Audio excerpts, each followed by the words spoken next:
Hey guys, it's a bit early, but this is just basically a test to see how, I guess the new daylight saving times would be like. So yeah, we're back with more Kirby Return to Dreamland Deluxe. So, as you can see, last session, we essentially completely 100% cleared Magoland's epilogue, including getting a platinum rating for every single stage there, which is pretty amazing that we were able to get that all done in one session. I was really worried because we were stuck on one boss for like a good half an hour trying to get the platinum like combo. But it's all done, and it also opened up a lot of story related stuff. Like the lore implications of just this epilogue alone is pretty crazy. Yeah, we're going back to the main story just for a little while. Hey AJ, good to see you. We're testing out a new time, just starting an hour early so people aren't as late to go to bed. Because daylight saving sucks. That's pretty much it. So the plan is we're going to go back into the main story and try and 100% it. From what someone said last week, we have to basically do all the minigames of the challenge rooms. Oh, I forgot I was wearing. I forgot I was wearing this hat. Anyways, we need to head back to Planet Popstar. So we need to head back to, I believe, the Cookie Country, and we also have to go back to Egg Engines. Those are where the two HAL rooms are. And we're gonna get a different mask real quick.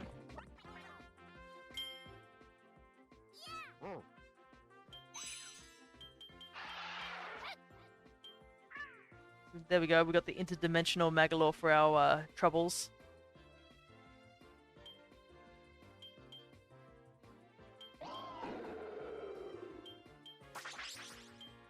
We're almost got all the masks, I think. I like how you can just get a mask of Kirby, but I guess because you can play the other characters as well.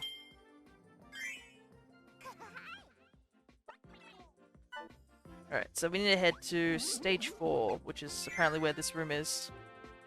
So, we have to find these two HAL rooms simply because they give us the, a special jukebox track, essentially.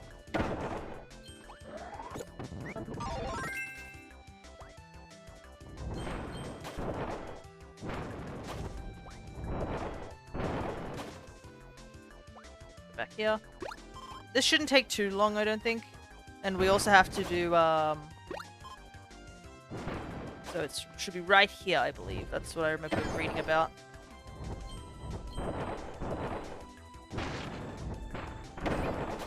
Let's see if I was right. No, not this one.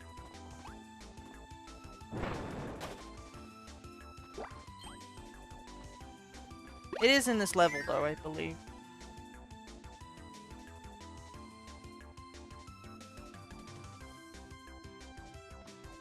Unless I've gone too far. Yeah, it looks like apparently I've gone too far.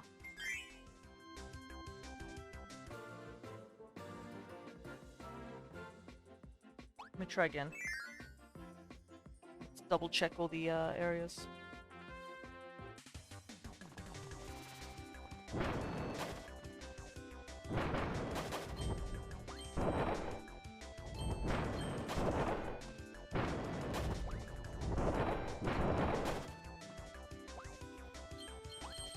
There's not really much else point collecting any of these. We're at max lives, which is definitely not going to happen when we eventually go to the...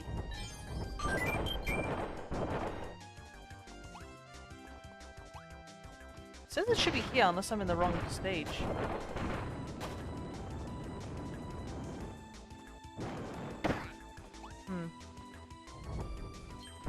Actually... No, not...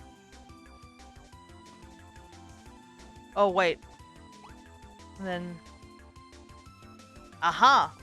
Okay, so you have to actually press that wall. That's a really sneaky one to find.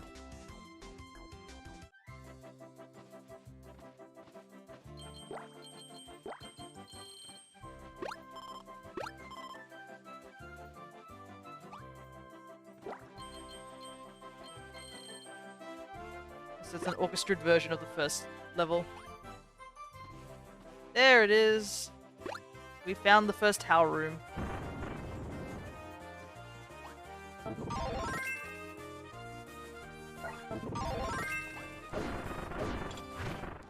I don't think we got to use Fighter that much, like, at all in our run.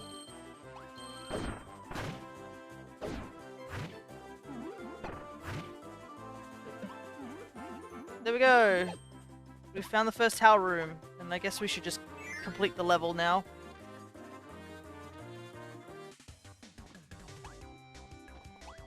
I'm not sure if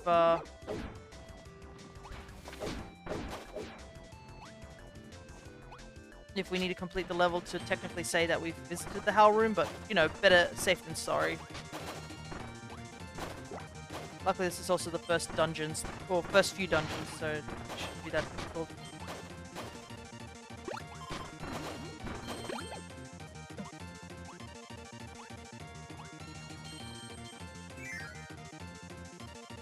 And we also, I believe, have to do the challenge rooms. And the other thing we have to do is we're going to be attempting the arena. Which, I don't know how I feel about the arena for this game. Not that it's a bad thing, it's just that I feel like my skills in this game is definitely dropped compared to, like, Forgotten Lands. I don't know. Feels like you get punished a lot harder for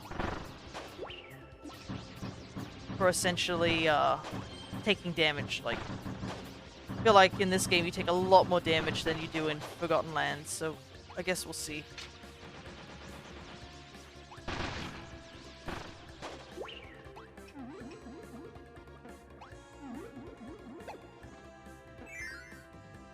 I guess we'll get to check out our favorite thing to do in the arena. Check out the boss descriptions, lol. If there's one thing that the Kirby games like to do, it's they like to hide lore in their arena, especially their true arena.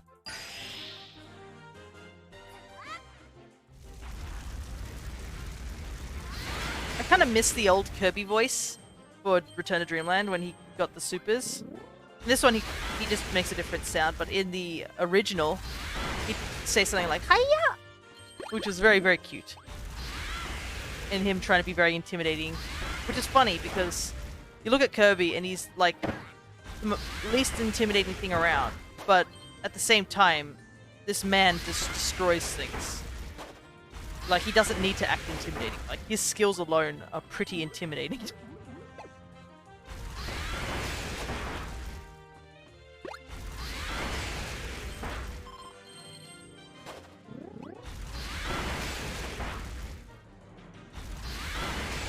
So, I've heard some, I guess, talk in terms of, like, the Kirby games, because this technically is a remake of an older game from the Wii, and I believe HAL themselves have said something along the lines of, like, they're not planning to do any remakes unless they can add stuff to it. That's their motto. And obviously, them doing the remake here, I can understand why they did it, because A, it reintroduces an old character, being Magoland, and yes, there is now new stuff added. Because there was a lot of unanswered questions about him for, like, the longest time. Like, whatever happened to him after the end of the game, and why does he show up in, like, the Super Clash series, like the Battle series, as a shopkeeper? Now we know it's because it's the same Magoland, he just survived and ended up in a different realm. And honestly, considering, like, I guess Magoland is a thing now as well, it does actually say when you enter Magoland for the first time that it's in another dimension, in another time or something like that, or another universe. So I like to think that, I don't know if it's a complete headcanon or if it's confirmed, but I have a feeling that Merry Magoland happens after the whole Super Clash. Maybe after Magoland gets a bit more resources and stuff like that he ends up making Magoland for people to... and eventually Kirby to come back and visit. I know it's unknown whether that's 100% the case, but that's my feeling. I feel like Magoland would eventually find a way back. He's smart enough. He knows about interdimensional travel. I think and the fact he found the lore. So I have a feeling he knows what he's doing. And the fact the lore shows up at what's the word? At Magoland? I think that also implies that too.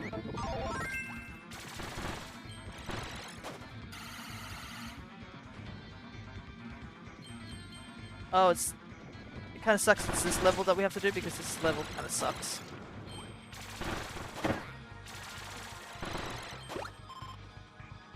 So the squishy levels, and I kind of want to keep my 99 levels streak. Yeah, who knows? Maybe they will go back to other characters and be like, yeah, we can do something with this sort of thing.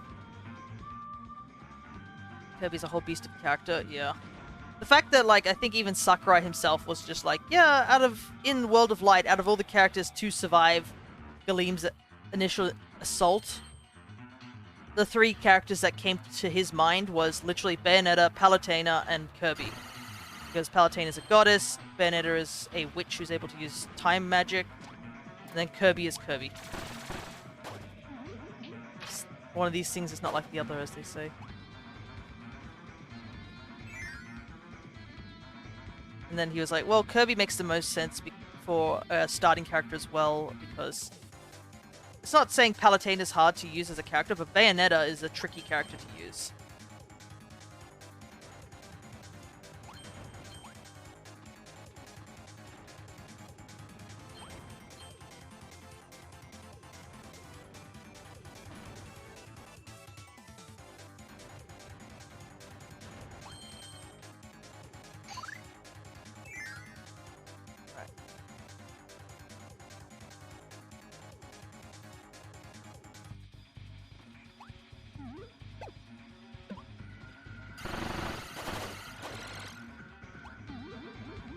Up here. Anyway.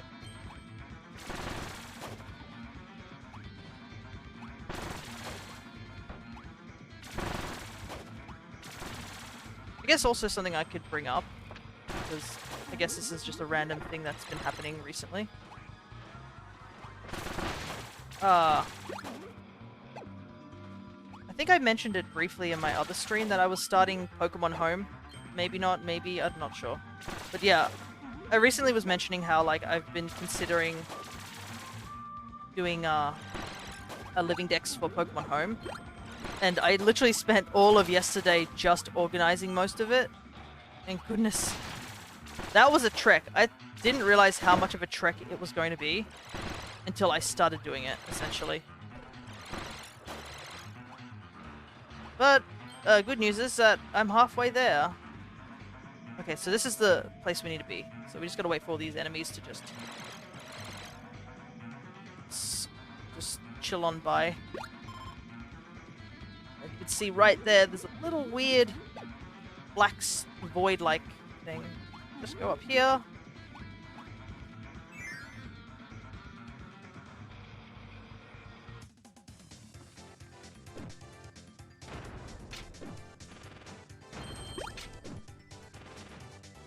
Ah, too late.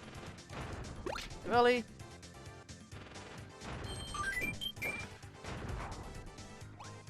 Hey, there we go.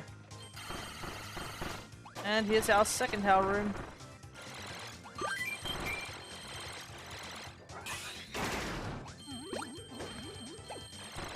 So we found all the Howl Rooms, essentially. We only needed, I think there's only 2 of them here, and there's, 2 of them, 1 of them in the Magoland epilogue, which we easily found. Because I was like, there's this weird bit here that was sort of like locked off or something.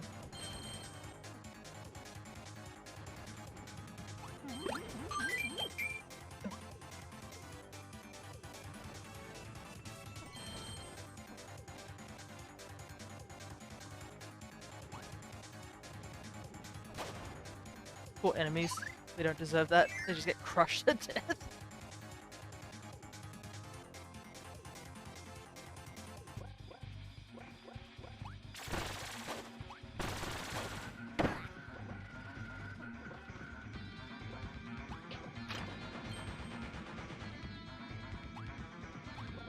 Well, I guess the one benefit for us doing the challenge run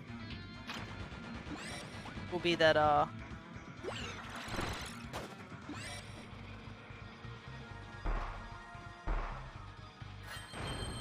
we'll get a bit of a warm-up. I haven't decided how I'm gonna do it. I probably will,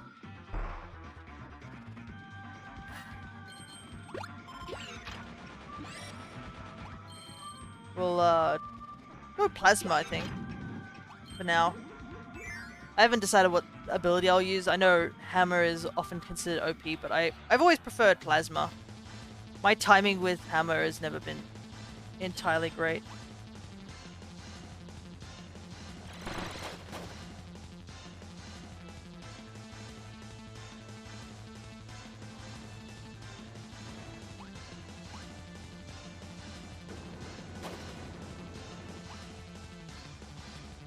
Got me that one up, hopefully.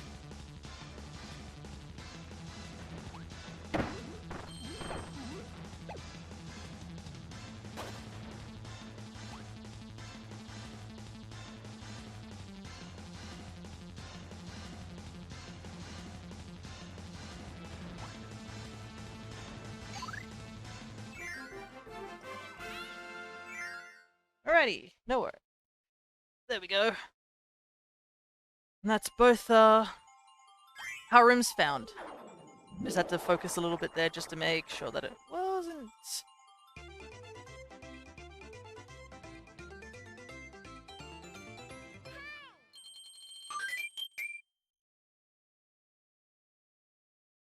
Alright, both Howl rooms completed. Now we shall head back to the Howl. Not the Howl, the Lore. How do I get out of here?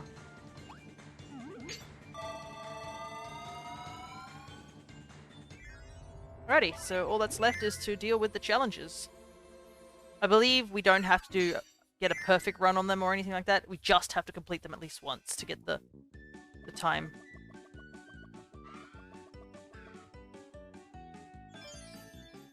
Yeah, we tried out Sword once.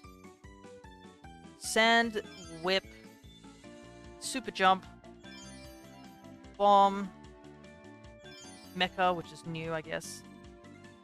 Sand and Mecha are new. Water, Wing, and obviously Kirby.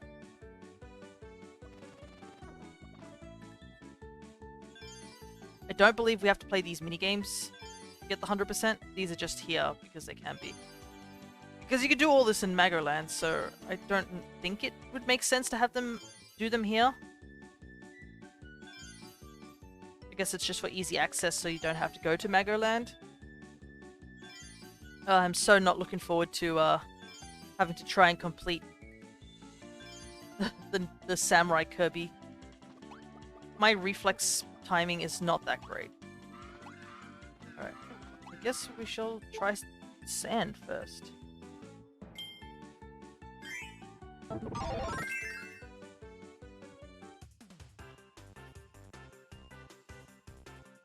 Use sand dash to quickly defeat enemies quickly and keep moving. Use the sand smash to destroy hard blocks. Wait, it can destroy hard blocks? I didn't know that. Sandball to defeat enemies below you. I honestly didn't know it could destroy hard blocks.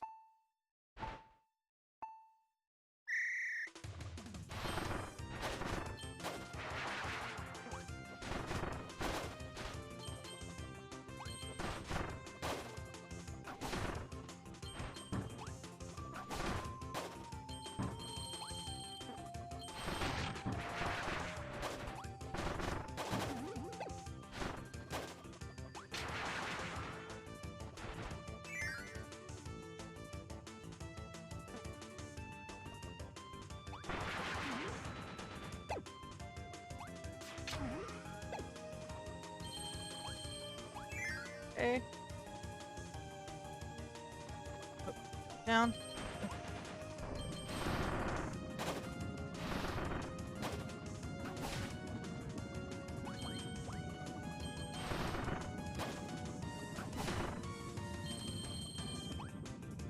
Okay.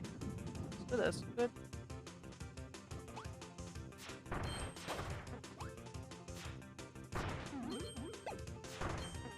Casually miss.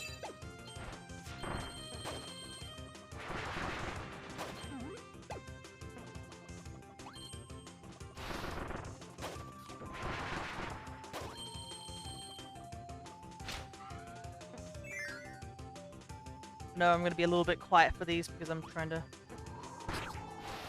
Oh. Okay. That didn't work out at all. Yeah, we're just going to have to ignore it.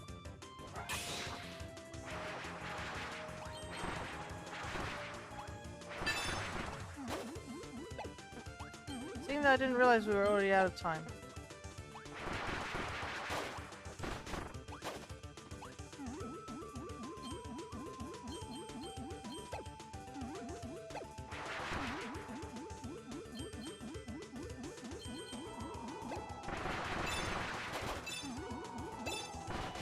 Oh, we have to start again. Oh, we made it with 1 second on the clock. That's not going to get us a good score. Silver. I didn't realize we were so out of time. I keep forgetting that this is a time thing. We can't just take it to our leisure.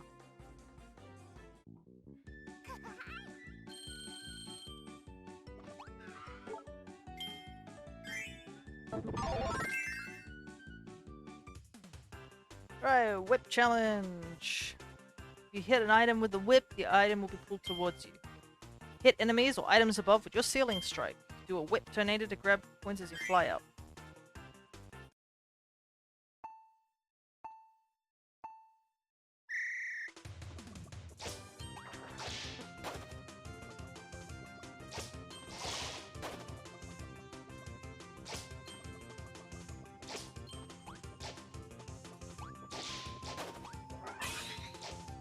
I don't know how to do whip tornado.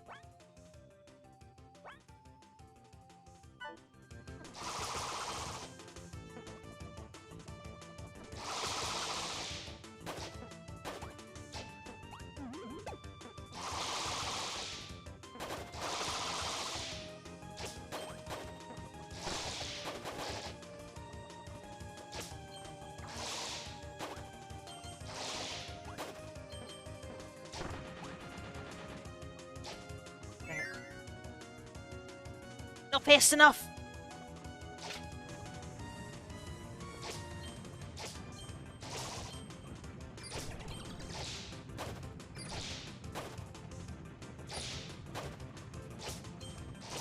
Oops. Ah, that's the wrong attack.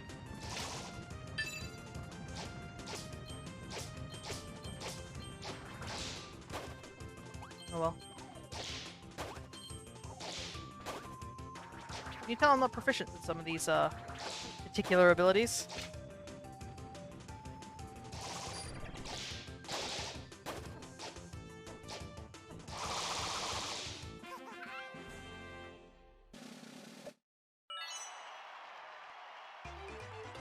Wow, the difference between like gold and silver is pretty big.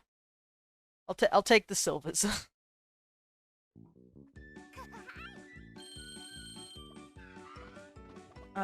What's this one again? Ugh. It's high jump.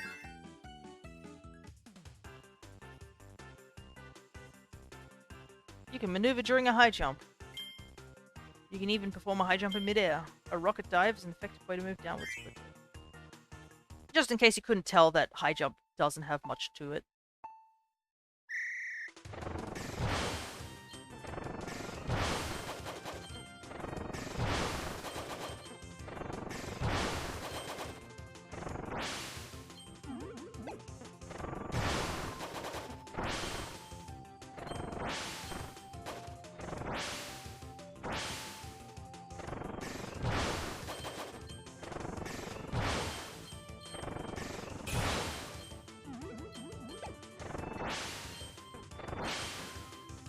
Oh. That's what I was supposed to do.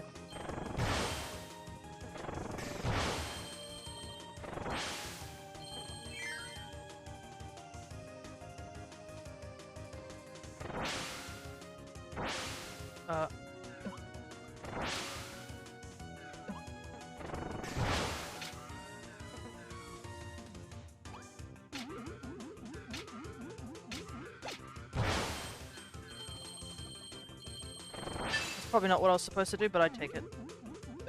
Gotta go fast. Probably a better way to do that.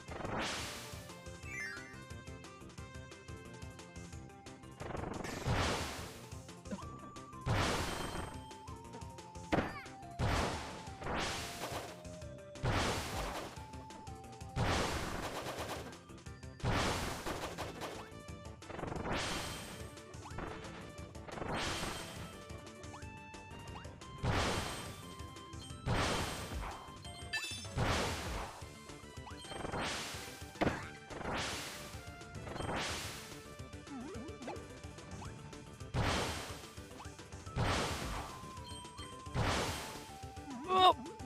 God.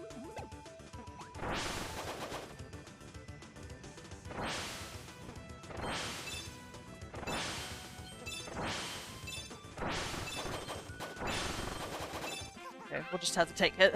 3 seconds on the clock. No, I didn't want to retry it. No, I button mashed. No. That's not what I wanted. No, get me out of this. So I have noticed, I just looked it down at Kirby's icon for high jump. They added the cape. Maybe, Kirby didn't have the cape on for high jump. It used to be that he, only had, like, the little headband. Yeah, let's be thankful that high jump doesn't exist anymore. Goodness, what a useless ability.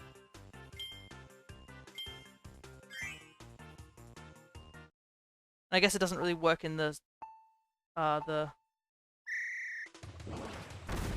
sense for,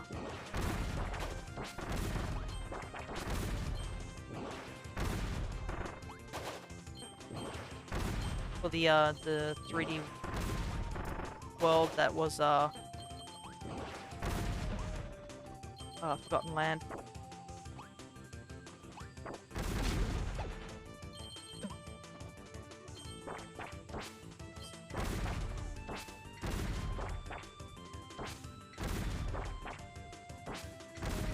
What the heck?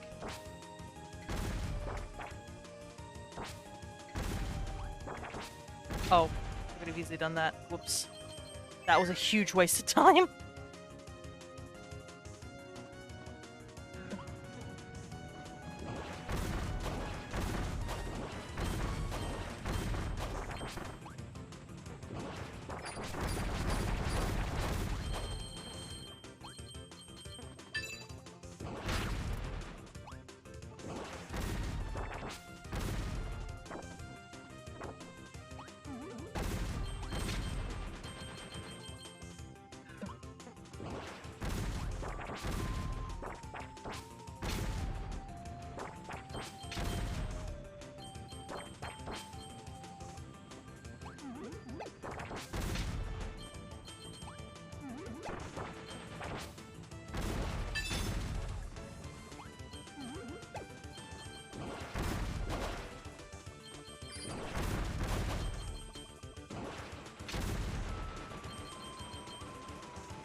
We'll just go.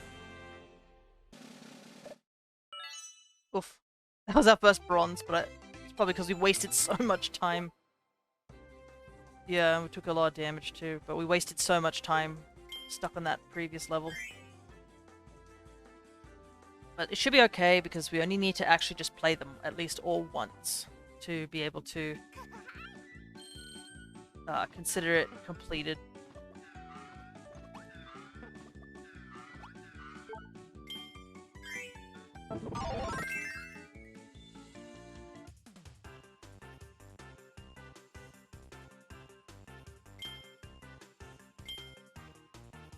Yep.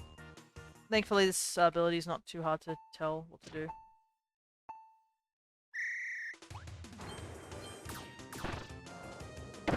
Oh, okay. Apparently it doesn't die in one hit. You know what, I'm gonna reset because we're right at the front, so I can get away with it.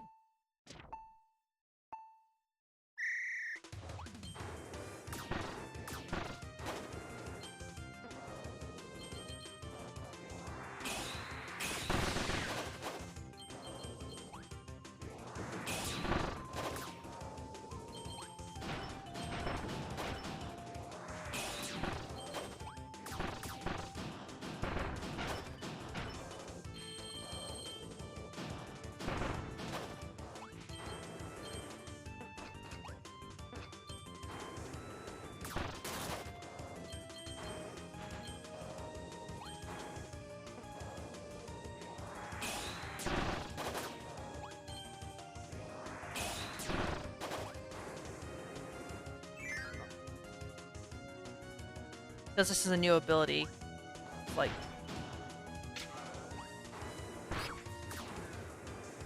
How do I get through that? Eck. There's so little time to work with that, like, the bonus areas don't really give you much, wiggle room.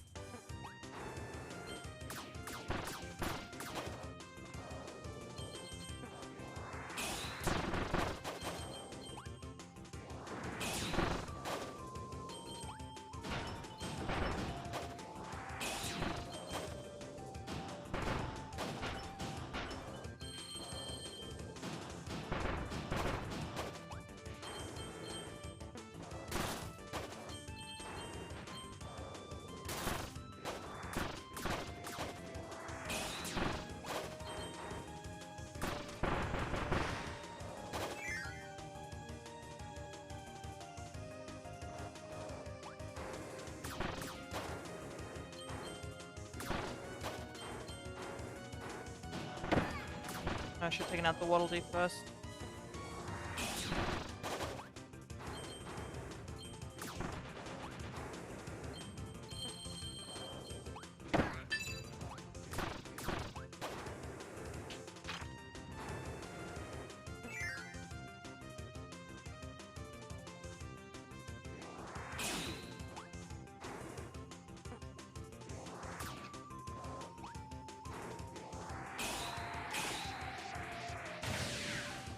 Nope. I don't know how to do that one. The bonus rooms are just puzzling.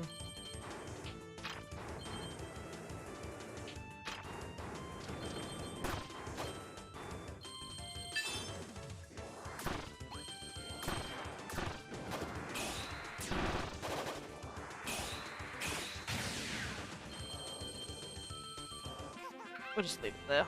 That should be enough.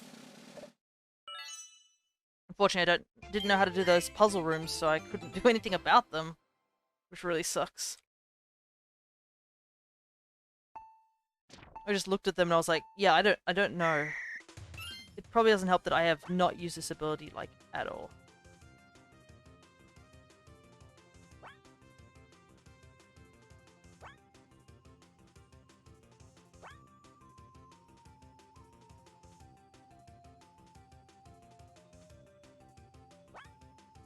Like, look at all this. I have no idea what half that is.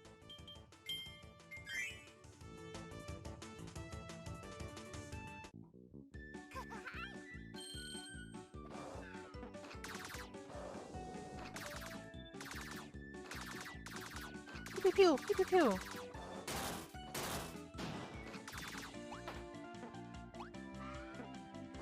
Anyways, let's move on and get the other 3 done, so we can go into more interesting things, like watching Vera attempt to do the arena.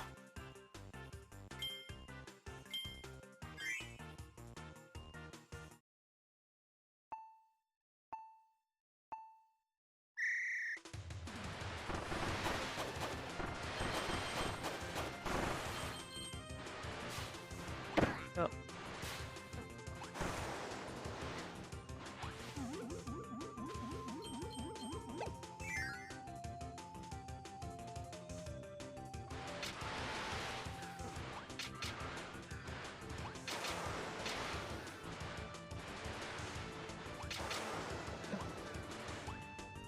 I can't do these bonus rooms to save my life. And then I'm just running into things now. Okay, start again.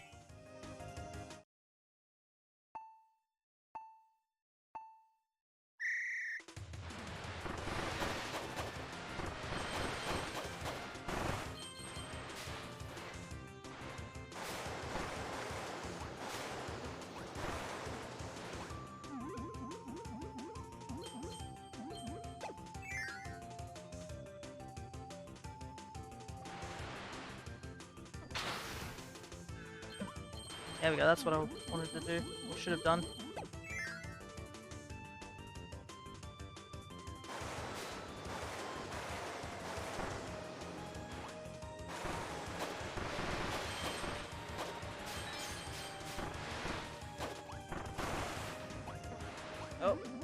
stuck under the...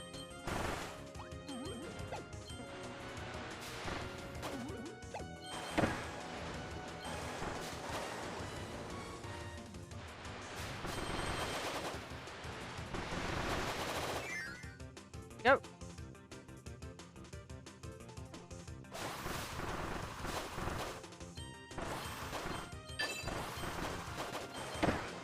What is this cursed imagery of, like, those, whatever those enemies are, the ones that fly all the time? Not flying is just somehow really cursed.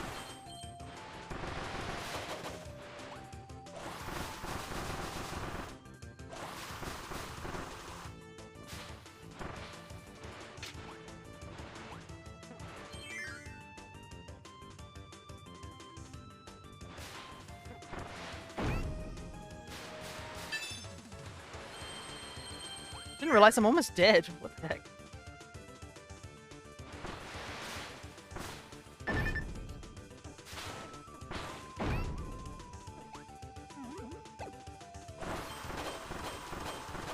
I might have to restart because I don't think I have enough health. God.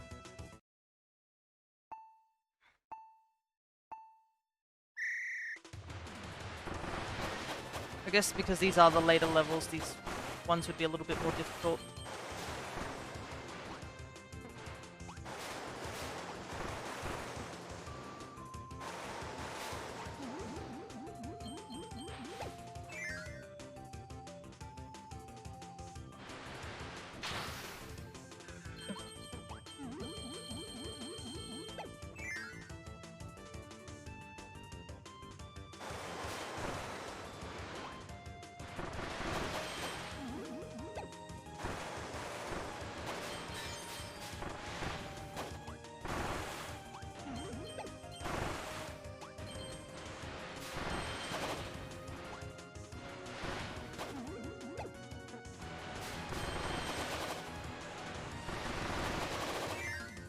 Okay, that's a little bit better than last time, at least.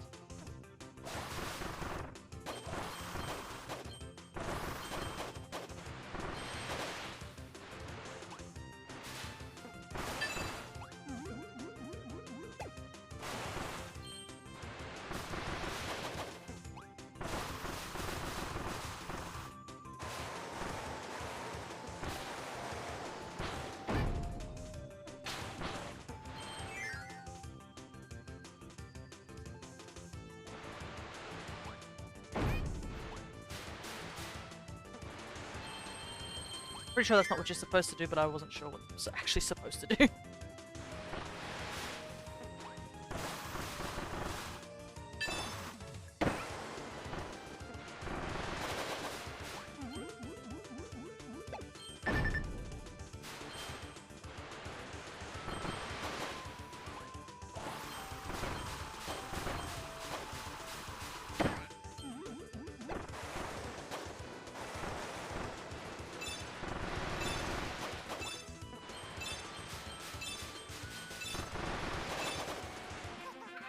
Okay. Somehow got a silver despite close to death.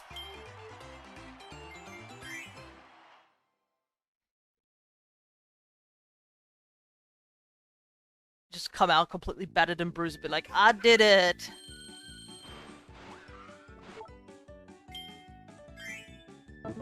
Oh, this one. I think I do remember this one being somewhat difficult as well, because they make it that there's so little platforms to stand on because the entirety of the wing's ability is to, like, fly.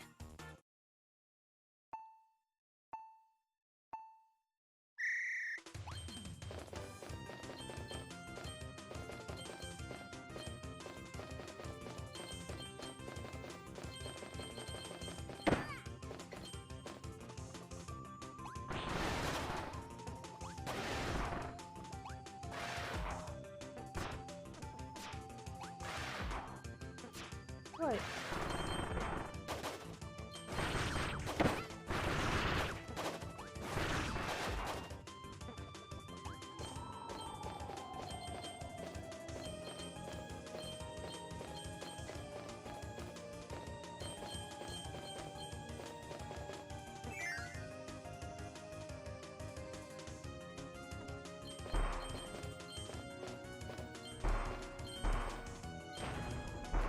Thread the needle there.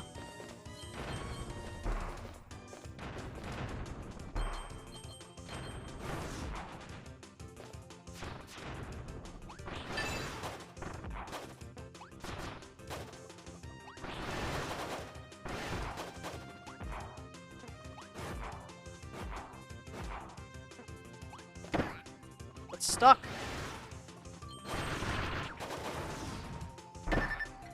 I'm almost dead. What the heck?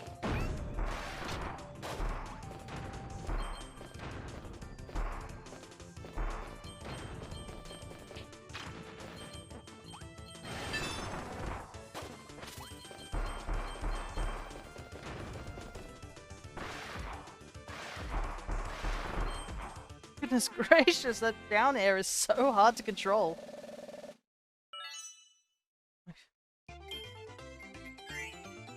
We'll leave it at that.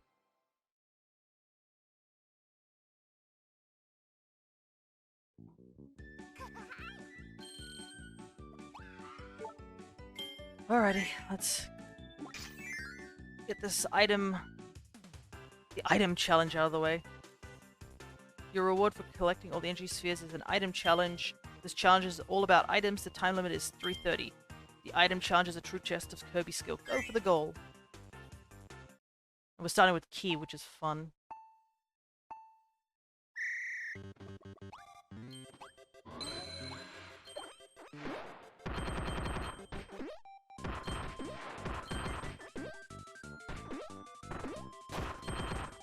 Oop.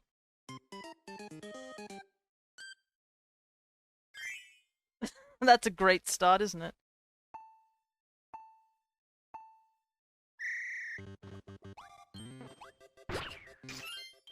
Oh wow, we lost the key straight away, so we couldn't even get out of the first room.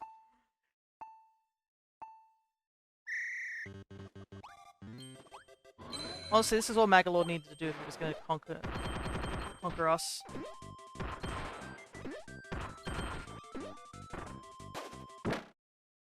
Just literally just send me through this.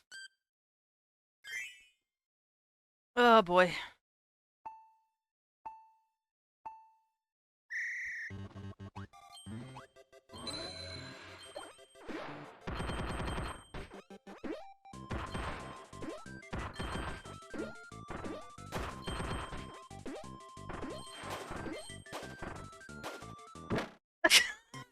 Far out!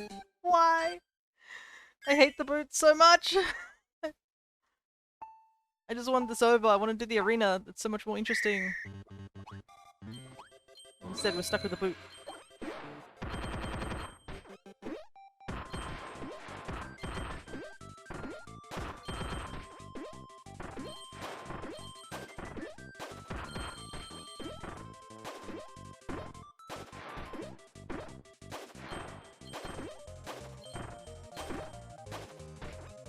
Fine.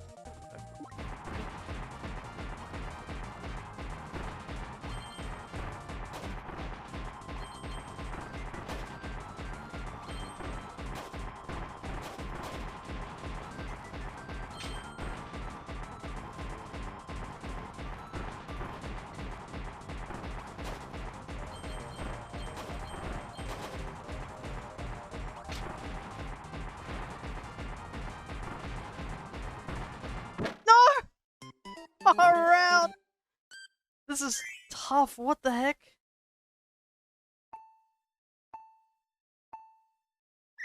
It's like we saw you get all the energy spheres, so let me just give you the hardest gauntlet of your life. You had to play this so precise.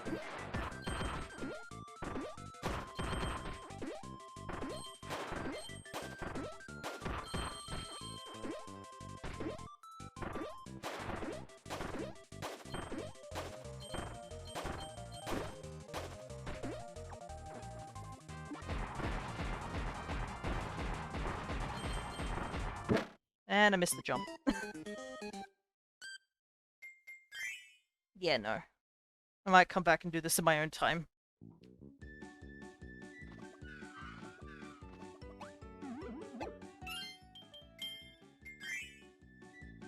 Probably gonna be like 99, yeah. Doing that one challenge is all I need to do. Alright. Let's head to Merry Magoland real quick.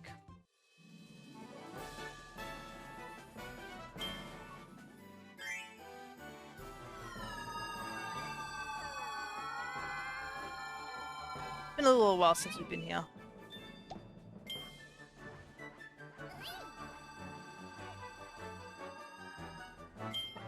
Hey Kirby, I've got some new fun facts from all over the world to share with you. Listen up, Planet Punches. The global total number of times visitors have reached the other side of the planet in Crackety Hack is 1,211,393 times. So your total number of times you've reached the other side of the planet while playing Crackety Hack is 1. This week's global record for checkerboard chase playing solo is 27 seconds. Here's a fact about the adventure in main mode that's really interesting. This next stat is for all you rising stars. Globally, the total number of point stars collected during the adventure in main mode so far is that really, really big number. Curious about your specific number? Well, the total number of point stars you've collected during your adventure in the main mode so far is 7,949. Not bad. That'll be it for now. That's all we needed. We need to talk to him one more time. Let's quickly find those stickers. They should be around here somewhere.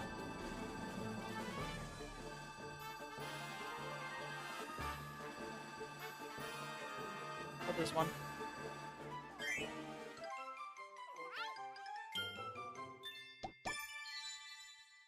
Oh, interesting. Mask of Dark Nebula. This is from Squeak Squad.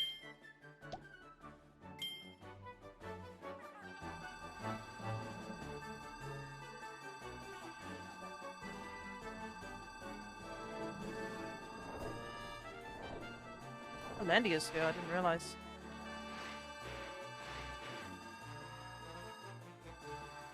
Alright, so we've done that one, that one, that one, this one. Can we do Kirby on the draw? We've only just started Kirby on the draw. Ah, because I needed to go play as Mark, so I think I do have the mask for that one.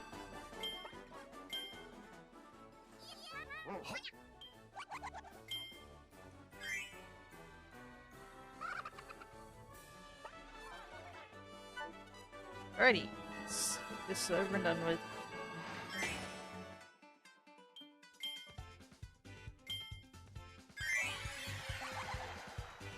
Probably should have read the rules again because I don't remember off the top of my head.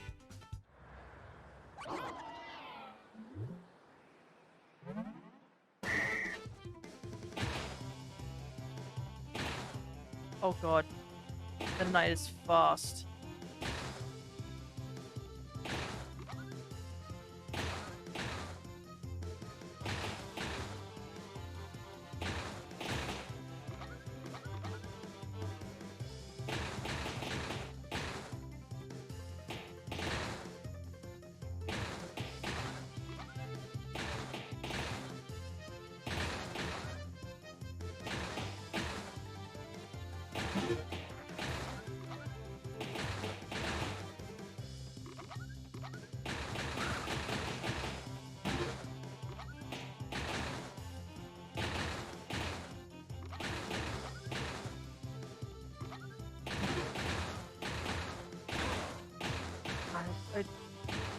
I didn't reload, so I couldn't do it. Just sad. I still somehow won, but goodness gracious. I think it's because I hit some of those bigger ones. Alright, let's see what the missions are. Win without reload. Hit a Magoland target on the 3rd level past 700 more points. Okay, so let's stay on this level. I saw the Magoland one and I actually almost got to shoot it. I just ran out of points. Ran out of bullets. Paying attention.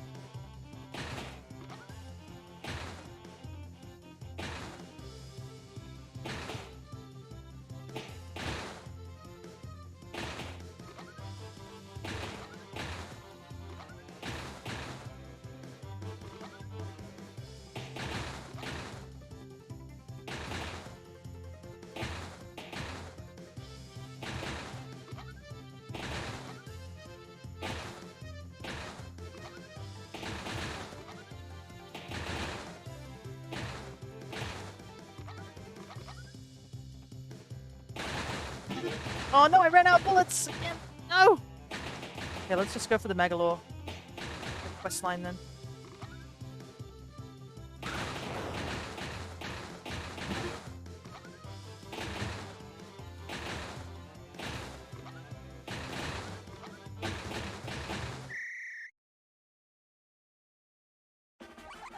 I got a better score that time.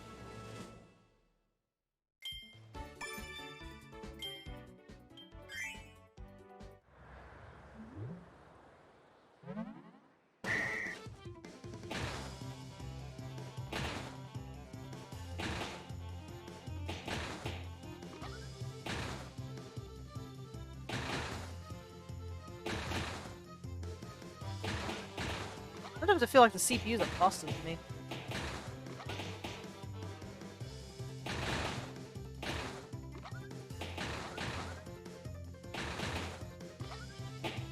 No, I'm reloading a lot, but I'm just like wanting to get this quest done where I don't lose all my bullets. I gotta pay attention.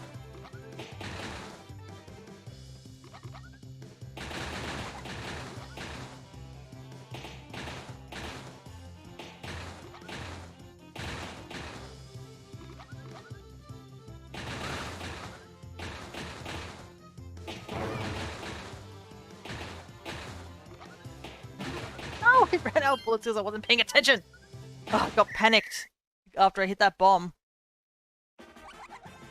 A 1 still, but at what cost? I do also like how DDD's got this fancy cowboy hat on. I swear Meta Knight is so fast. Like, I don't even get a chance to, like, do anything.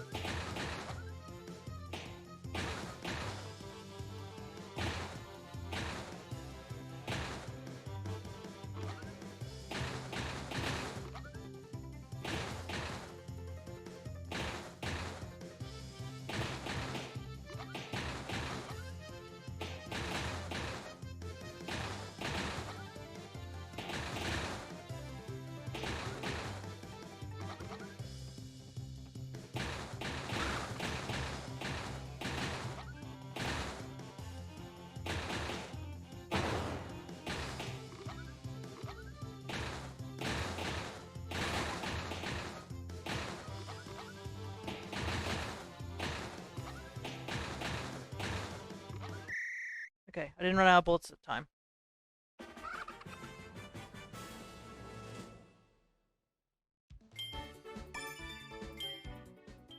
Let's try level 3. We have to get 700 points on level 3 to complete this quest.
Oh, we almost got there. We're 60 points off.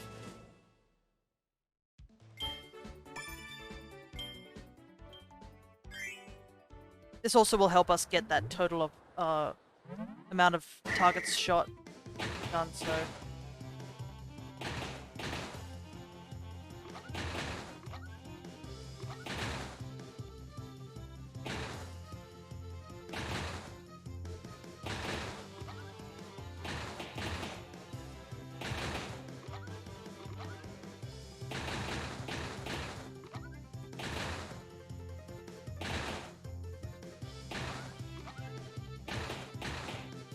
we're not doing so hot this time.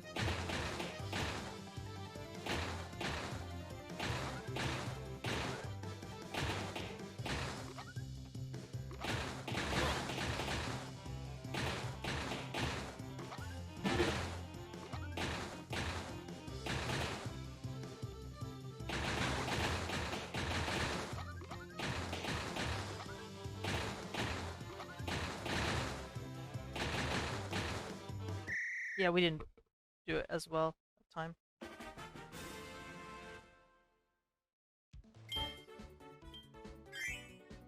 We've at least won, so we just need to get 700 points. But I guess that's technically like winning.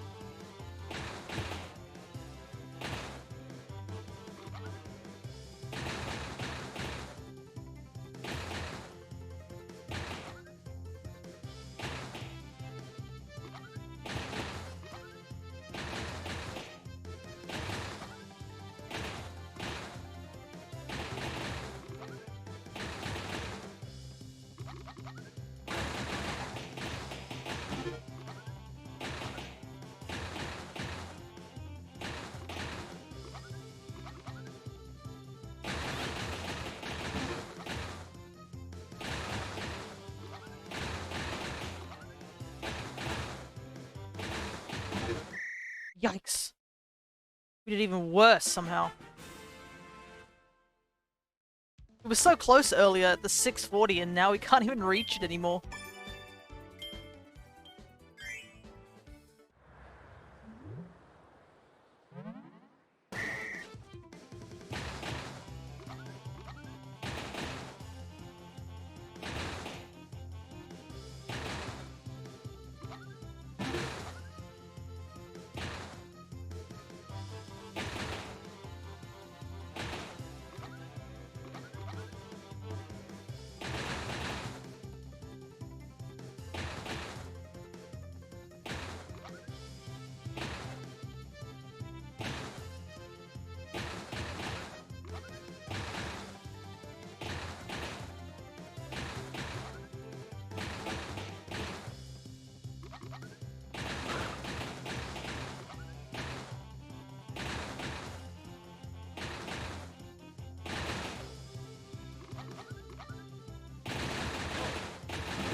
Oh, it was so close again. Just need to get just a little bit over.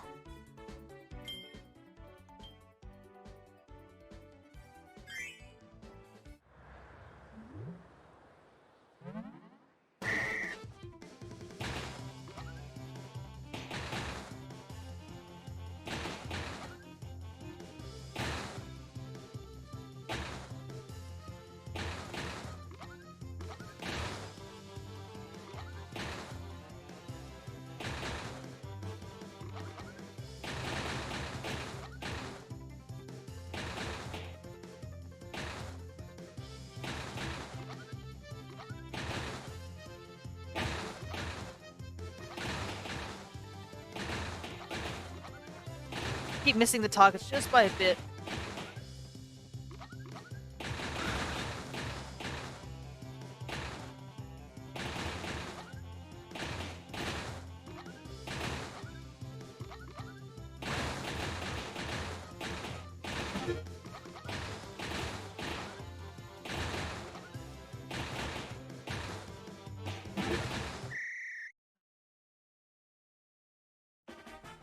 Oh wow, we had a tie.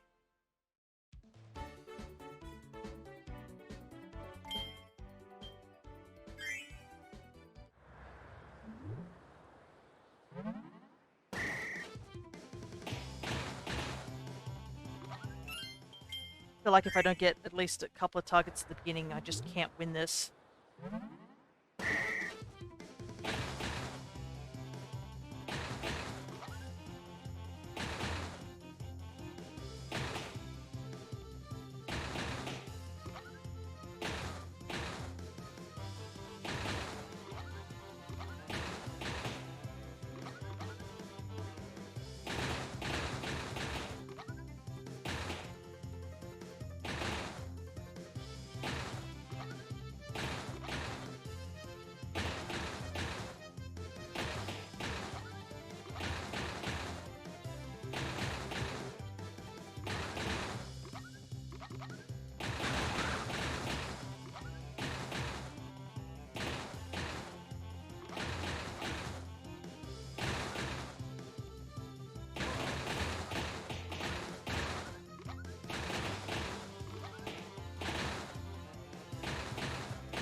Yeah, we got it! I think getting the fact that 2 of those purple ones are right next to each other was the only reason we won that one. There we go, we've finished. We have 100% with this one. Queen Sectonia mask. President Holtman mask. All the 3DS games. Highness. Leon Guard from Forgotten Land. Oh, we got a Galactonite mask. Alrighty, we're at Stamp Rally 49. To celebrate the completion of 70 missions, a golden Tyranza statue has been built. Earned the mask of Old Friend. I guess you'd have to dig into Kirby lore to know who exactly that is. Ninja Dojo. Bandana Waddle Dee.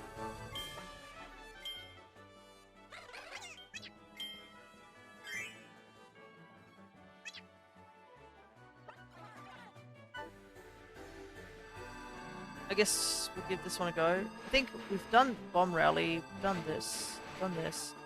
Yes, Samurai Kirby and Ninja Dojo I think are the last 2 we have left. It's Queen Sectonia before she found the mirror. Yeah, I know. I know who it is, but like, I guess it's a little concerning for like the fact that it's, you know, there. It's so funny how, like, the first time we ever saw her face was, like, in Planet Robobot. I know exactly where, but I probably won't say it just in case anyone's curious to play Planet Robobot. If you do have a 3DS or you have the games, it's definitely a good idea to give them a try. But the problem is that the 3D shop closed down, so you won't be able to get, like, the, what's the word? You can't get the digital version of those games anymore. But yeah, if you haven't played these games, I think Triple Deluxe and Planet Robobot are really stunning games. I'd say Robobot actually has some of the, some favorite tracks from the Kirby series from there as well that I liked a lot. But yeah, I'm not sure how it's going to be now that the eShop is closed. Those 2 are so good. Yeah, I think I added Robobot slightly over Triple Deluxe. But both games are really good. Press A, try to hit the moving targets. Closer to the yellow, you get the bullseye. Oh boy! I had to get 3 bullseyes in a row as well. You can still get them physically. Find other means. Yeah, that's pretty much it. Ready to begin your training? Then prepare your ninja stars.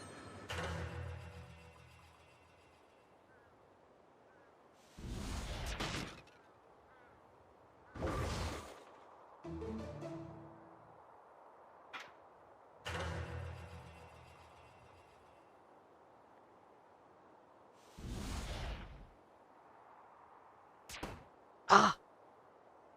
Little off.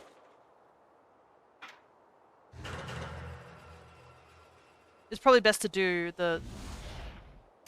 Oh, do the bullseye in this one. The triple bullseye, because...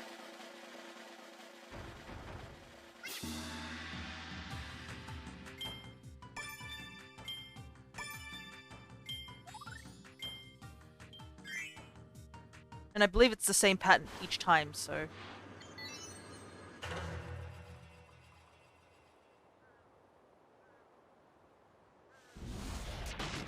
Because I remember this particular minigame gets really difficult in some of the later levels, so... It's probably best to go for the bullseye achievement here. Oh no, it changes up. That didn't help. I'll just reset. We can do all the multiple ninja bullseyes later. We need to get 3 in a row. Yeah, so...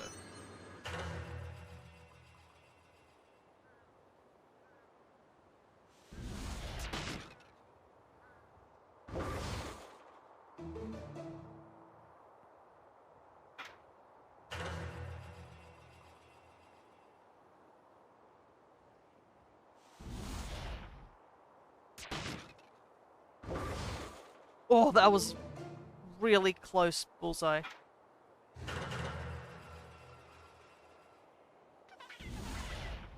Oh, we did it!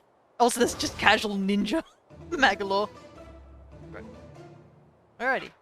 That's what we needed. We needed the 3 bullseyes.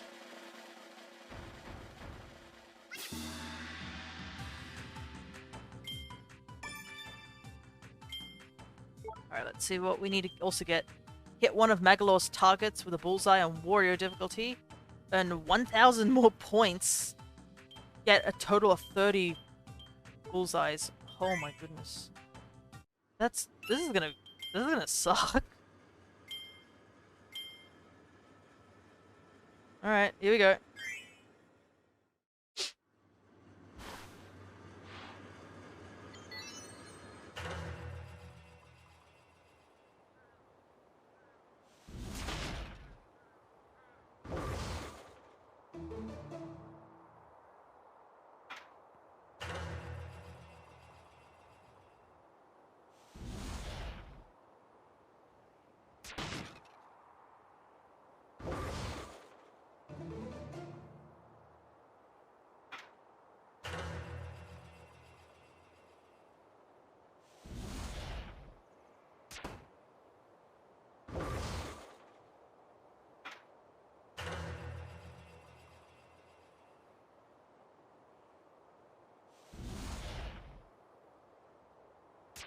Nope, too late.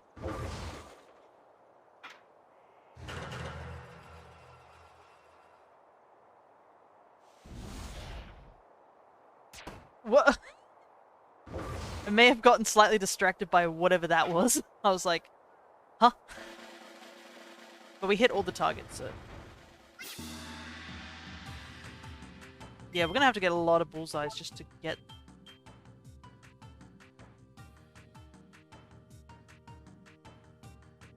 Are we on warrior or what difficulty are we on?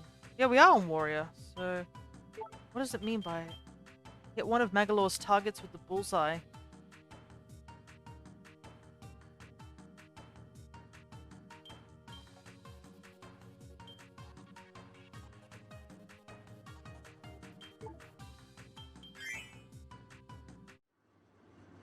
Alright, try again.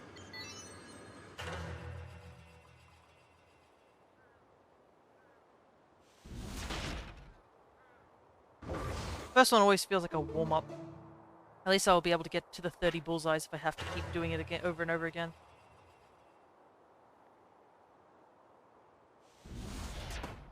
Ah!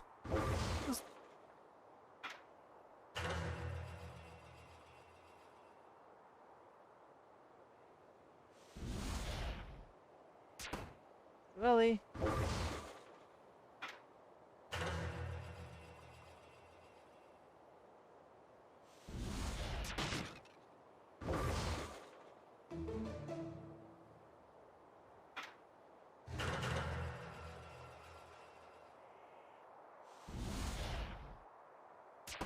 Ah! It's just slightly too early. I have a feeling that might be the Magalore target, that one.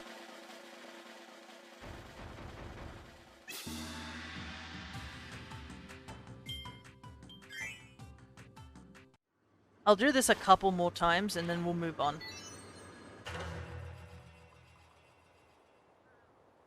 Because this isn't the most thrilling of gameplay, watching me just throw stars at a dart board. We'll try the master rank after this.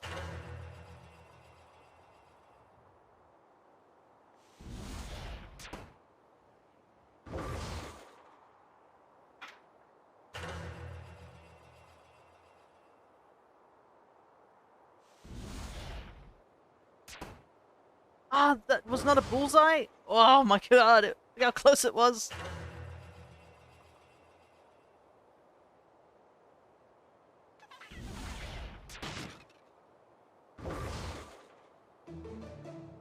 Well, he was on that one. It might have been that one. We'll see.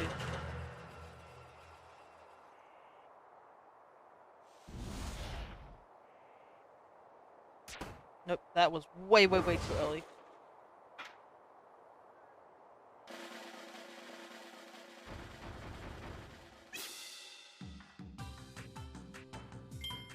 Okay. That Magalore one was the one we needed. Oh, I said I was going to do Master Rank. Hey, Morphinite. Nice. Oh, interesting. A new background now.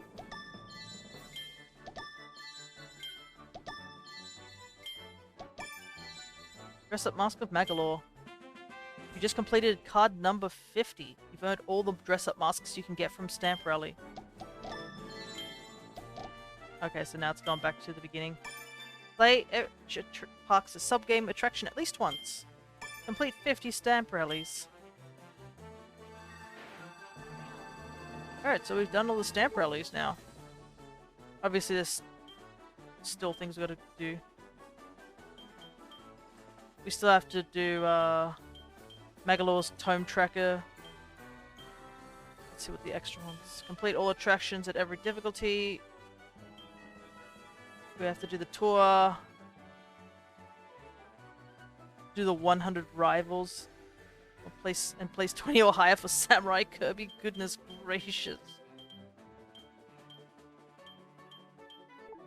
Certainly going to be a toughie, to say the least.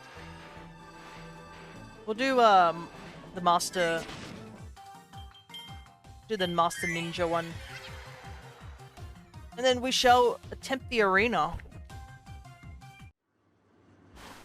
Which is going to be interesting because... Well, there's a lot of targets for this one. Wow, we missed the first one.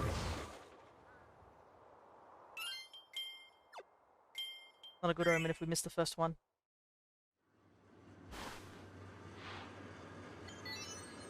Have to go now. Have a good stream and good luck with 100%. No worries, Wobble.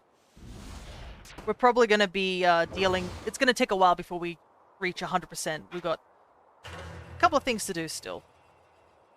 So hopefully you can catch the stream another time.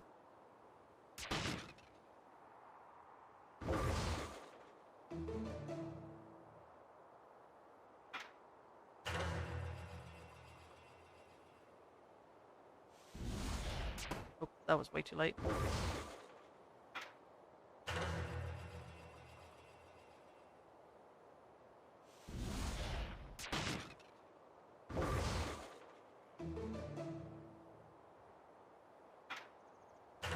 At least on this difficulty we can see what the game has to offer. Whoa!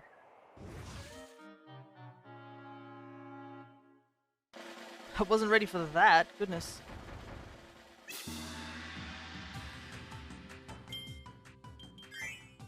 Anyways, we'll come back to it later.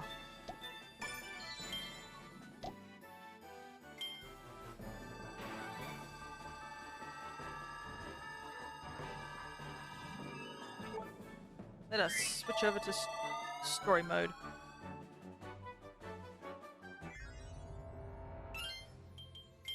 Actually, we need to just switch over to this mode. Alright, it's time to attempt the arena.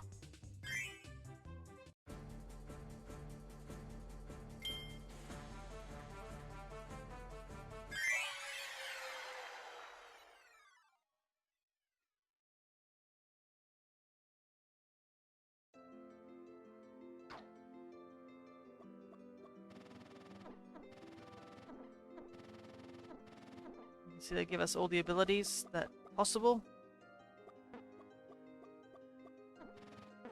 I go for the spark.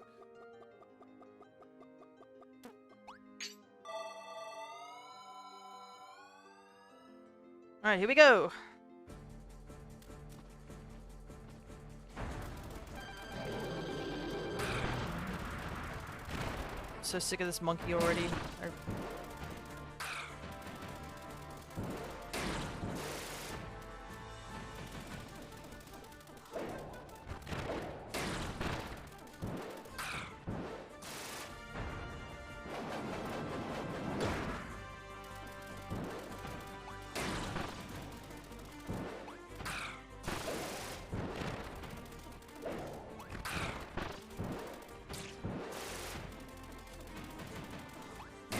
Time waster.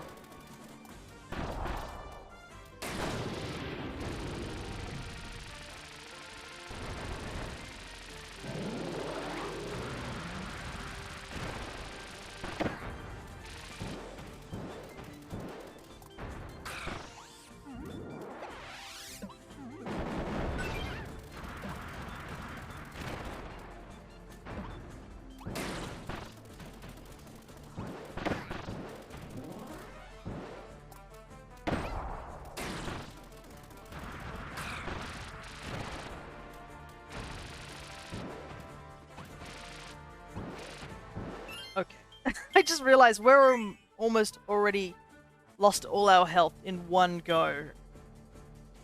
Spark may not be the option here.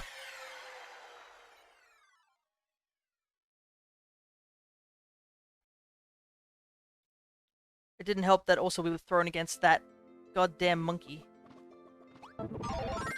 Let's try sand. Is it always him first? No.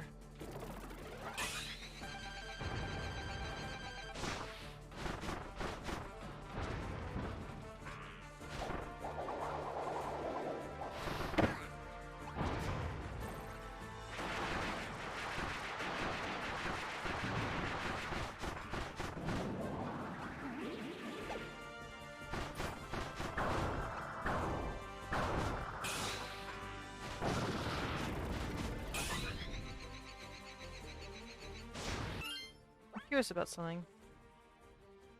I didn't check this here. Long ago, the soulless battle robot Metal General would be dispatched by its master to visit other planets and exterminate their foes. Now, it serves as security, guarding this spot for eternity.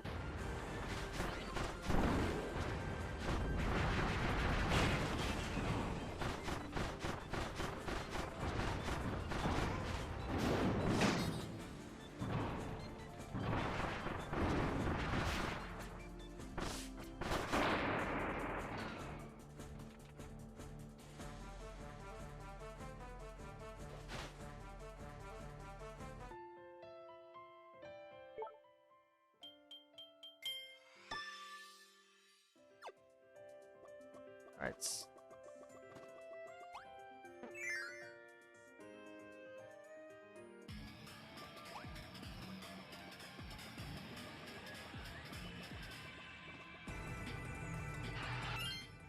Hello, how are things?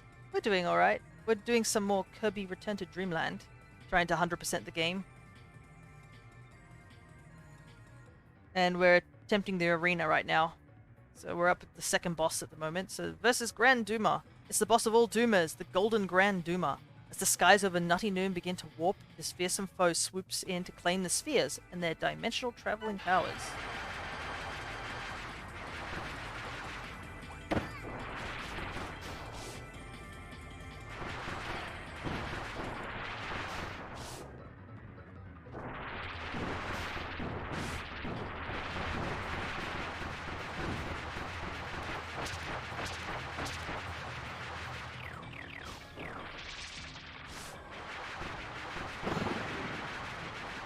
Having this invincible hiding works a lot better than I thought it was going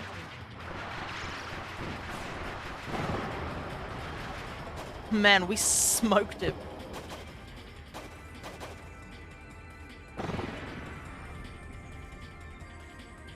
Yeah, plasma is definitely not the way to go. Oh, nice. That ability is a bit too powerful. Yeah.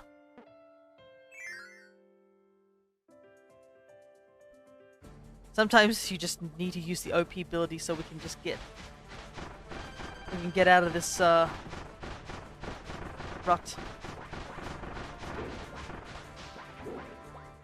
I guess the downside is you can't I can't move, like I can't do a dodge or anything like that.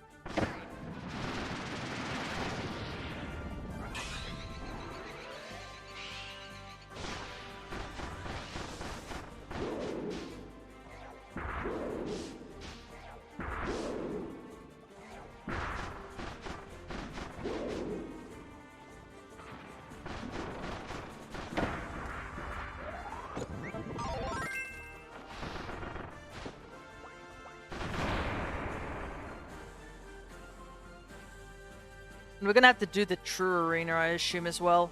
But I am super rusty with this game, I don't know why.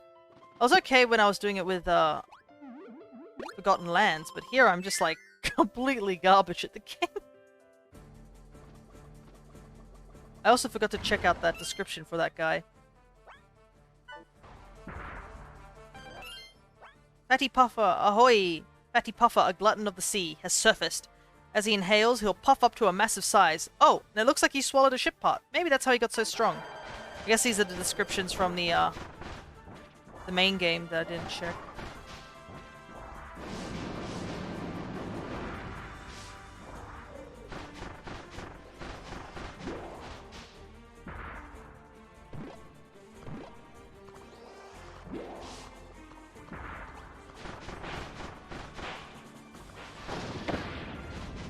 Like, touching the boss does so much damage.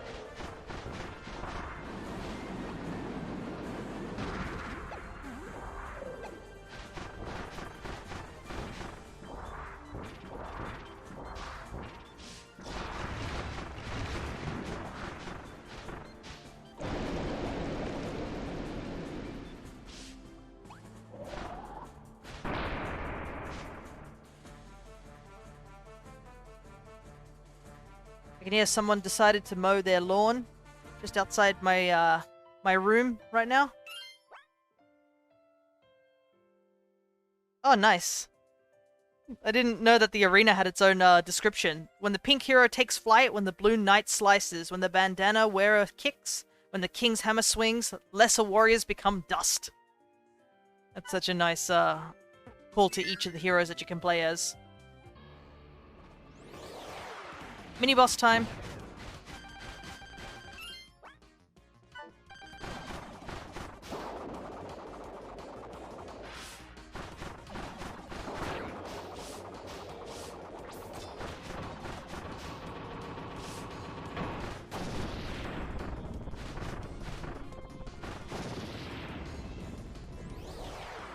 Don't worry, the cutting of the grass can't be heard. Thank goodness. I guess it's more of an annoyance to me, really. Oops, I didn't jump fast enough.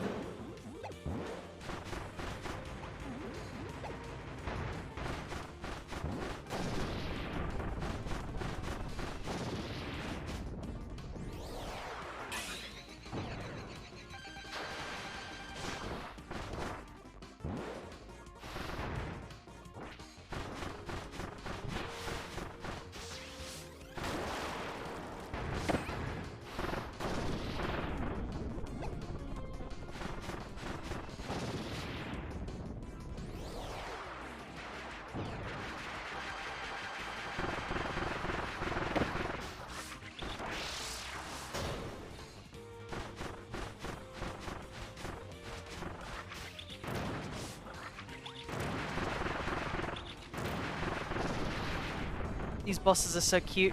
Yep. It's the Kirby standard. Most of the bosses are cute until you get to the final boss, and then it's not so cute.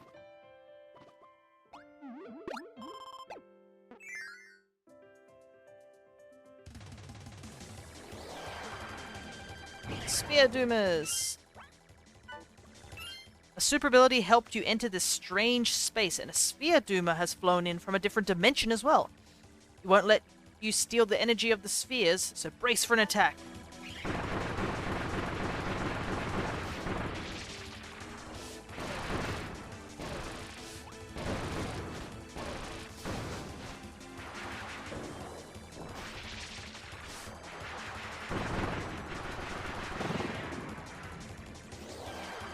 Sphere Doomers! There's two of them now. Does it have a different... Oh, it does! It has a different description here. Why does this dimension suddenly feel so dark and murky? Is it because you've entered from Halcandra? There's a lot more Doomers here too. Some of them are even pairing up and working as a team.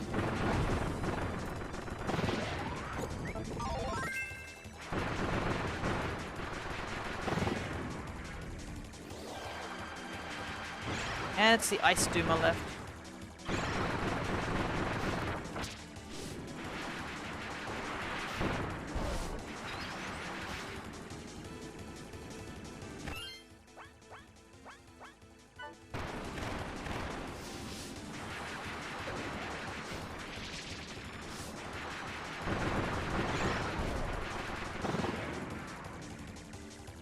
Alrighty. Oh, look who it is. Why weren't you first in the line? You know what time it is? It's that time in Kirby where we fight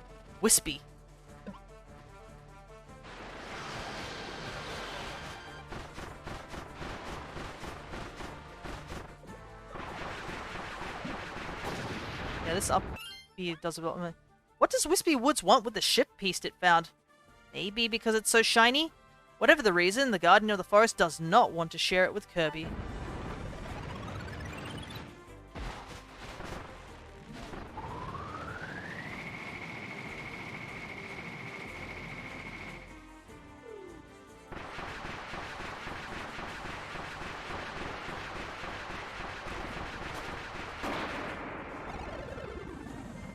No.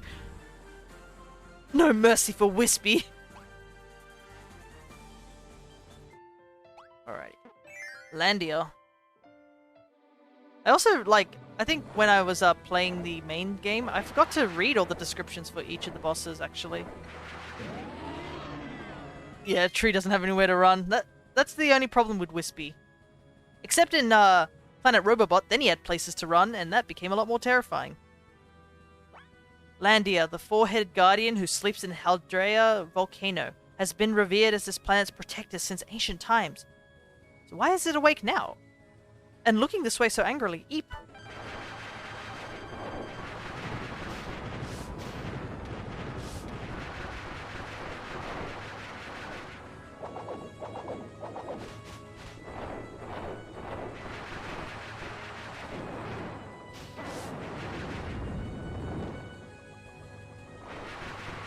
Yeah, this...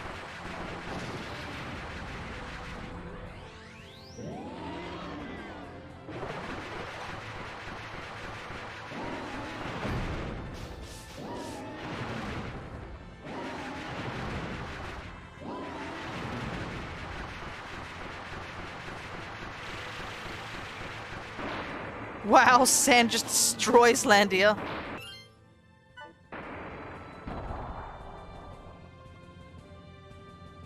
Oh my goodness. Ah, it's this monkey. I'm sick and tired of seeing this monkey.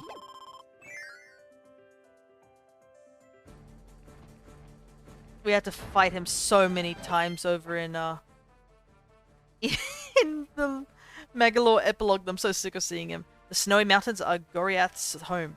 When this powerful brawler gets mad, he won't calm down, but you have to battle him anyway, because a ship part is hiding in his lair. Go get it!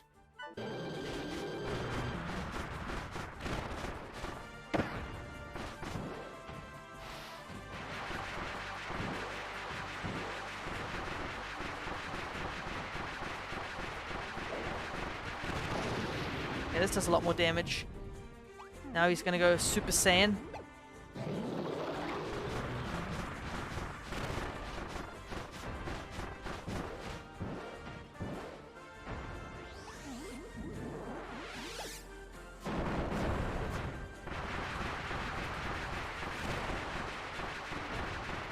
Quickly, get rid of him.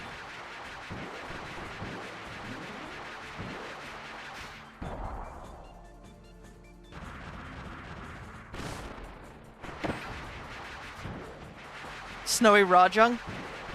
I like how you make that joke about Snowy Rajang, but there actually is a Snow Rajang in Monster Hunter. He hasn't been seen since, I think, is it Gen? So, Monster Hunter fact, in, I think, Generations, there's a monkey called Blangonga, and he's essentially just a reskinned Rajang, a lot weaker, and has minions, and uses snow-based attacks. And he is really awful to deal with.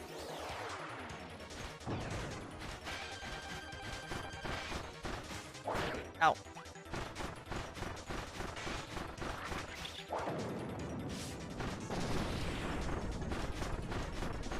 But yeah, I guess the Super Saiyan part does make sense. King Do.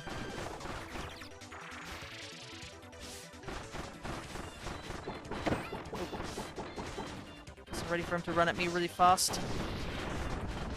Though, another interesting thing about Rajang is that in Frontiers, in the higher levels of Frontiers, you literally yeah,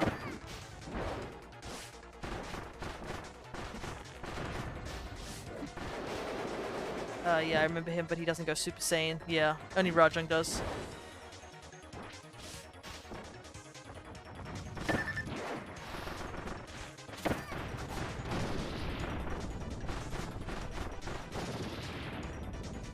That was a very bad mistake on my part. It's okay, we're almost done with the arena. I'll probably heal up a bit more for this. I just realized how kind of busted it is at this system. You can have an item on all hands as long as you play the minigames.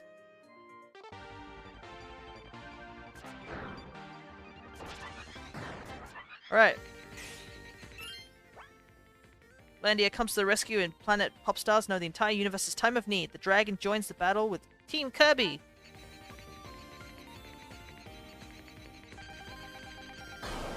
I'm going to fight the Law again. The Law Star Cutter, now controlled by the traitor Magoland, is being used as a weapon against Kirby and friends. If the shadowy ship had a mind of its own, how would it feel at this moment?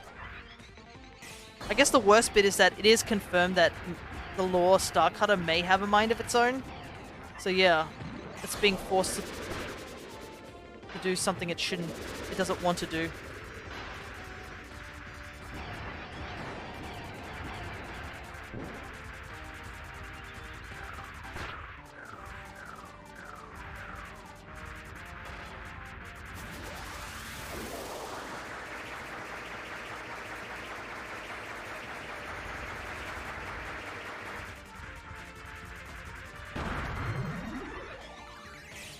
Magoland is an enemy.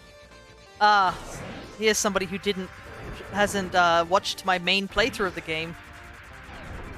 Yeah, spoiler alert, I guess. So, in the main game... Oops, I walked straight into that. In the main game, you're collecting energy spheres for Magoland to repair the Law Star Cutter. And the big four-headed dragon we just fought a moment ago, Landia, what happens is that Landia is wearing a crown known as the Master Crown, and the moment we defeat Landia, Magoland uses that opportunity to take the Master Crown for himself and use its power. And that's why Magoland ends up being our enemy, as he attempts to take over the world.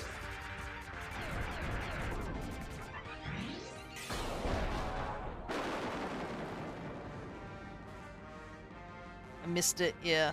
That's the too long didn't read of the story, is that Magoland betrayed us last second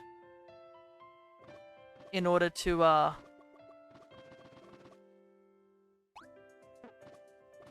can use another max tomato because we only have 2 enemies left. But yeah, he used the Master Crown and ended up attempting to take us out, and this is the final boss of the game, this scenario here. As you can see him wearing the crown which wiggles. Magoland is revealed as a manipulative mage who tricked Kirby and friends into fixing his ship, then stole Halkandra's legendary treasure, the Master Crown. It's up to Kirby to save the universe.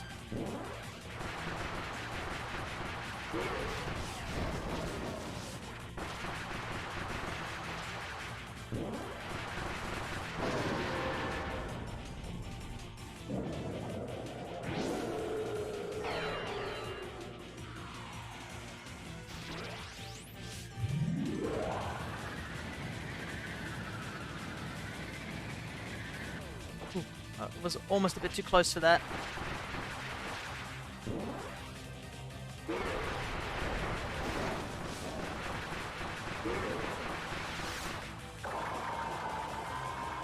So the crown is not possessing him, only giving him powers, right? That we don't entirely know. It's sort of implied that the crown may actually have a mind of its own, to be honest. The way it wiggles and, like, moves on its own.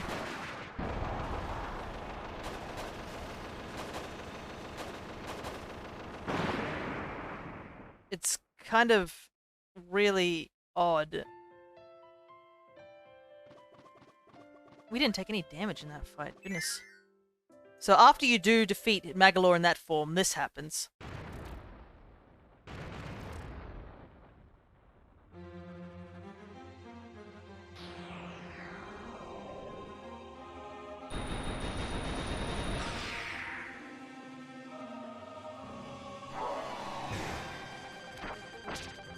Fight this thing,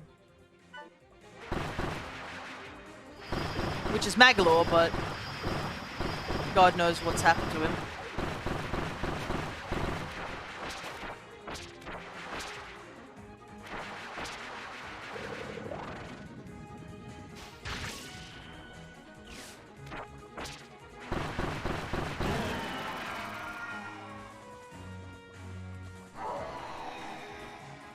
Oh, and can't have a Kirby game without an eye literally coming out of the mouth.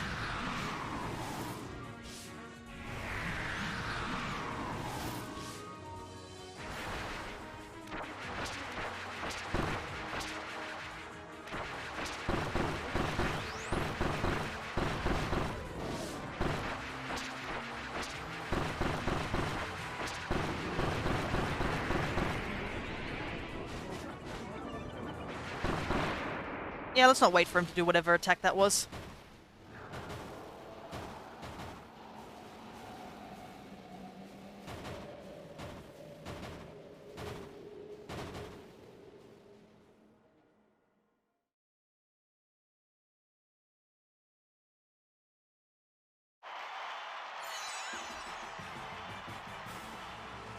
And we did it.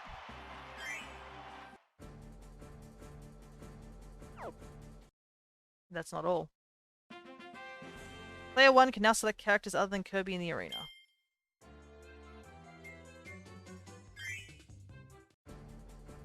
It doesn't give us the true arena just yet. I'm guessing we have to do some more stuff before we can get the true arena, if that's a thing in this game. But yeah. So what happened after, essentially beating Magoland the first time is the crown seems to have, I guess, possessed him? I don't know what really happened, but yeah. Essentially, after the main story, the epilogue happens. I don't know if the epilogue is still up. It is, unfortunately, 5 hours long, so you'll probably have to see it on when I upload it to YouTube later. But yeah, it looks like for us to get the true arena, we're going to have to do this mode. So I guess we should get started a little bit. So here is extra mode. And you'll notice immediately with extra mode, when we enter extra mode,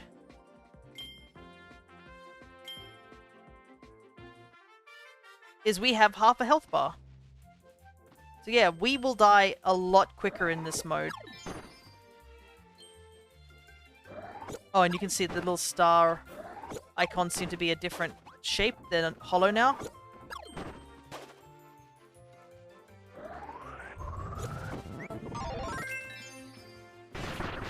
Also, I'm not sure how much of extra mode changes from the main story.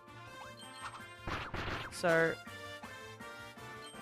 I guess we'll just have to find out.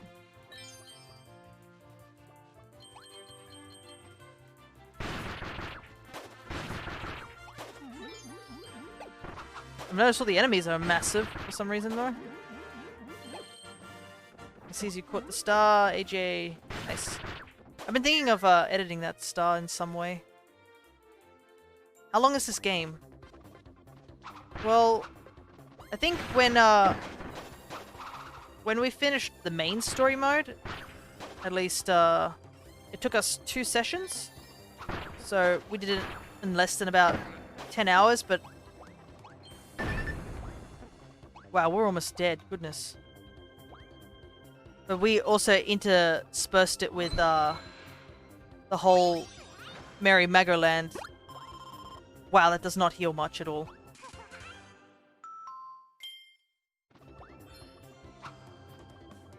So, the game's not too long, I would say. That's probably why this extra mode exists, essentially.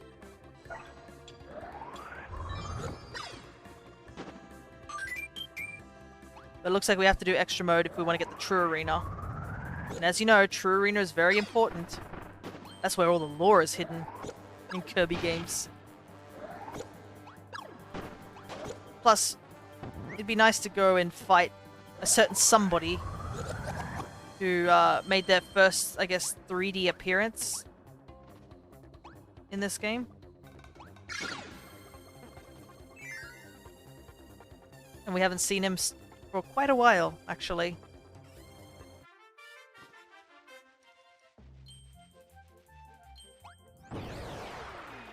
I've also noticed that some of the enemies are massive. Look at the size of this guy.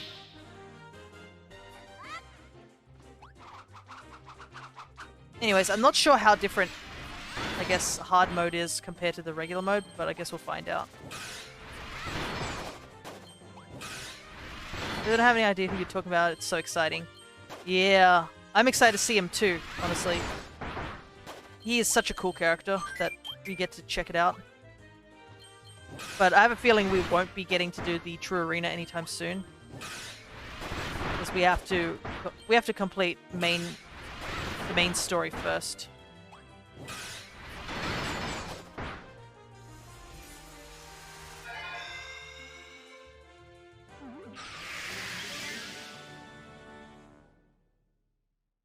Alright, here we go.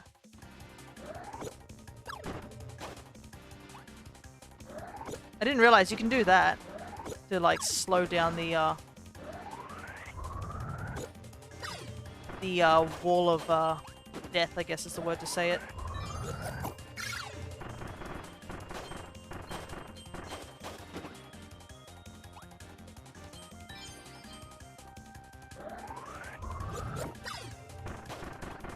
But yeah, there's a couple of bosses we won't be able to fight unless we do it in the true arena. That's the big reason we need to do the do this section of the game.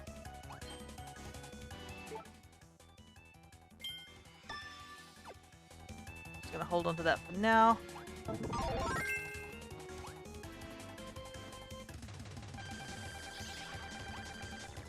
Fighting the Duma EX.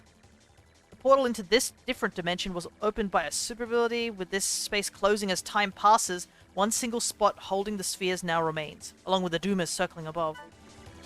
So... oh, this ability sucks against Dumas, I forgot. I should go on fire.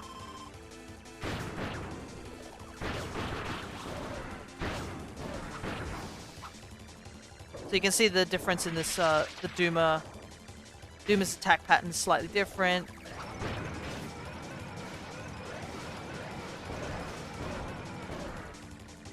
And their overall design's different too.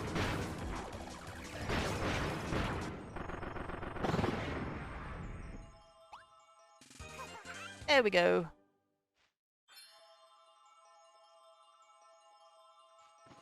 Let us quickly head on out.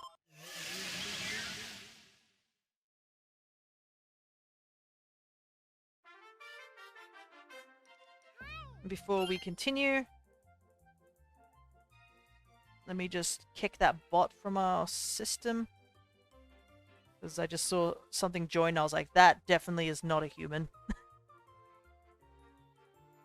Because I know some people don't really talk during my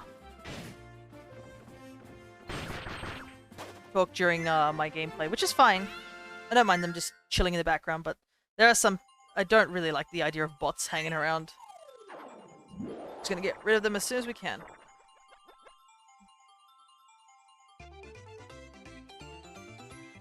I have a feeling we're gonna have to collect a lot of these stars whenever we can. So that we don't die. Or have at least lives backed up. Send the bot to bot jail. I technically can, can't I? Where is that bot? Here he is. Yep. And right, yeah, I should make a little garbage bin so I can trap the bots in there.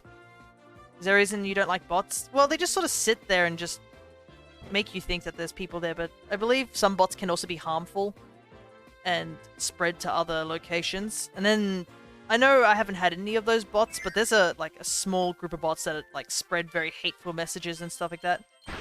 Thankfully, we have not encountered any of those type of bots. But I've had a couple of bots come in to attempt to convince me to get Dogecoin.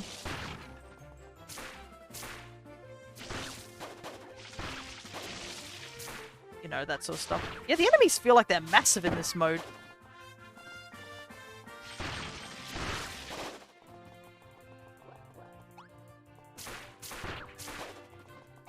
Feel big, but they don't seem to do much. When I update the look of my channel, which I don't know when I'm going to do that. It is a new month, so I honestly should get to doing that.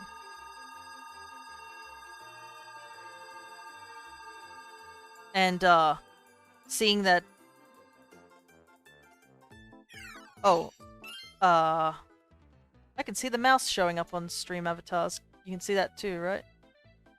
Okay, it showed off. It disappeared when I take the bot off. I think what I should do is that when I change it, I should make a little garbage bin with, like, actual blocks in it so I can put the bots in there.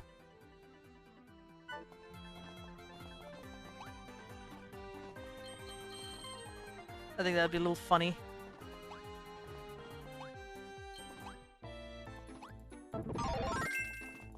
Just a little inside joke that the bots will not get.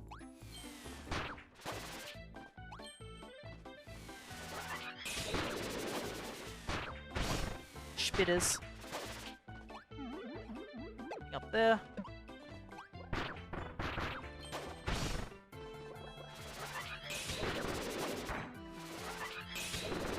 But yeah, since I'm actually going to work tomorrow.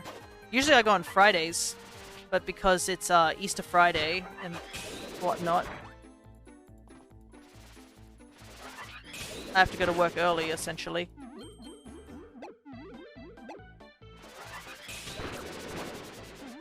So I get a free day on Friday, I guess.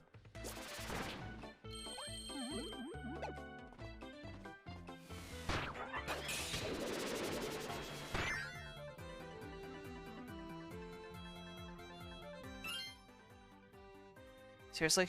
Wait. That is funny. Another bot exactly the same as the one we just banned popped up right now. I was like, wait, these two have the exact same naming conventions. Look at this. Chatting on Discord and network streamer Discord. I wonder if they're maybe made by the same person.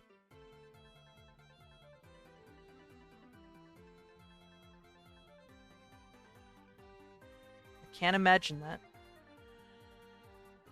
And he's persistent. Yeah, that's another thing too. It's like, sometimes if you let bots just stay on your channel, they can start calling in other bots. You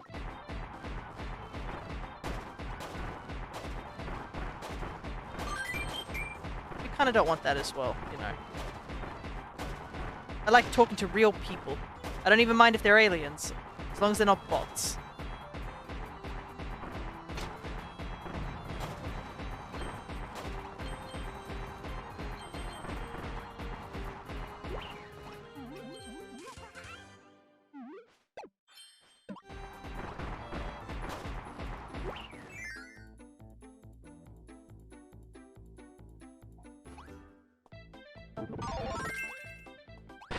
I like how in a lot of these early levels they made us, you know, try out all the different abilities. But like, as you get into the later levels, they just totally forget about them again. I feel kind of bad because like, there were some levels that I wanted to try out a new ability and I guess we never did. Well, it seems at least one thing. While the enemies are like a lot tougher and stuff like that, and more dangerous, it seems that they it seems the orbs that we need to collect seem to be in a similar locations, so we don't have to worry about that particular aspect.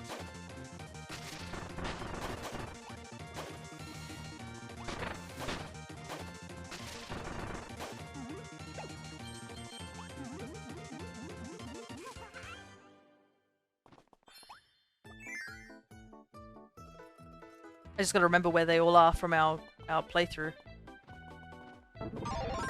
I do know where most of them are, but I think a couple of them I'm a little rusty with. Oh yeah, now we fight EX versions of all the bosses.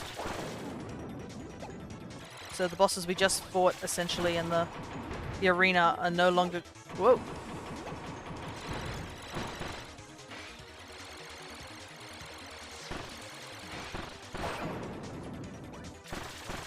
Not gonna be as much of a cakewalk anymore.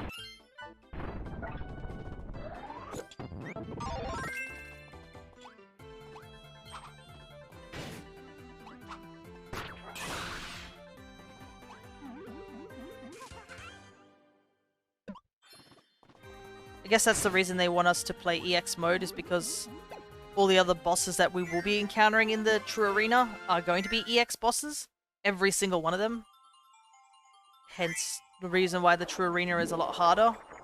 Because we'll be fighting these bosses. Kill enemy, then inhale that enemy.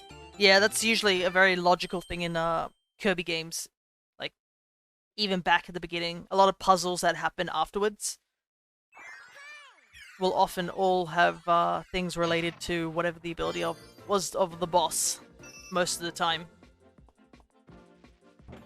And being someone who grew up playing their first Kirby game was Squeak Squad, where most of the stuff you do in Squeak Squad is looking for chests.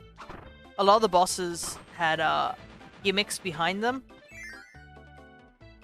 So you had to go and inhale the boss's abilities and use them to find the chest. So this is just a more advanced version of that, I guess.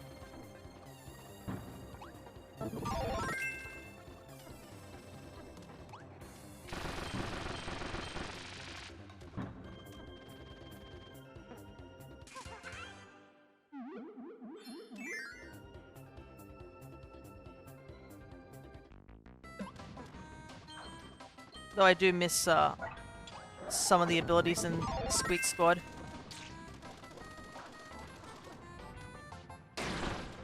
We did play Squeak Squad on stream for a birthday stream.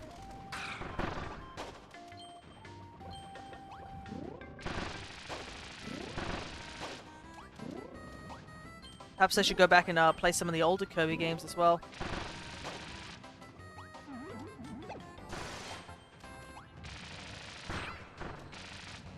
That didn't go well for me.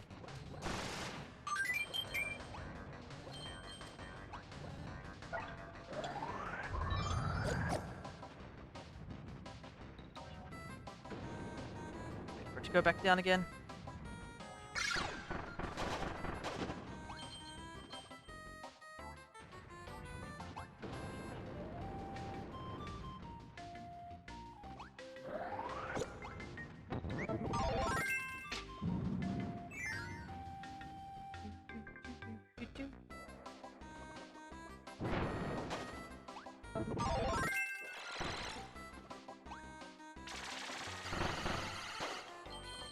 But yeah, like, a lot of these early stages are going to be like, use this ability, sort of, for the puzzles of this area.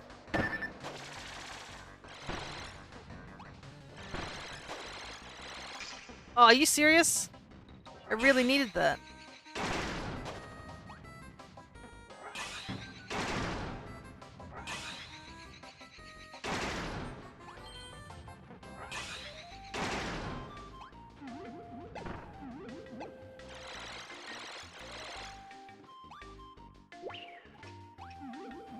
Gotta kill the Staffy.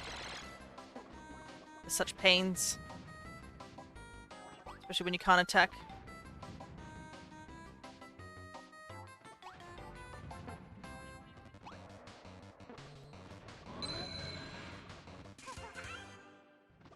Starfies are such a deceptive monster, sure.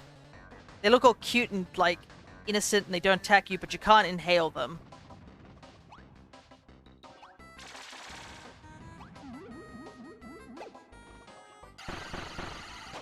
If you do anything slightly wrong, they go into that demonic version of themselves.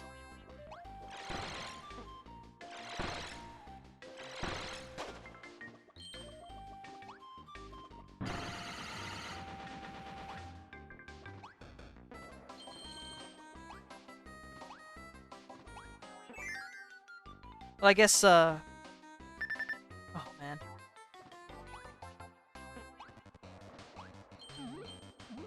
So low on health.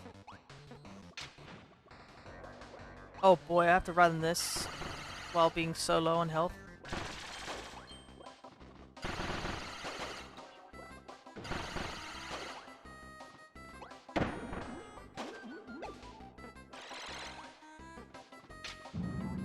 No!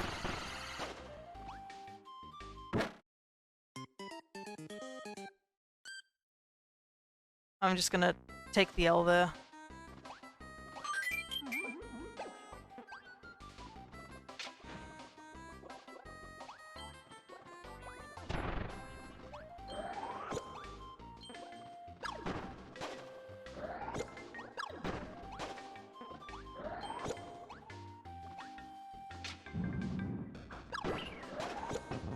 There we go. Sometimes you just have to, commit unalive. Yeah, that's the word. So you don't have to do a whole level again. You get so many lives in this game, you might as well.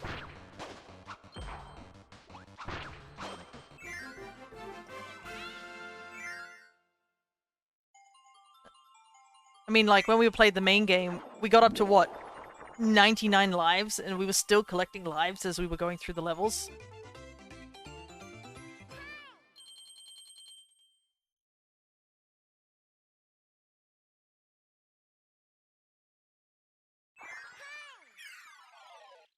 I've only been streaming for 2 hours. I guess it feels a lot different because I started an hour early, so the timing feels a bit wonky for me.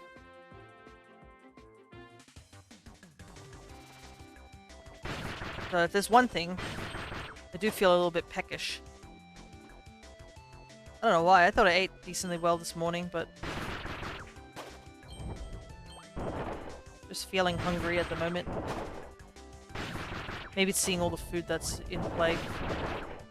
Yeah, I noticed one thing for sure, that that little dip area, that was supposed to be a food item, so there's less food to eat on this area as well. So you have to play a lot more carefully, but the funny thing is that because of Magoland, you can technically have an unlimited amount of, like, resources.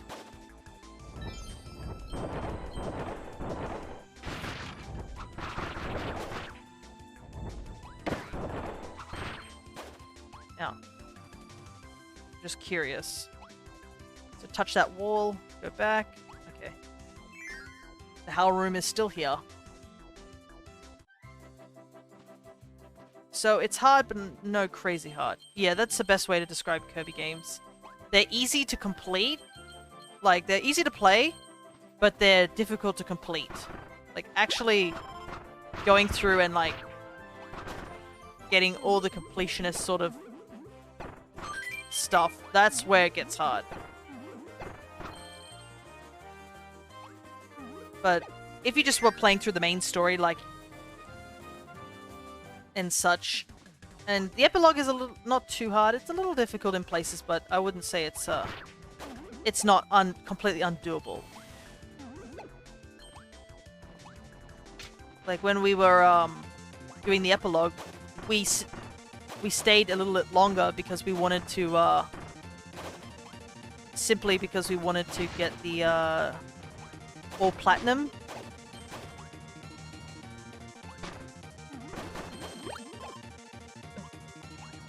That was the only reason that it took a little longer than it normally would have. But actually completing the epilogue, you can easily do that. I remember watching the completionists talk about Kirby games that they're really hard to complete. Yeah, that's essentially it. Like when we did Forgotten Land, it took us quite a bit of time to get the 100% complete.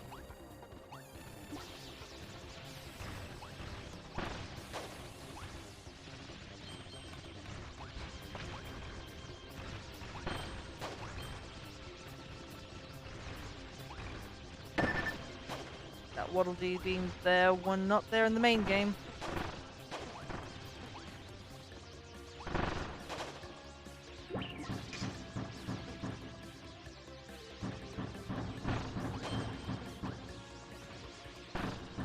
Yeah, I think I saw the completionist episode on Kirby as well, and that was where I got the same mentality as like, yeah, he's right, you know?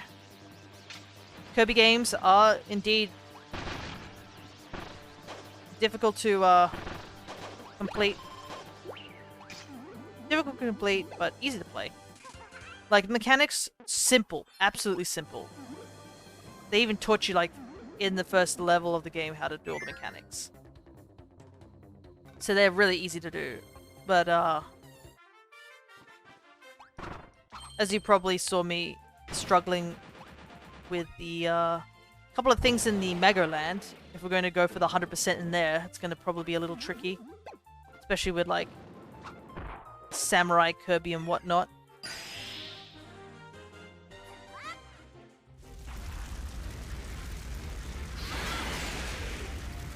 These levels are so good for gaining extra lives. Because you just shred through things and they give you so much stars.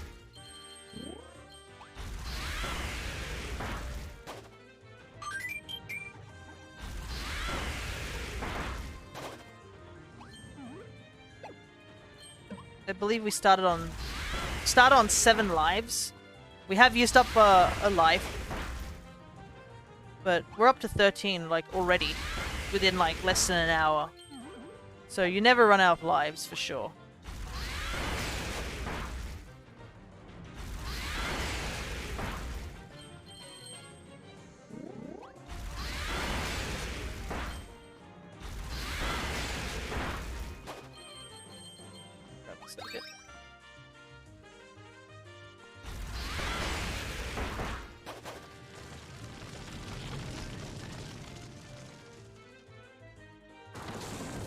Yeah, I don't think I ever 100% completed the Wii version of Kirby Return to Dreamland. So that's another reason why I want to try and complete it here. Because we did complete Forgotten Land. Which I can't believe, but Forgotten Land is now like what, a year old now? Which is insane.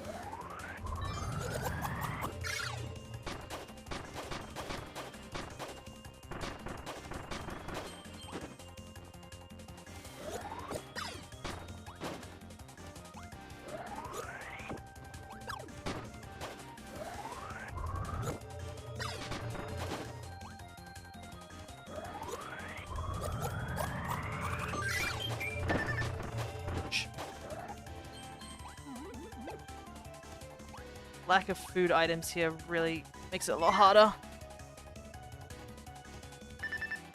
Food is so scarce.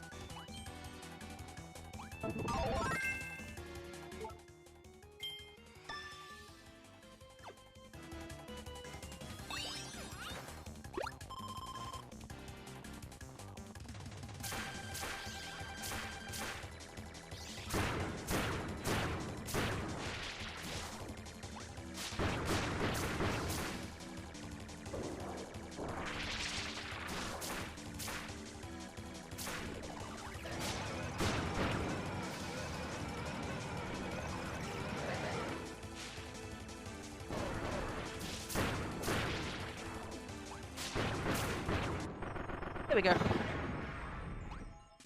Perhaps at some point, maybe down the line, we'll go back to Forgotten Land again and run through it and save a VOD of it. Because I know I did save a single clip of me beating the arena with no items, so no abilities. Well, not no items, just no abilities.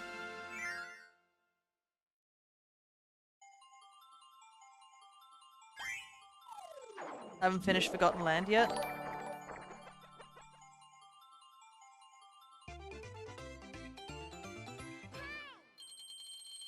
It's an amazing game, but always if you just don't have the time for it, just that's understandable too. And also, thank you for the follow, YKC. You probably can see what we're doing, but we are playing through Kirby's Return to Dreamland Deluxe. We are going through Extra Mode in order to unlock the true arena.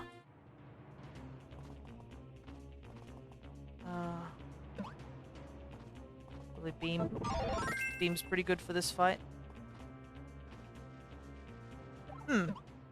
Wispy looks a little different this time.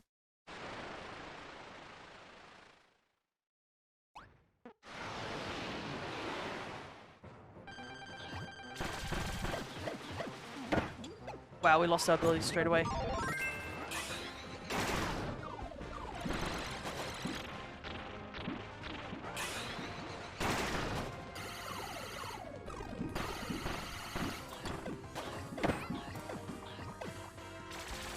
Wow, we're almost dead. Goodness.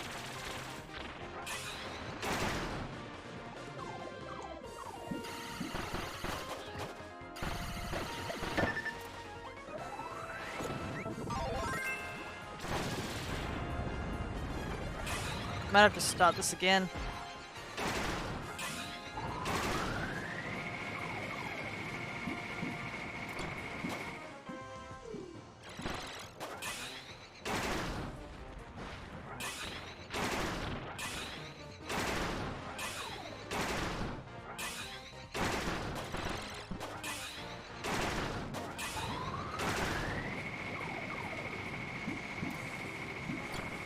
Oh, that was really close.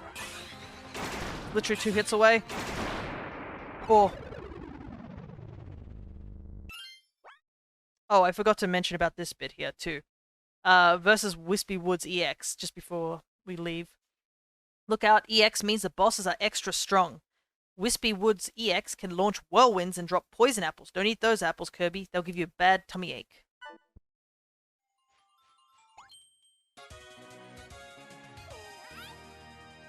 And as always, victory dance.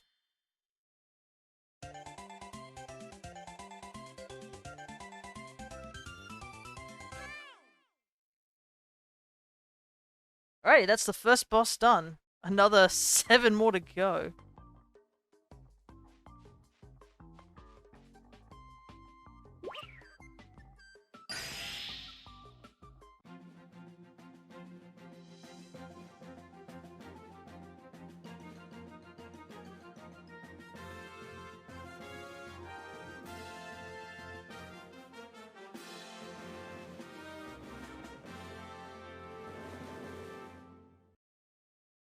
I just realized we probably have to run through those challenge things again, which is gonna suck. You did it, Kirby! My ship has its oars back. Thank you so much. I'm counting on you to find the other missing parts. Keep up the good work. And don't forget to keep an eye out for all those energy spheres. If you collect enough, the broken doors within my ship will reactivate. There's some really cool sub-games you can play with your friends. Not to mention copyability rooms with all kinds of copyabilities to try out. Yeah, this is pretty much the same as before. I have a feeling we'll have to do these challenge stages again, which is going to suck if we have to do them again with, like, less health.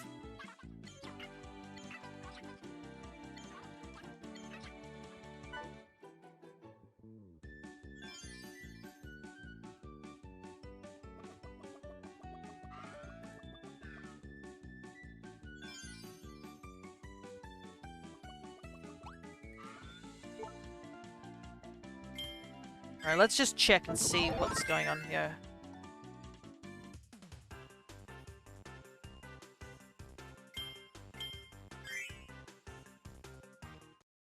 Oh yes, it is less health. Oh my god.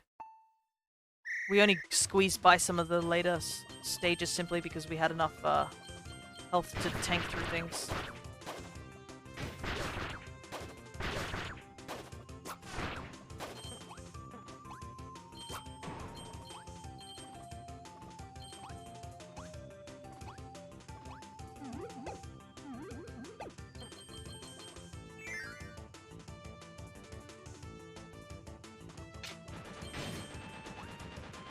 Oops. Did that poorly. Oh well.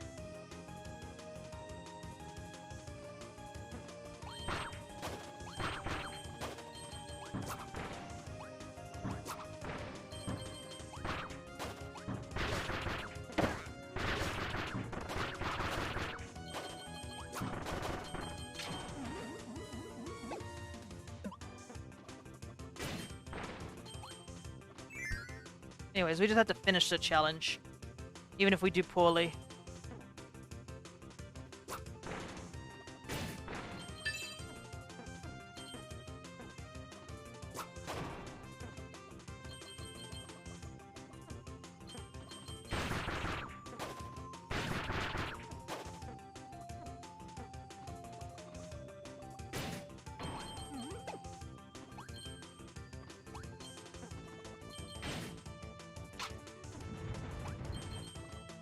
Don't know if we have enough time to do this bonus room.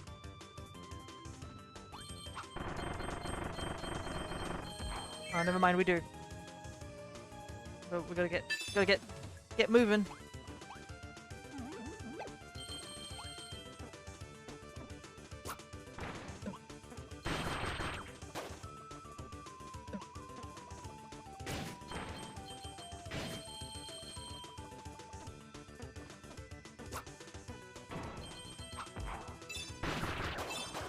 Yeah, let's just go. Let's just go out.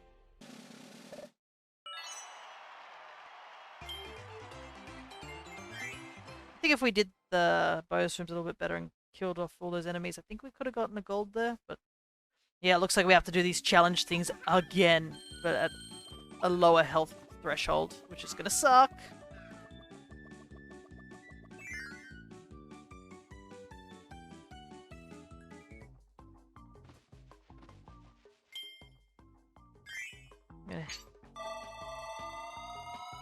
Gonna head over here real quick.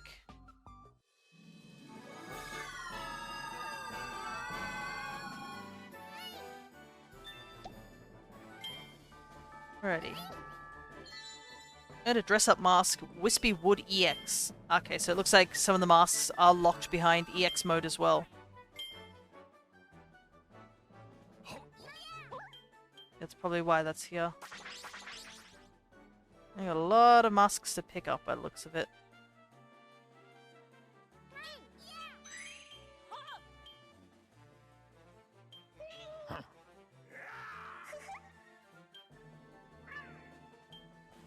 So we finished...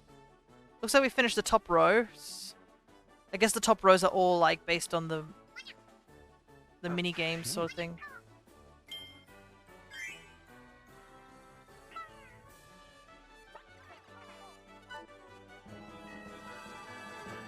Here's me, Magoland. I am taking over this amusement park. I am the true Magoland. Well, if I was blue, it'd probably make it a little bit better.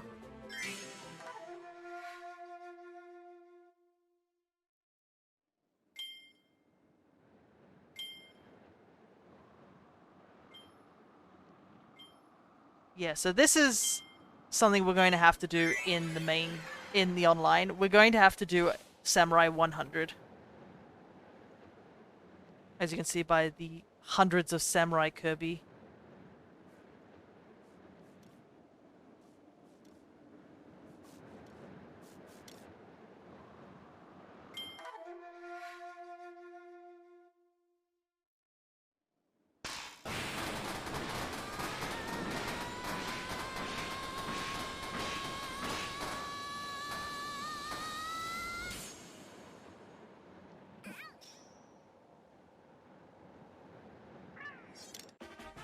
So yeah, that's what we have to do. We have to beat 100 other people. And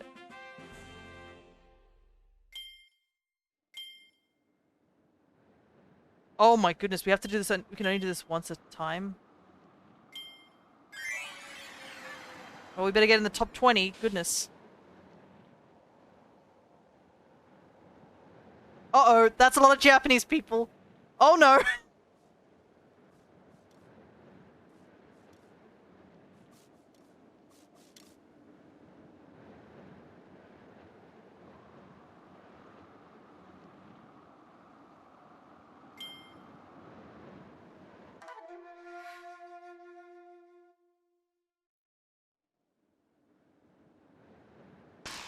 Go!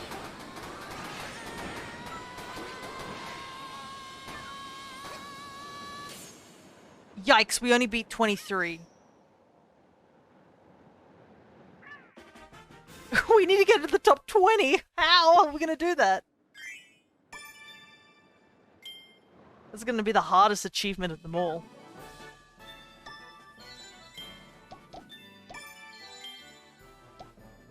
Alright. We...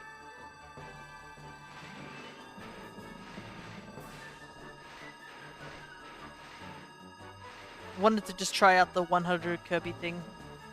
But it's gonna suck. For sure. You have to get top 20. And I don't know if my reaction time is just really that slow. Maybe, perhaps I'm too old now. My reaction time's not as good as it used to be. Which is a very sad thing to say. Alrighty.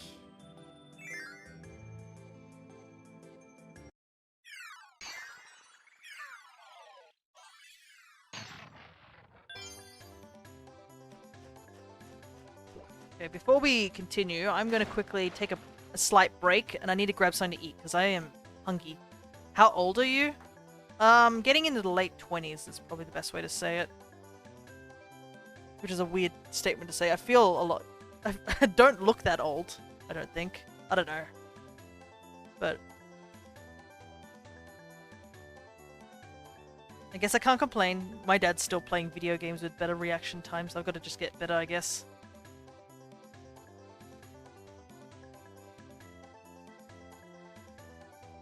Like, how would I say? I'm pretty sure, like...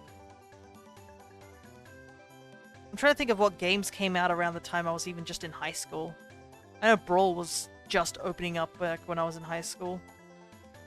And Squeak Squad, I think, was relatively new.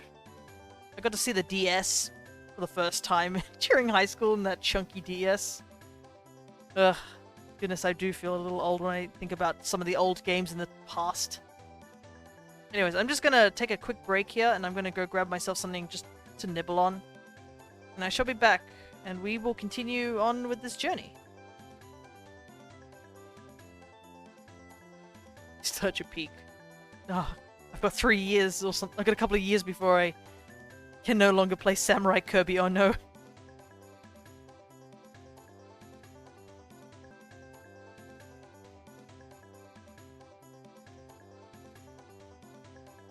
Probably should keep it on the break time because I'm gonna be eating a little bit. Now I feel young only being 22. That is young! You're not even functionally an adult when you're in the early 20s. I don't want any nonsense where people are like, oh, when you're 18, you're officially an adult. No, you're not. You're pretending to be an adult. It's only when you get, like, deep into the 20s that you realize, oh, this is how you have to be an adult. When you're a little baby, I was already looking for shiny Pokemon. I was playing Pokemon before I was able to talk. A true gamer. I don't know when I started Pokemon. I guess I'd played Stadium, which, surprisingly, Stadium just got announced for the Nintendo Switch. It's a shame that you can't transfer any Pokemon over to it.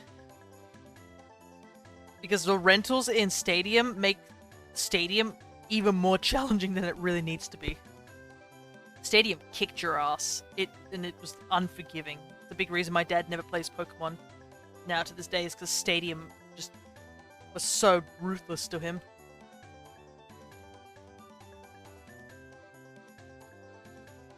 And then I got to start in, like, what, Ruby and Sapphire era. Hadn't played Stadium, didn't have an N64 back then. Stadium, funnily enough, sure, it was... I think the big things people loved about Stadium was, one, seeing Pokemon in 3D, which was cool. But the big things was the announcer is so great in those games, just how absurdly, like, enthusiastic he is. I kind of miss having an announcer. Battle Revolution was a similar thing too, but... And the minigames. That was the big thing that people played Stadium for, was for the minigames. Power of having two older brothers, yeah. I'm the oldest sibling, but we had our dad who started playing video games, so that's sort of the big reason we got into playing video games. I think I was 6 when I first played Ocarina of Time. Because apparently I wasn't any good at it, mind you, but like I played bits and bobs of it. Now I play it as a randomizer from time to time. I should do that. I haven't played a randomizer of OOT or Majora's Mask recently. I know they're also getting a lot better at making a randomizer for, I think, Twilight Princess as well. I think Wind Waker had a randomizer and Breath of the Wild has a randomizer. can't imagine doing a... But the thing with the randomizer for Breath of the Wild, it's more like a race randomizer where they give you like 9 tasks to do. And when you do it, you just win, essentially. Because Breath of the Wild is such a big game. Cannot wait for a Twilight Princess randomizer. Oh yeah. I think I've seen ZFG, who's a big OOT randomizer runner, as well as just speedrunner in general. For April Fool's time, he did a Twilight Princess randomizer, and I was like, oh, okay. But it also made me realize that I do not know Twilight Princess as well as I know, like, Ocarina of Time or something like that, or Majora's Mask, and some of the checks take a while to get. I was like, oh boy.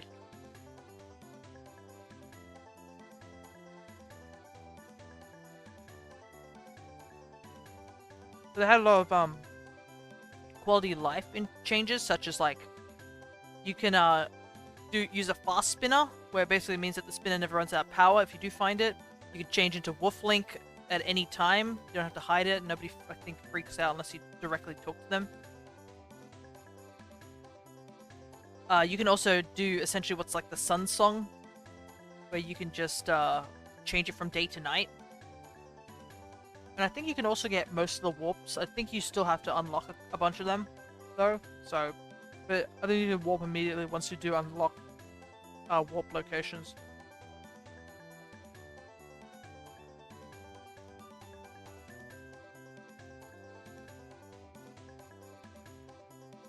It's officially 12 o'clock over here. It's technically lunchtime. I've eaten a little bit, and I have 2 coconut macaroons as dessert next to me. I shall eat them a little bit later, though. It is time for us to progress.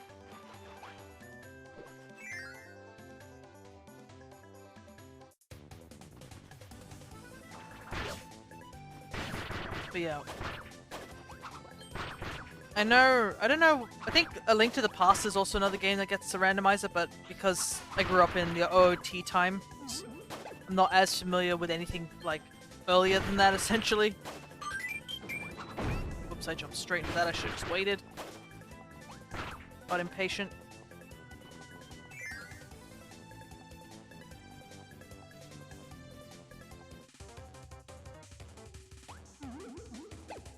Normally I don't do this, but we really need the need as many lives as we can.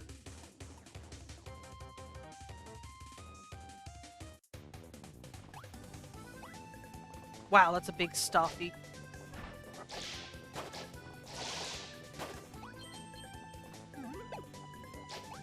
So you never did the Oracle of Season games? No, I have not touched anything regarding Oracle's Seasons or Ages. I believe, is it on, I can't remember if it was, coming to the, Nintendo Switch as a, as one of those virtual console games? Because it is. If it is, maybe that's something we should give a go at some point. I have played, Link's Awakening through the DX version, or the one on the Switch, essentially. I even have the amiibo for that.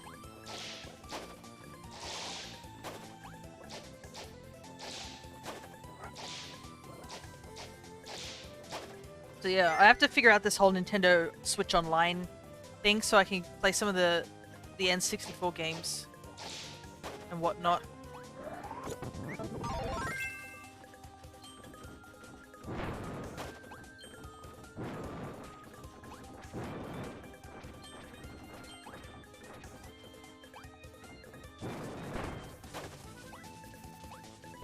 Because I think somebody suggested that we take a look at Paper Mario for the N64, because I did play the I played Origami King, just as which is funny because Origami King would technically be my very first Paper Mario game, and I know how a lot of people were just like upset about how it's not the true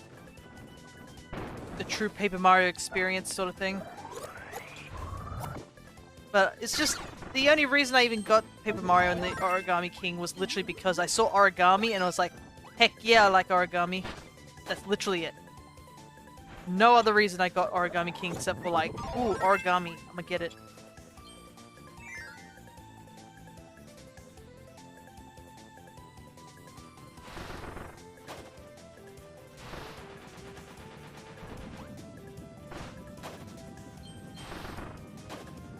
And then there's also Kirby and the Crystal Shards.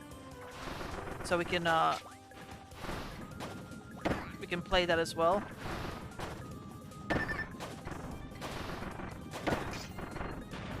Ow. That was a mess of a thing. I should have just let the... Oh, I don't have an ability. Shoot. I lost my ability somewhere along the way.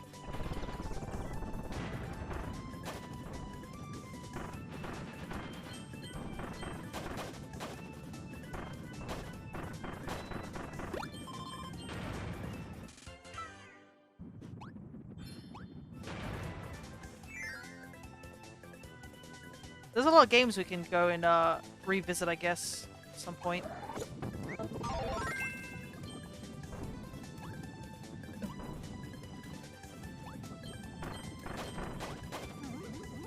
Perhaps I don't know how long those games will take for me to play as well, so I guess could make a couple of days dedicated to just playing a bunch of old games. I have a feeling I shouldn't have done that. I shouldn't have gone through the door. Can I go back? Probably not. Well,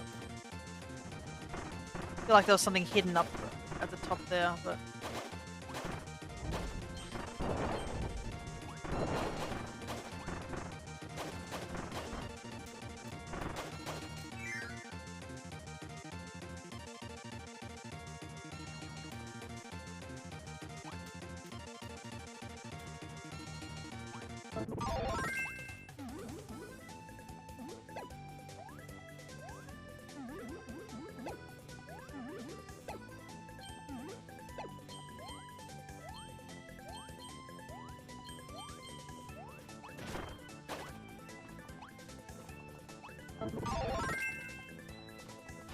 I guess we'll have to go on to the, Now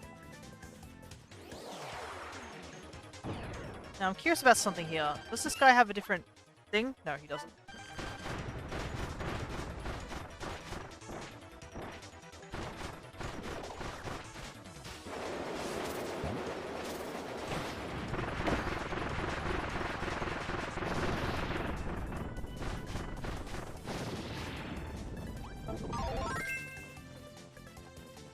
I also realized that, like, I should have inhaled, but thankfully in this game, the remake, they made it that, the bosses drop their ability instead of just completely disappearing, but I guess it's just instinct. It doesn't sound like Magoland at all. It's just like, whoop, whoop.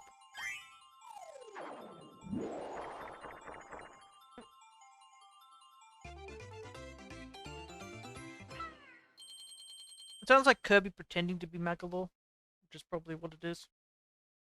He's just like, "Wah."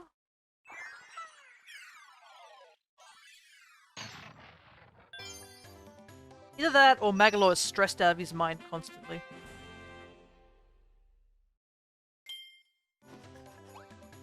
But there is something interesting about the Magoland epilogue, is that you see one of the little horn-like things, or ear, on his outfit. I think it's ripped in the epilogue. So it does confirm that Magoland has ears. So he's cat-shaped. Which is very important lore, as you know.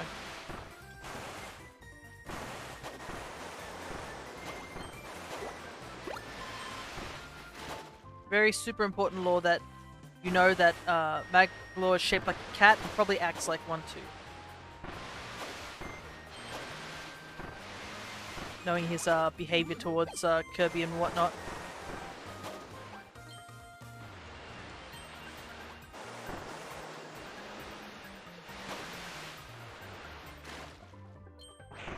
You have to be extra careful for these swimming sections because I am no good at these swimming sections.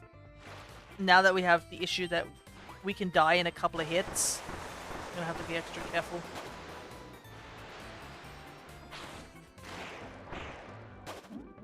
Swimming is jank in this game.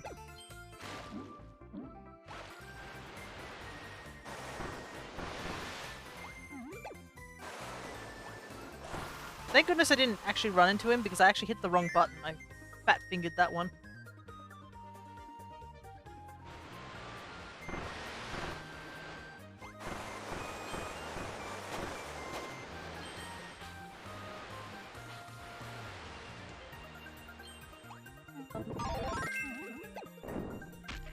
Whee!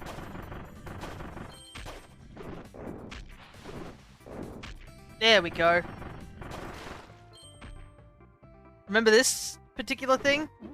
If you played Smash Brothers, you'd know what it is. Oh, we got the Magoland. Stone Kirby is always the best because, like, it has so many little things hidden in it.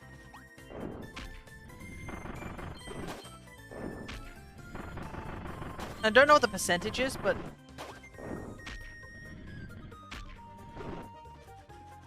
like, there's some really cute little hidden abilities and whatnot.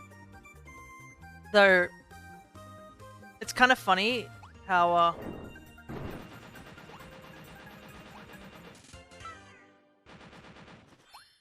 I think for the, one of the stone things turns into this really muscular guy. I think there was like, some sort of stream or something like that in Japanese, where it's implied that this is what Kirby thinks is the true hero appearance. Is just a really buff guy, and it's something that Kirby aspires to be one day. Which is, I think, the funniest thing ever.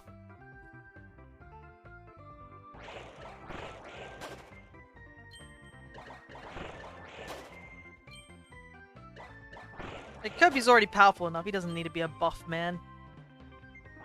We love him in his little squishy, orb-like self.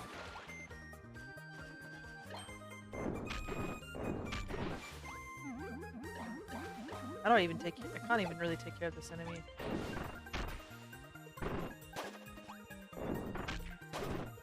Wait, I probably needed that water guy.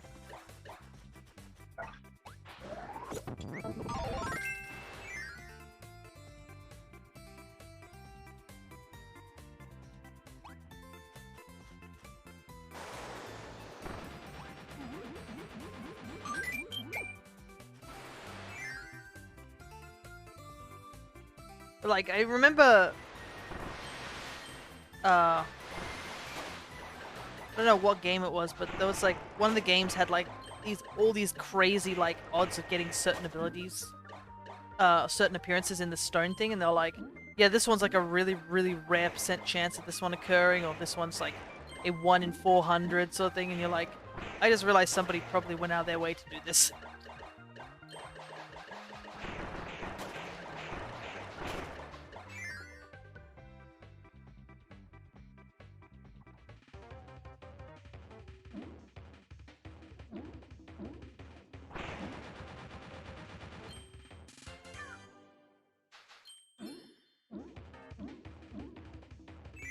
Don't need to activate that other door casually.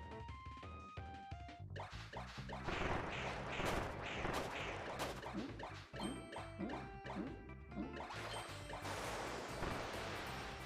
we have no reason to rush.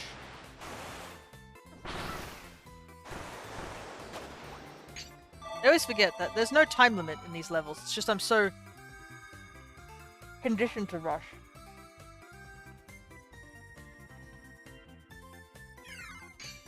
And we can't really rush anymore because we just die instead.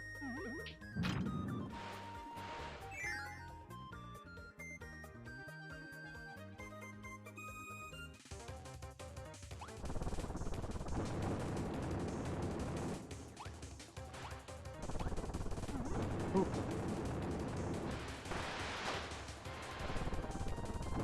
You know what time it is? It's another one of these levels.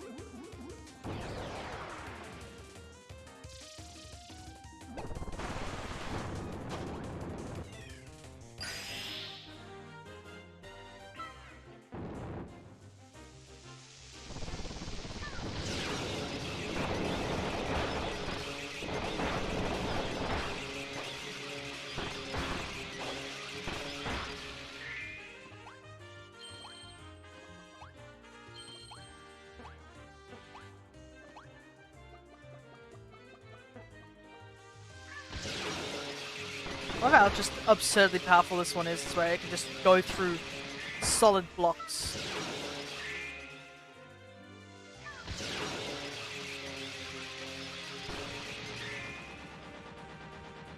Without a care in the world.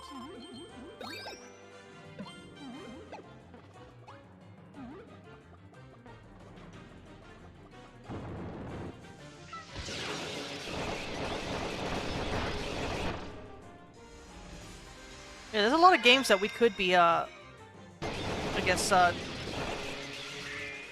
trying out at some point, I realize. Have you seen the BDSP mod that makes it include Kirby in the various forms? No, I don't think I have. What's the mod do exactly? Like, does it just change Kirby's general appearance? Or, like, add him as a... What's the word? I'm trying to say something, but I can't do that right now while I'm gonna do one of these levels, which kind of sucks. Okay, so it adds Kirby as a Pokemon, which honestly would be busted in itself, as we know. It's not a model swap.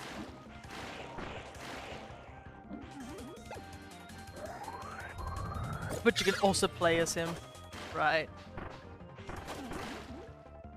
I think I do remember vaguely somebody doing that for Sword and Shield, where they replaced a bunch of the characters, other characters.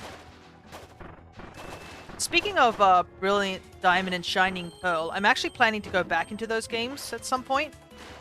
We did play them as part of a stream over here on the channel, where we did a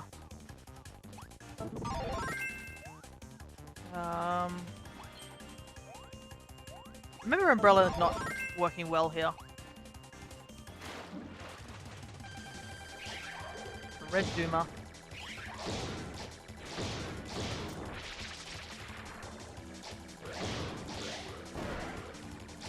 But we basically did a oops. What was it? A mono grass run?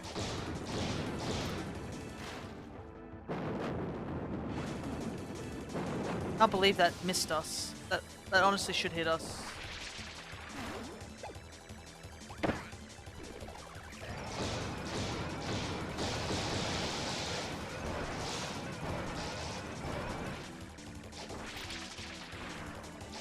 There we go.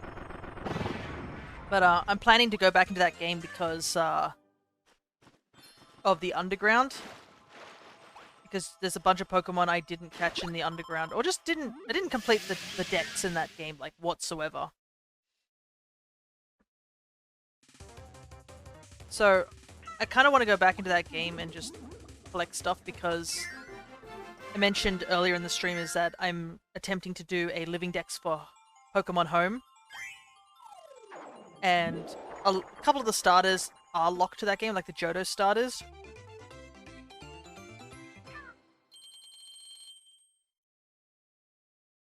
I know I can go back using Bank and getting mons through that, but I want to see how many of the mons I can get just using the Switch games. Because obviously there's some mons, like stuff from Alola and Unova, which are literally unable to get unless you get those from those games. Oh, and Kalos as well.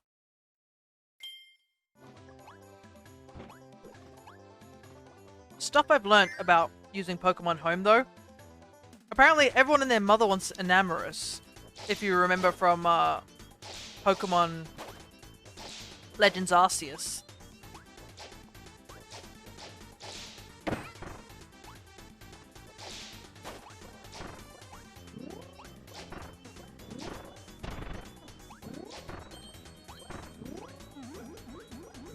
I know, for Legends Arceus, you technically have to, if you want to get a certain amount of stuff done, like, or if you want to do the form changes for what's the word?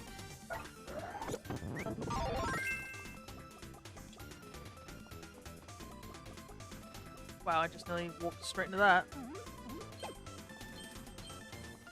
if you want to do a living form dex on Pokemon Home, you need to play through certain games twice. Like, for example, with Legends Arceus, if you wanted to get Enamorus, you'd have to play the game twice to get both forms of Enamorus. Sort of thing.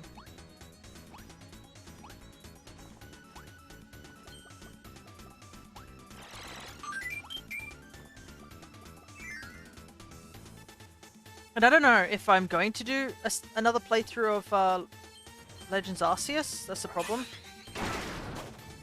Because I do like my file that I have on that game, sort of thing. So I'm not inclined as much to, like, restart the whole file. And the problem is I don't know if you can transfer Pokemon from a different, like, what's the word? A different user? So there is a second account on this Switch, which belongs to my sister because she casually wanted to make an account. I don't remember why or when she did it, but she was like, I'm gonna make a second account on here. So I have 2 accounts on this Switch. But that's essentially the issue, is like... Ow. I'm gonna heal, I don't want to redo that whole section of the level. But I guess there is one solution to this situation about me not knowing what to do. I technically can find people on the Alchemist's Discord channel, or just some people who are streaming or like watching my stream here. I could just trade all the Pokemon over to their account and then just grab them onto my account. So I think that's probably the best option. And plus, another reason I would want to do Legends Arceus again is because I can get another Darkrai and another Shaman. I think? I don't know. I will have to double check on that one at least. That's another reason why I can't really get rid of my Shining Pearl save file, is because I have Oak's Letter and the Darkrai thing. So I'm kind of less inclined to, you know... Just got shiny Oshawott. Oh, what are you playing at the moment?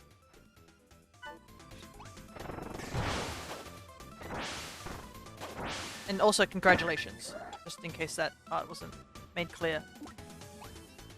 Oh, Scarlet's. Right. You're probably doing the,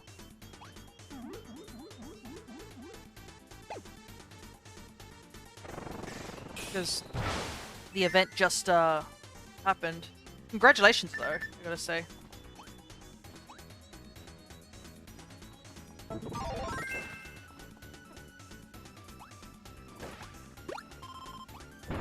Have you attempted to get the shinies for any of the other mons? Decided to play for a bit while I'm waiting for my program to finish compiling. Yes, I know that feeling.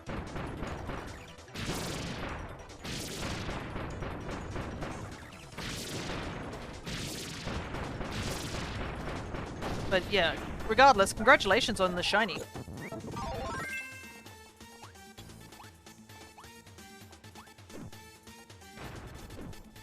I do have, I think, a shiny Oshawott from Legends Arceus, but I haven't transferred it over. It's an alpha shiny Oshawott too. So I'm just like, I don't know if I want to transfer him over just yet. And I want to keep him big baby, so...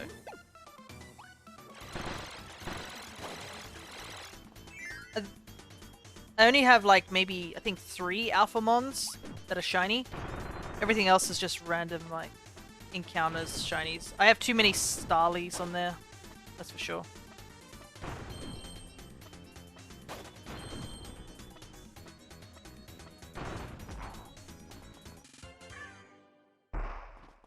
Big boy, yeah. Big baby. It's like that, There's like that Astuff movie thing where it's like, oh, look at the baby, and it's like, wah. And then now look at the big baby, and it's like a really big one, and it just goes, mwah. That's pretty much what it is. Hamburger! Or cheeseburger, actually. Alrighty. But yeah, I want to also transfer my Monograss team and my Legends Arceus team up, so that when Scarlet and Violet eventually do have their opening up for home, and we can transfer Pokemon over. I don't know how many we'll be able to transfer over. I hope we can transfer a lot of them over. I'd love to have matches with those teams, even though I know, like, obviously my Monograss team's not that great. But it'd be fun.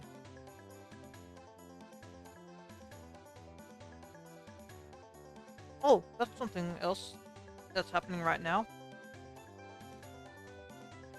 I believe in about 2 days' time, so Friday as per usual for us, in Aussie.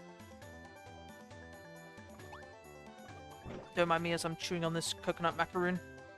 There's going to be a 5-star or like a really high-level Ditto raid happening. Essentially, the Ditto will always be 5-star. And it will have like 5 good best IVs. So if you don't have a Ditto, that would probably be a good time to go on. Also, another big reason is like if you're able to find people who are hosting the raid in different languages, you could trade the Dittos for different language Dittos, and there'll be 5 IV Dittos, so they'll help with your competitive breeding and shiny hunting. Though, to be honest, nowadays in this day and ages, competitive Mon training has gotten so much easier. Those Dittos increase breeding speed if they're different languages. Yes, so if they're different languages from whatever the Mon you're using, it will activate the Masuda method.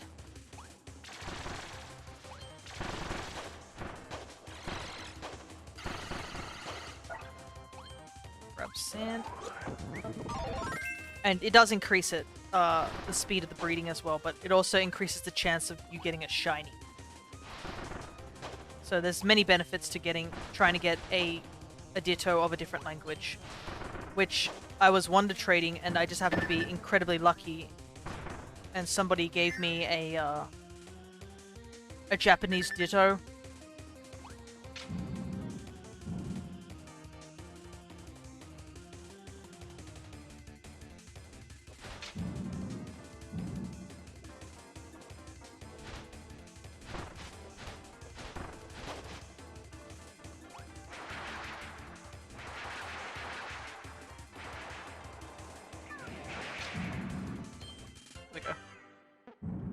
So I've been using him for my breeding for shiny Pokemon, or just Pokemon with better IVs. And as well as make sure they are holding the Destiny Knot as well. That helps with, whoop, thread the needle.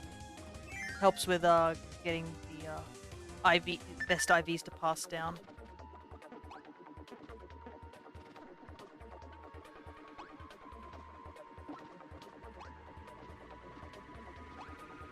Oh god, this is gonna suck. I can barely see the enemies.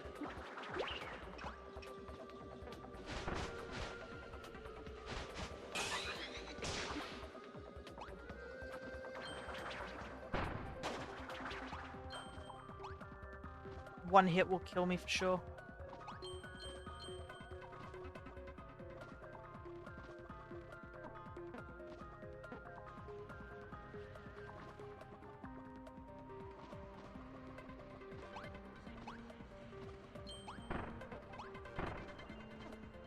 Also, there's like 5 spheres in this level, so got a lot of work to do.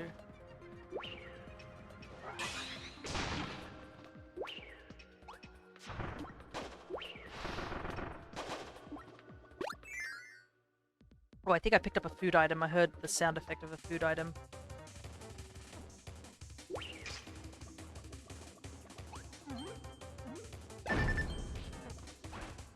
Doesn't. Never mind. I lost it immediately.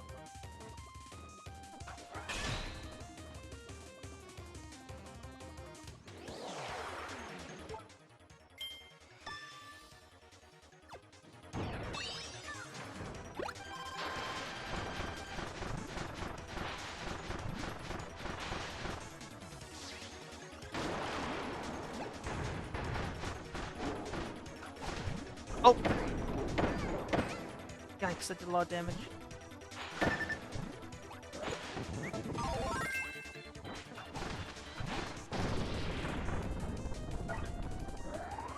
I feel like I'm constantly playing in the red at all times.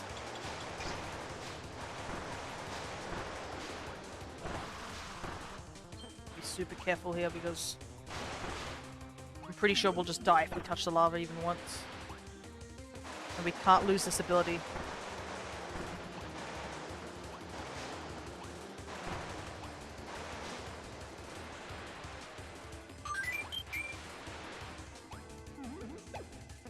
Actually, can we go back?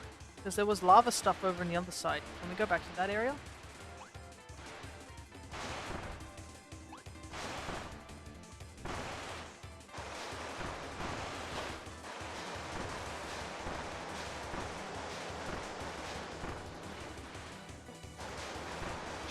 Spit.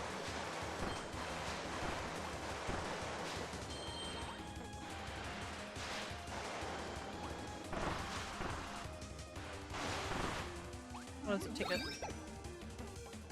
Collect as many of these tickets as we can.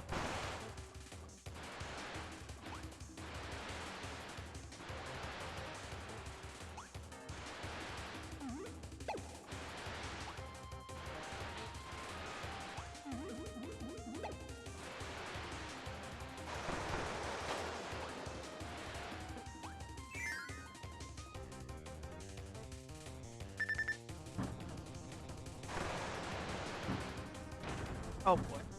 Yeah, I'm just gonna not risk it. I'm burning through a lot of these, but it should be okay.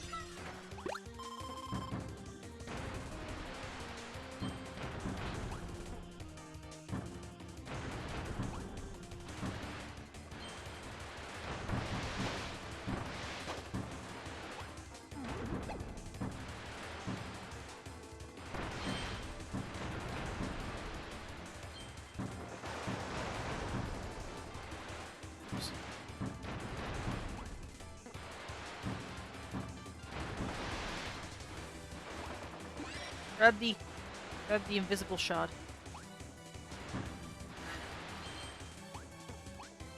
Which apparently also makes you just impervious to all damage as well, which is kind of nuts.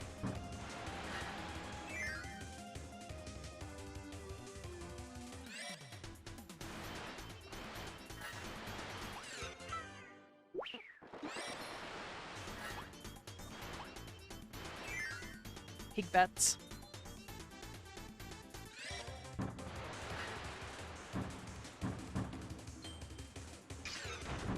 Nice, we got to the end of the level before it ran out.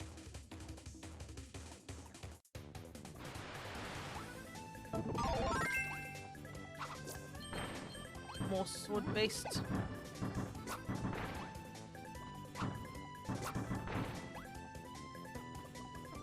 Mechanics. Like how they gave us sword and then they're just like, oh, by the way, it's biggest sword.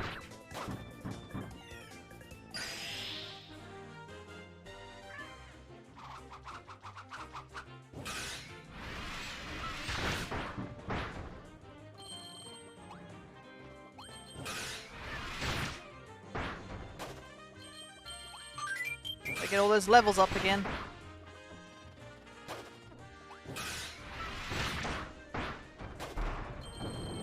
But yeah, I'll have to organize a time for a stream where we're doing a little bit of Pokemon stuff so that we can try and get some mons for home and stuff.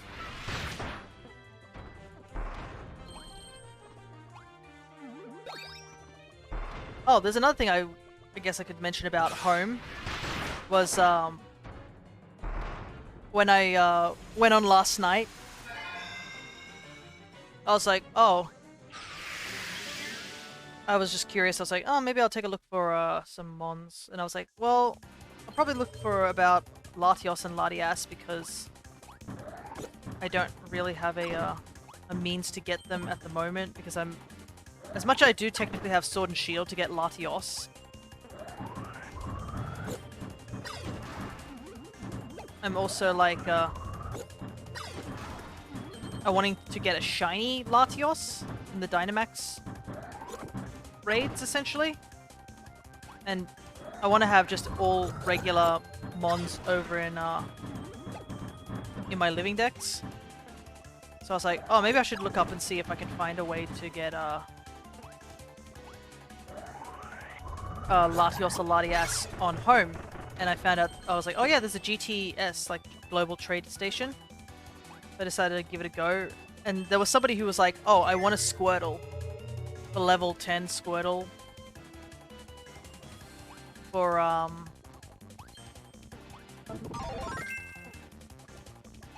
use Cutter this time.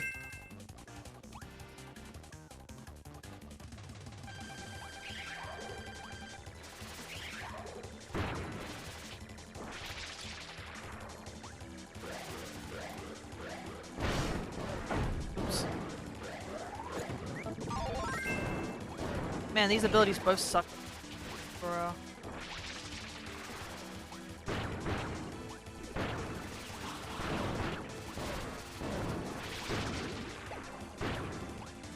just gotta focus a little bit because I don't want to die during this.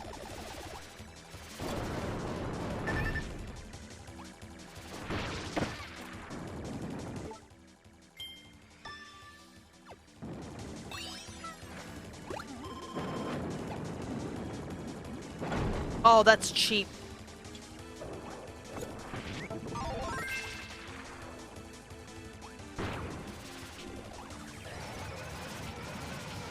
Yeah, Cutter was not a good idea, I don't think.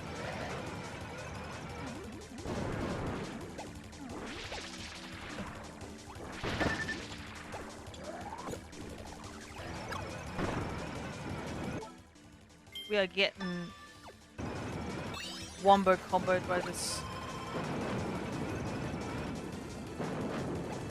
stupid bird.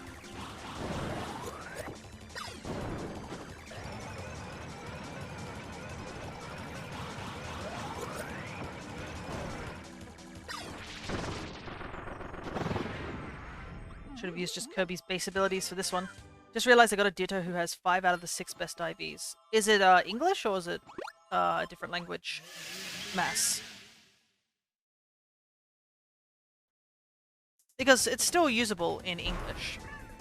It just obviously doesn't get the fortunate English, yeah.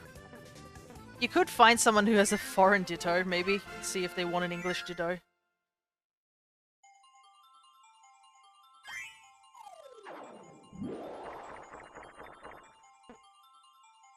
Because technically, an English Ditto is foreign to whoever is not playing in English, though English is a pretty prevalent language.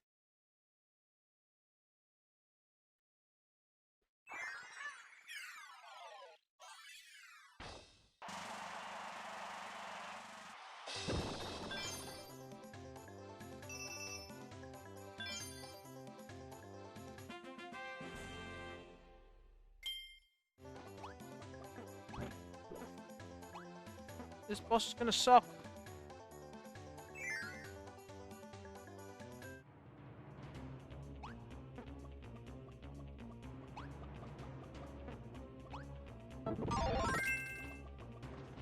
Sand or water better for this? I think sand is...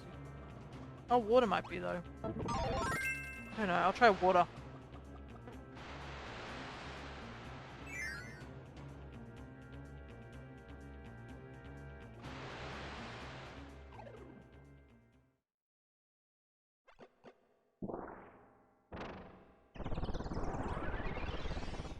Oh no, he's got angry eyebrows. Versus Mr. Duta EX. This isn't part of the show. Mr. Duta EX is here and he is angry. His Duta skulls are now covered in flames and he's throwing out fiery punches. Stay clear of his pyrotechnics. They hurt.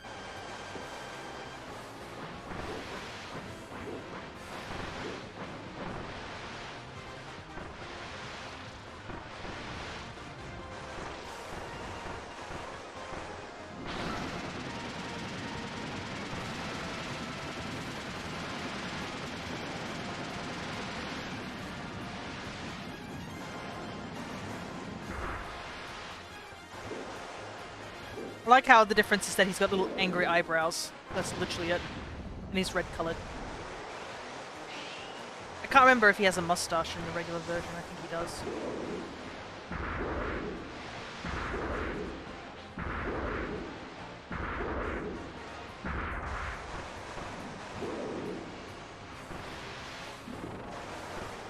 Ow! My ability!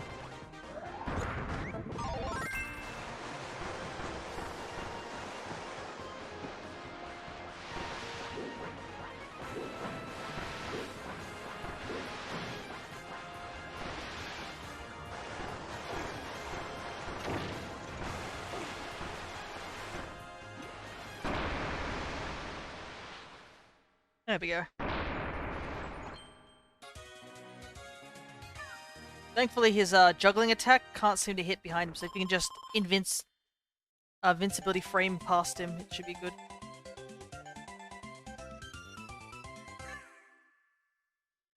Woo!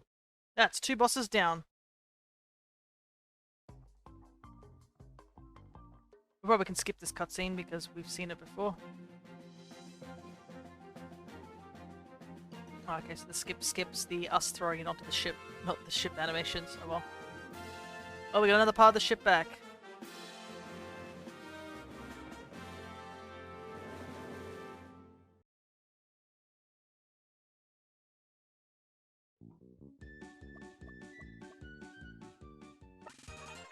You did it, Kirby! My Star Cutter has its right wing back in place. Also, why are you dressed up as me? What is this? Identity theft is no joke, Kirby.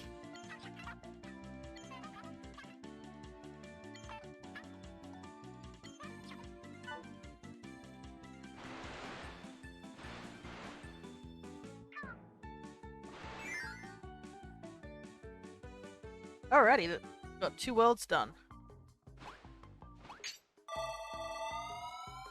Whee!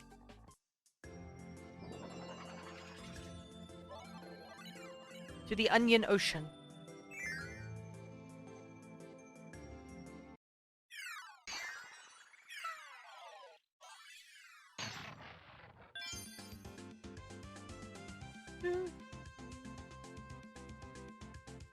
Ah.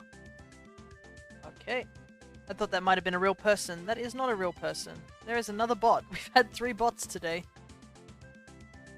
I think it's... Is it this guy? No. Where is it? No, maybe they're not here. Ah, this person here. This is a bot. Again. 3 bots in one day. Yeet. I may have thrown them really, really far. I don't know where I threw them. They'll come back down eventually. There they are.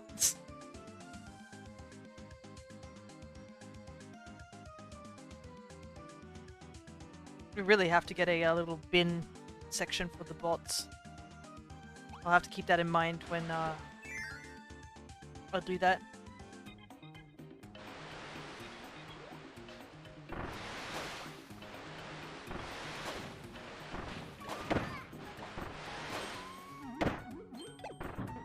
Wow, like one mistake and you basically just pop so much damage.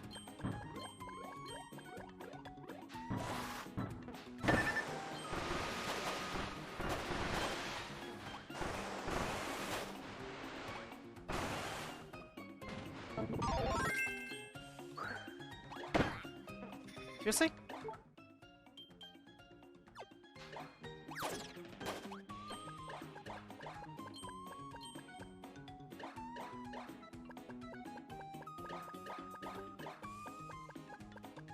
I have a feeling we are gonna die here somewhere, but I want to see if I can get to the next room before that happens.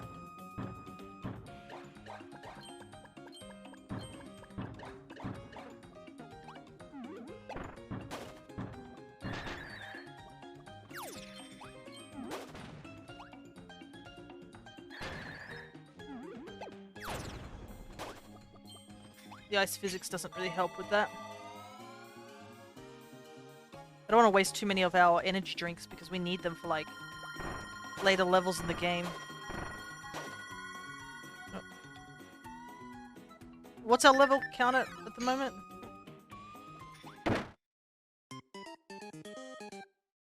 26, well, 25 now.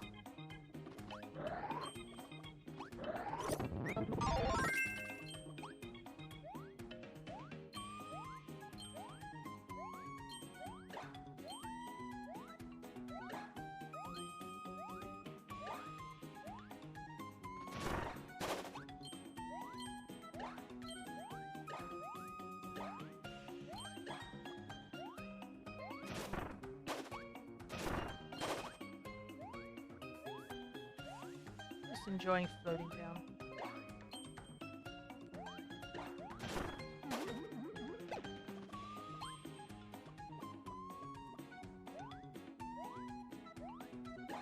I think our goal for like the stream, close to the stream's end, I guess.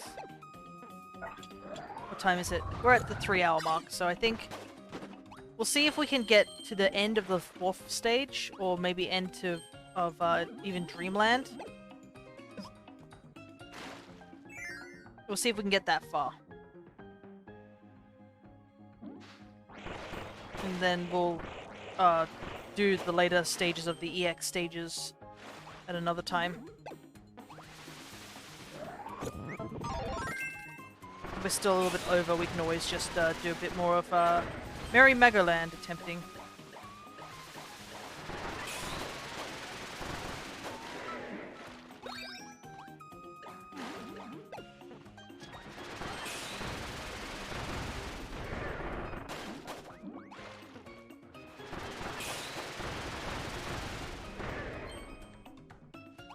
Where are all the spheres? I haven't found a single one in this level.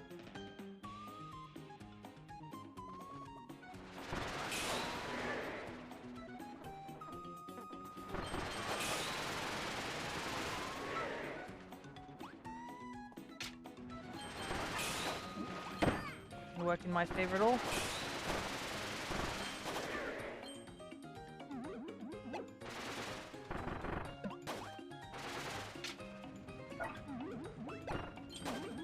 That's not what I wanted to do. Just trying to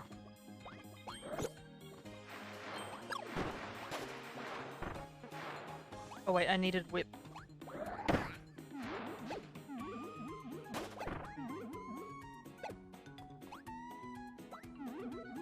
See.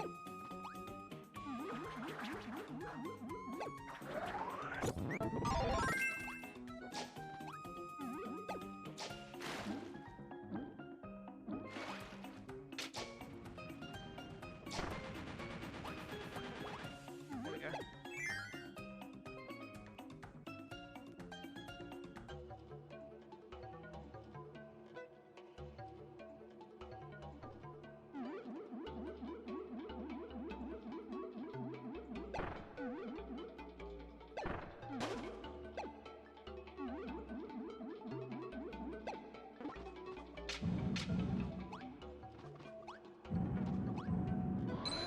There we go. Alright. I was also just making sure that this was the first sphere. Didn't want it to be that I picked up a sphere and it was like the wrong one. I'm like, I missed one. Nothing more heartbreaking than accidentally missing a sphere. It's like in Forgotten Lands how you'd collect all the Waddle Dees and you're like, I did it, I found all the Waddle Dees, and then you look at your screen and it says, you found the second Waddle Dee, and you're like, abandoned my son. But you don't know where you've abandoned him.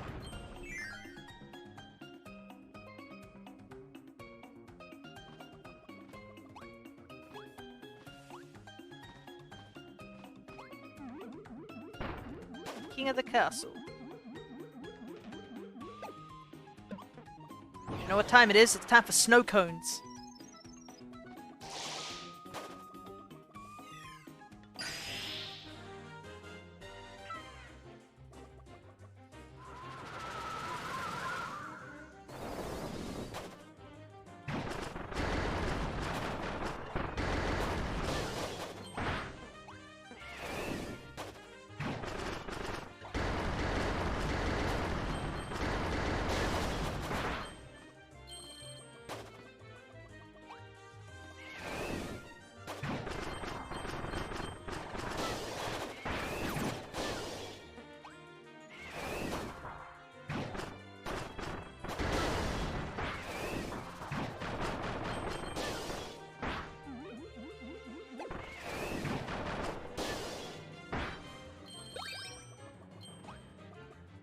this room?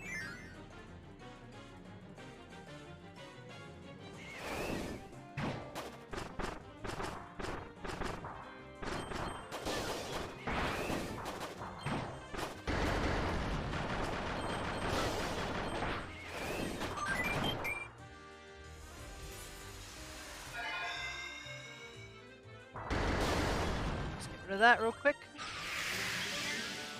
We're at half health, which is a little scary because we have to fight the Duma, but...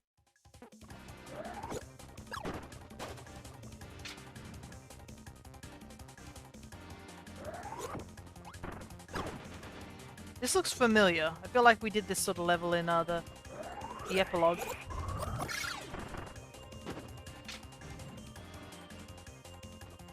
Yeah, this looks shockingly familiar. I guess the epilogue had more levels that was similar.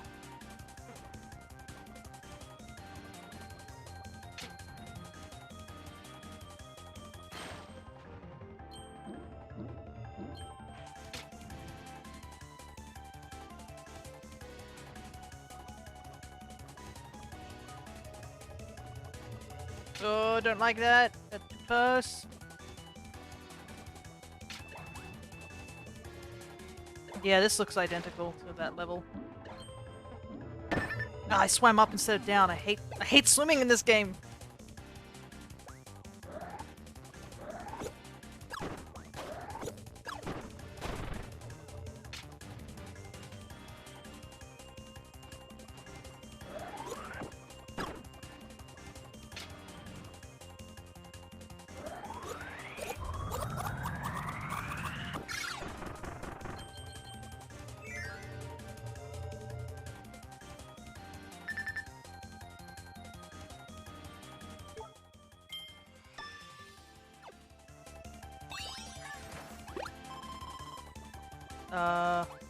Man. You.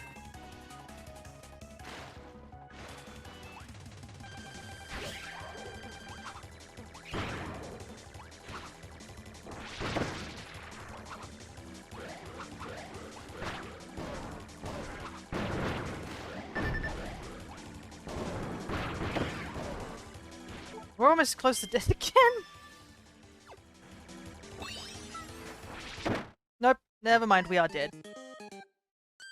Where does this send us? Oh no, are you serious? It sends us out here? Oh man. We have to do that whole gauntlet again. Rip. Oh, thank God we don't have to do the whole gauntlet again.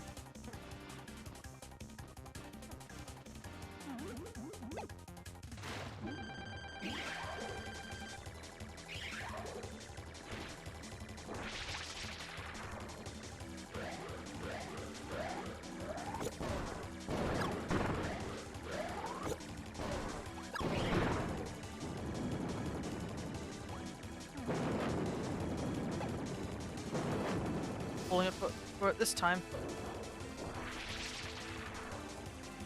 I'm gonna take it nice and slow.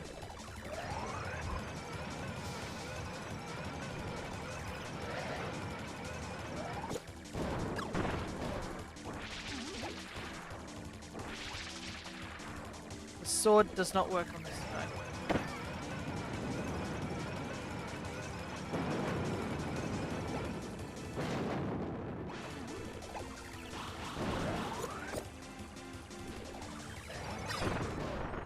There we go. Way smoother.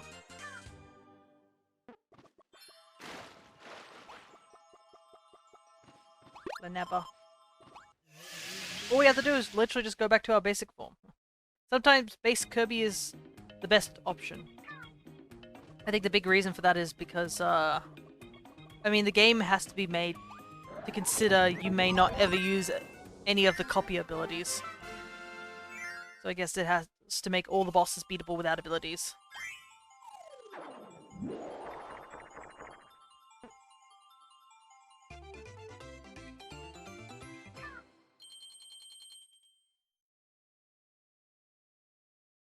Right. Does suck there was a couple of deaths there, but should be fine.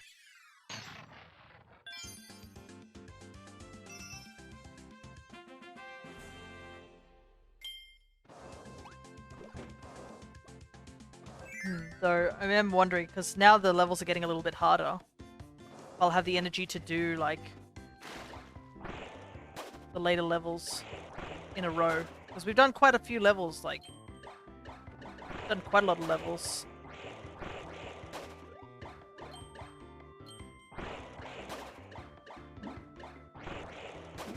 So we'll see how I go, because I don't want to push myself too much.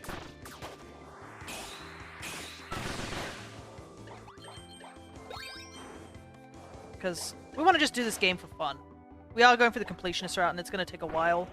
So there's no point rushing that completionist mark. We know it's going to take a while.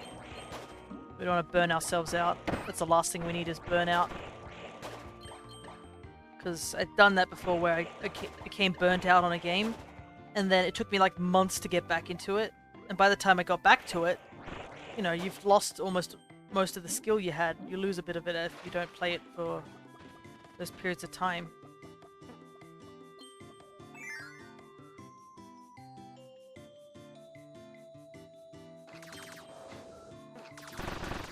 Pew pew pew!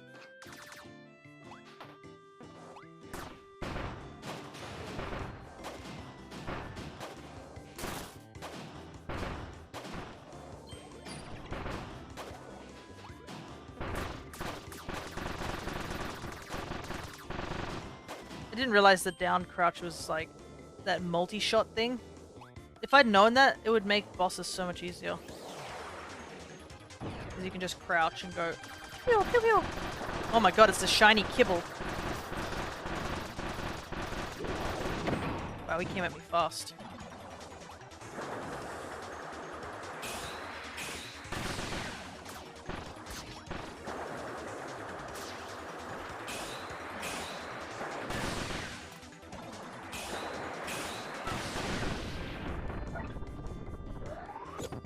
I do like that X-Kibble form though, I gotta say.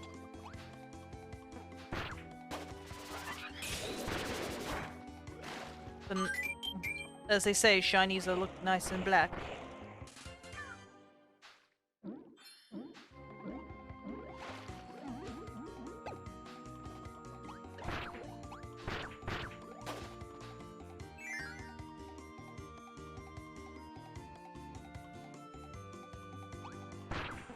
There's one ability I haven't used like at all. It's gotta be Spear. I have not touched that ability like at all during this run.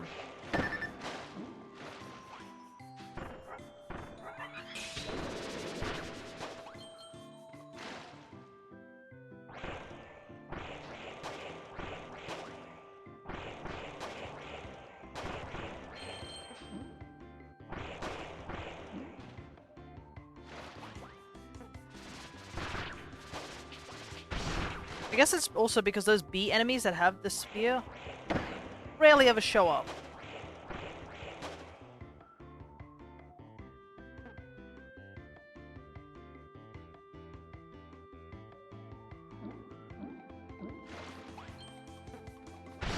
Oops. So low on health that... Yep.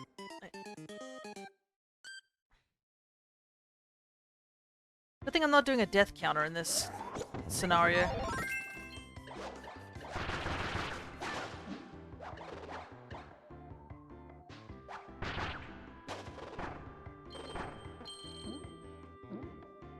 I've died far too many times than really should be said.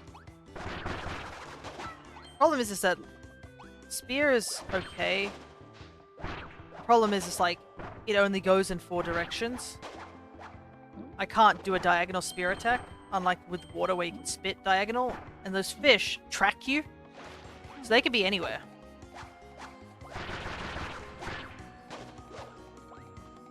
So I don't find spear particularly useful.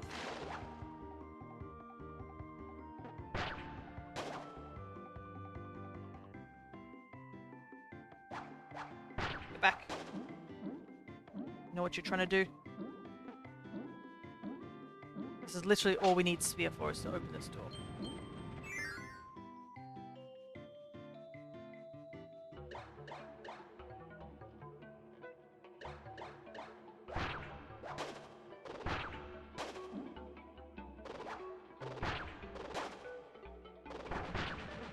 Thankfully, we can get rid of these guys before the spear can cut through things.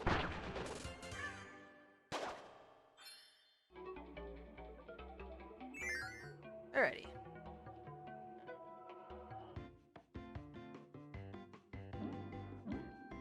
Away!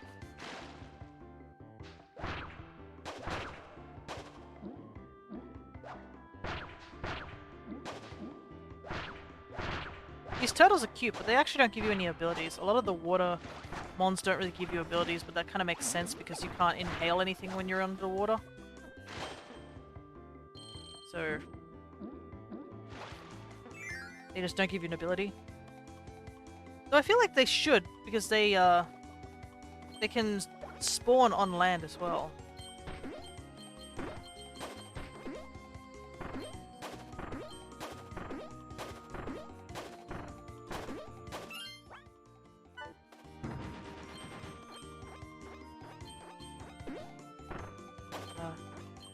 Seeing this boot reminds me that we have to do that item run again.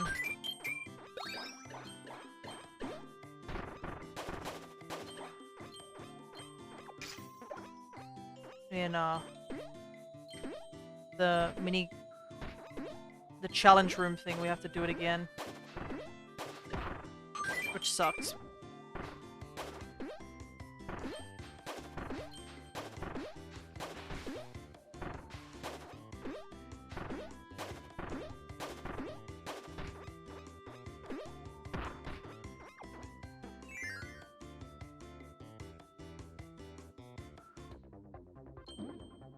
We're gonna do it twice as well, which is gonna even suck harder.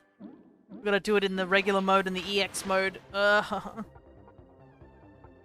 don't know if you were here for that, Len, but we failed that a couple of times, and I just gave up because I was like, God, this is gonna be boring. Watching me struggle through this.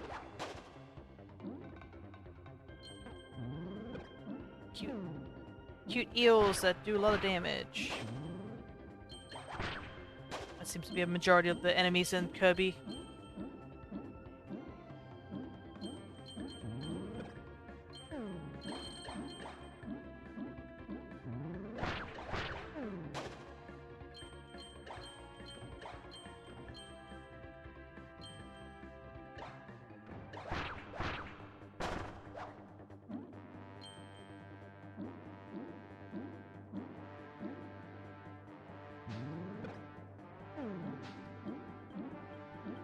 Go. Up.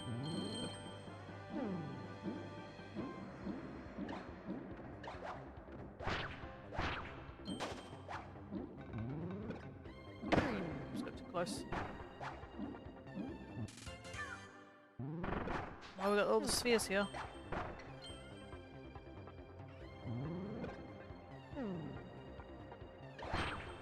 Man, it's... The lack of food definitely is really starting to feel it.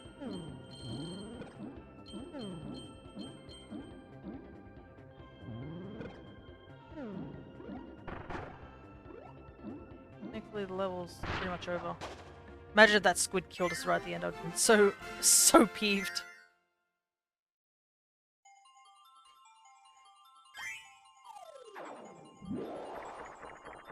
Ugh.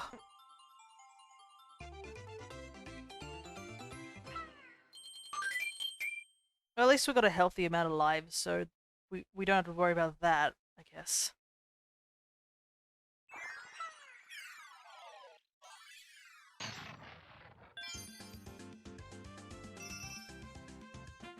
Yeah, I don't know why. I guess starting at an earlier time has really wrecked my body.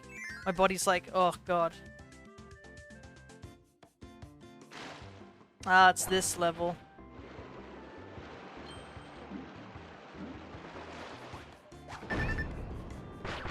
We've only just started and we're already close to death.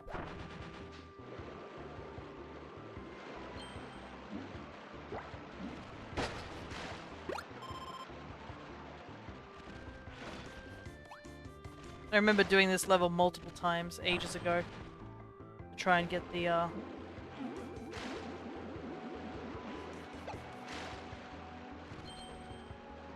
the sphere that I missed here, because I kept forgetting which path it was.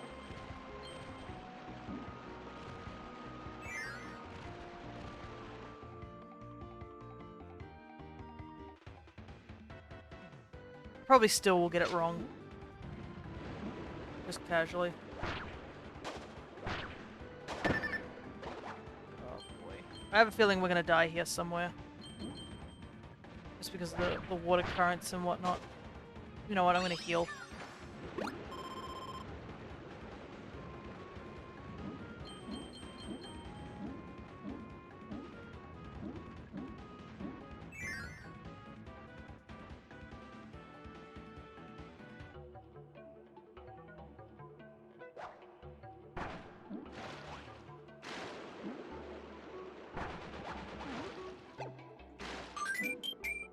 Well, good thing we have Spear, because that made that challenge really easy compared to last time.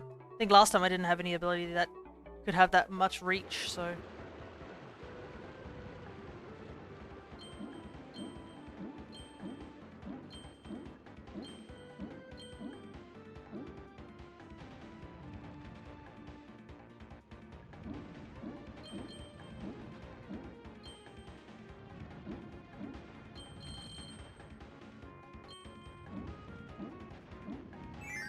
We kind of needed the extra lives now around this time.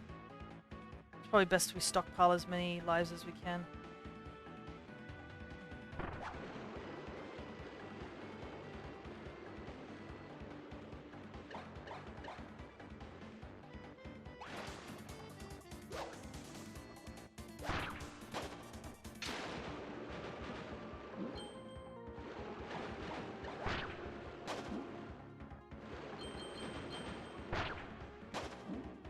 Nice and slow. Yeah, I'm pretty sure like these red stars here were actually food items if I remember rightly in the other versions.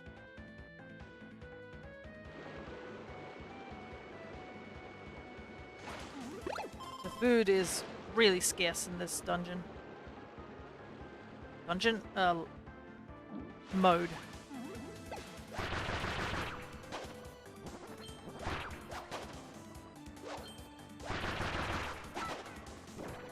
Also, I think this is the most we've used, spear.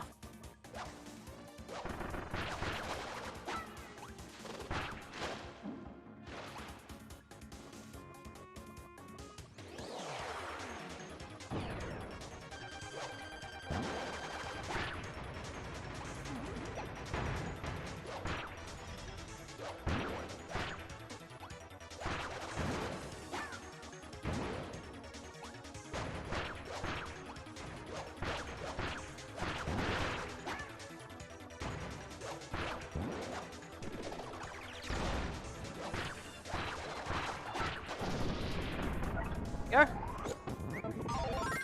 What spears like Waddle Dee's weapon so much fun. It's essentially what it is, like.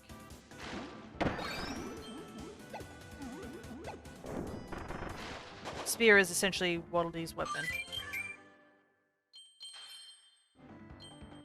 As hammer is like DDD's weapon, and sword is obviously Meta Knight's weapon.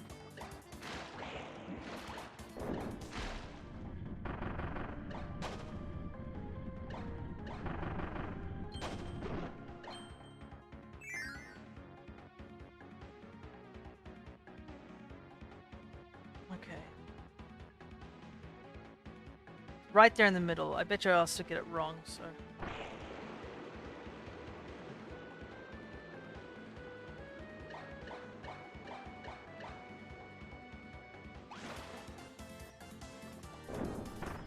Oh, interesting. We've got a statue of all three. Because I think it's supposed to be this one, but it wasn't last time. Sort of thing. I don't remember what one it was supposed to be. And I do not want to do this level all over again.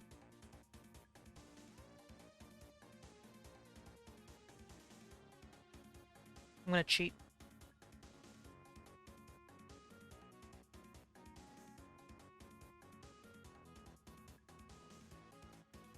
Because I just don't want to do this level again. We've already done this once before. Okay, so it was. I am right. It is following the line every time it changes paths, it turns.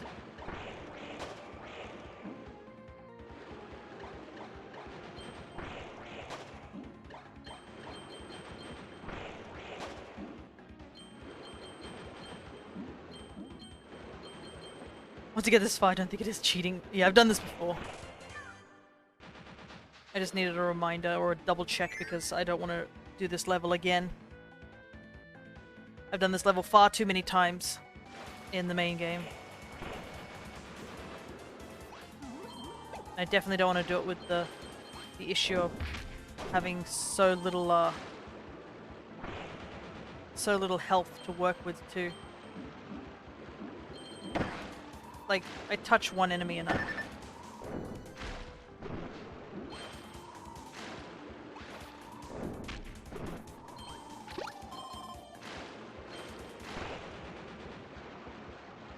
I think you'd literally die in 5 hits too.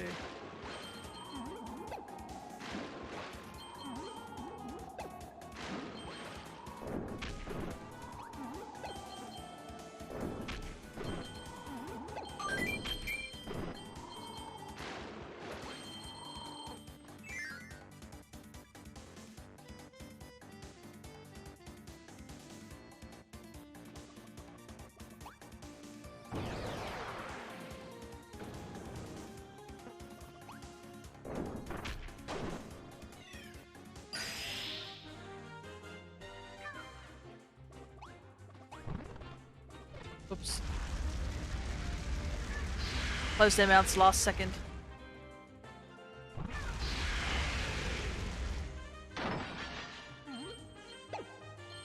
Not sure how that contraption totally works, but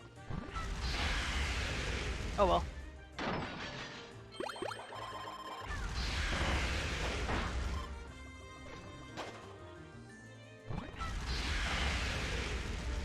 Not gonna complain.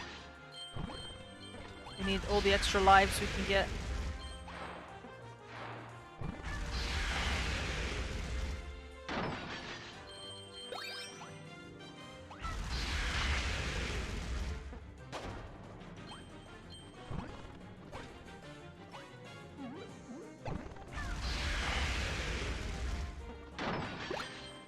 Yeah, what's all this food now showing up? Goodness.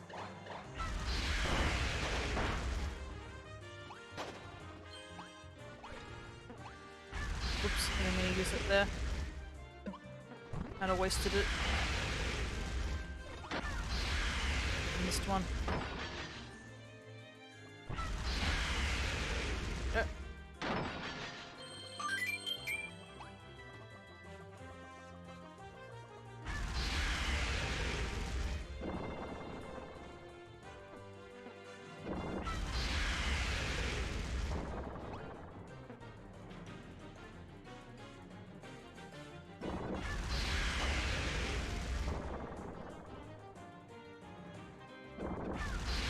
Seriously?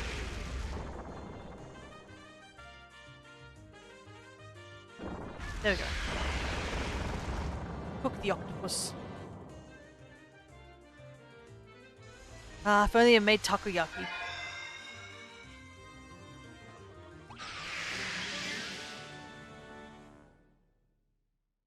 Alrighty. The water ones at this level suck.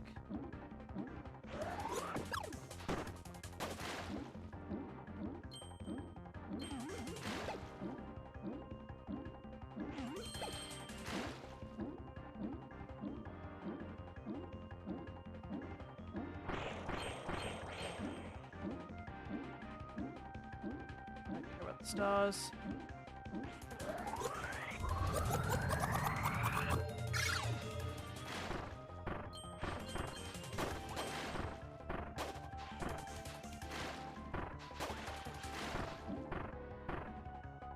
Come on, giant star block, you got it.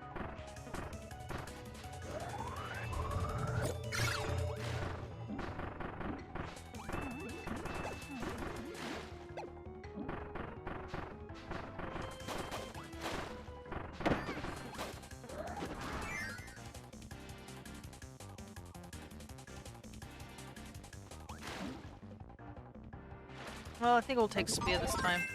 I don't think Parasol works as well against these guys. Because Parasol doesn't have an up attack. Which Spear does.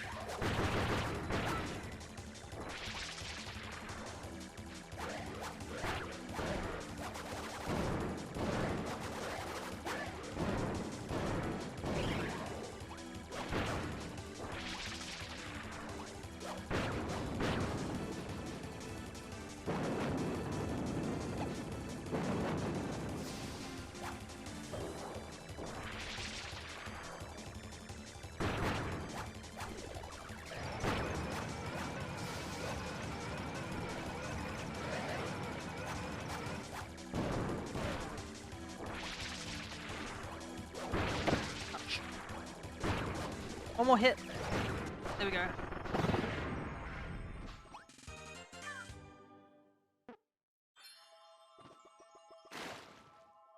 Bananas. Are you winning? I hope I am.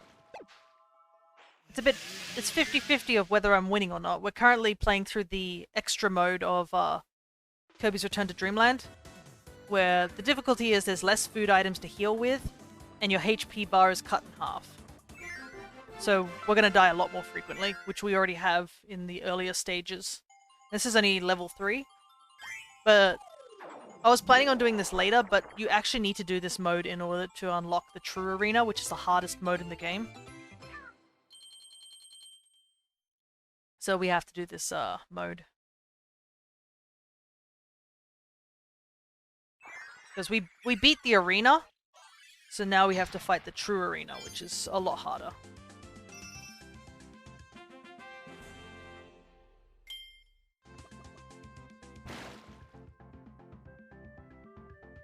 But essentially extra mode is just the main story, except you're just doing it again on a harder difficulty.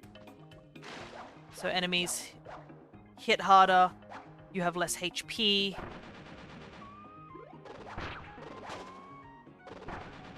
Less healing items are available for you to consume.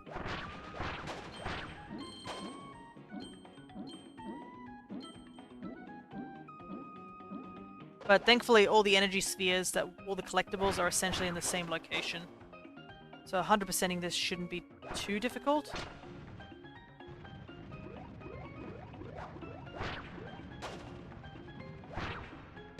It's more just like getting through this mode and beating all the bosses and stuff like that.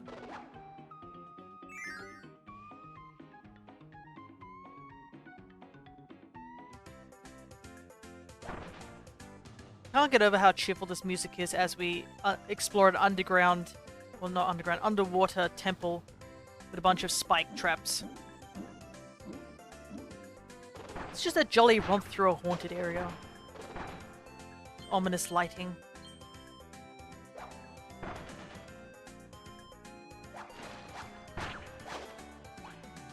I play this haunted area in D&D. Well, don't worry, Kirby can get a lot more dark than this game. Like, this is tame for Kirby, this little spooky area. There's some genuinely spooky areas in some Kirby games. Like, I think there's a haunted, like, what's the word? Haunted circus in one of the games. There's a glitched out area, I'm pretty sure, in another game. Some of the final, I think the final sort of big boss in the True Arena.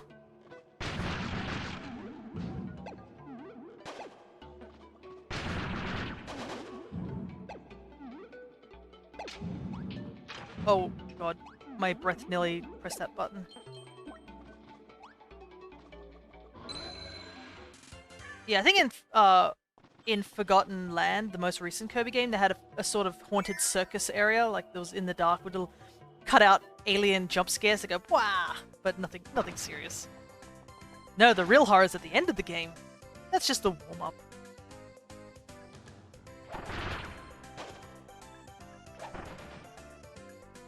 Like, they don't do any damage, they just block you off in that thing, but yeah. At the end of Forgotten Land, that was where it got creepy. Like, there's some genuine horror at the end of Forgotten Land. But unfortunately I didn't record that VOD, so I don't have the footage for it. But I think next year, maybe, we might go back and play Forgotten Land again. I think I want to make it my goal that I play a lot of the Kirby games. Next year, I don't know, it depends on... It is a year away, but... It depends on what our schedule is. There are other games to play too. Like, I was gonna plan on playing Dragon Quest XI, since we finished Dragon Quest Treasures. We have the Pokemon DLC to play. Gotta start making games too. Exactly, so... It basically is however our schedule is like. Ow. And it's, I guess, more obvious now because, I think there's been some major thing that's happened at my part-time job that I overheard, like, my dad told me about. He's like, hey, did you hear this happening about your part-time job? I was like, no, I didn't hear anything about whatever this is. And he's like, yeah, just be on the lookout, because there might be something happening. Starting up a community thing soon that might give you an ability to make games with others. Yeah, that's probably the biggest issue, is that I don't know where to start. If I had a starting block, I think I could run away with it, but that's the problem. I don't have that starting block.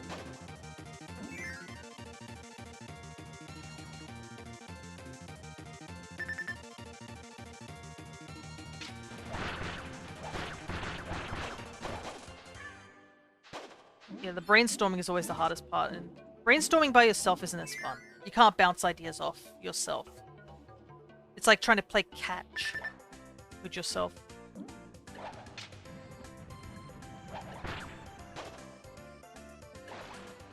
Oh god.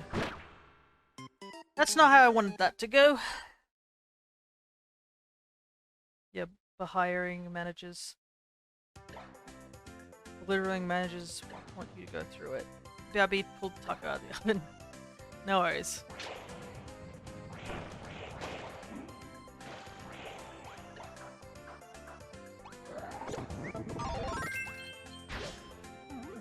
Is this really nothing up here? I feel like there would be. Oh, we've got the sword again.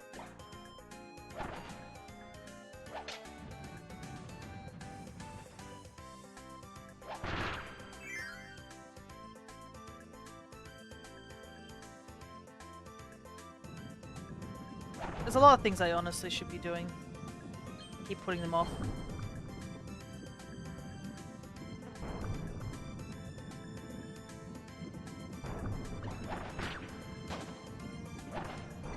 There's another sphere. Guess we'll use sphere.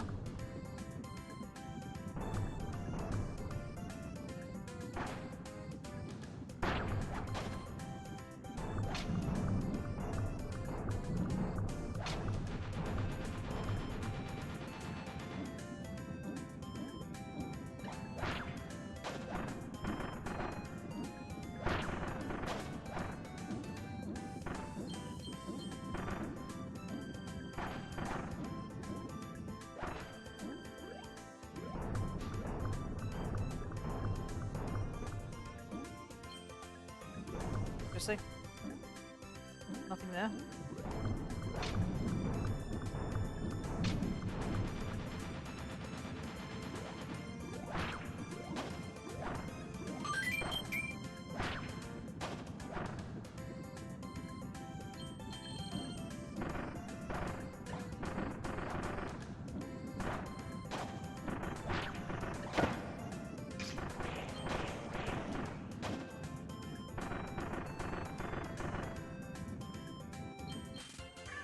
Been applying for part-time jobs like crazy at the moment.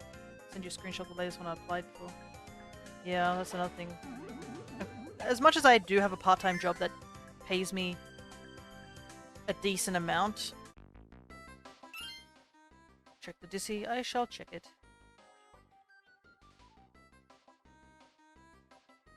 Uh-huh. Interesting.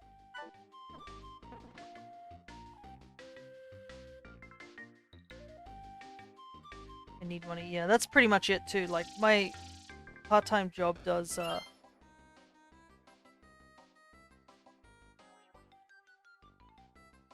My auntie has sent me an important text that I have to answer real quick. Sorry about this, guys.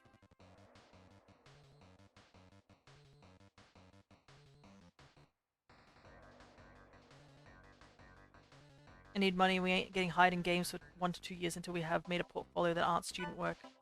Yeah, that's pretty much it, isn't it?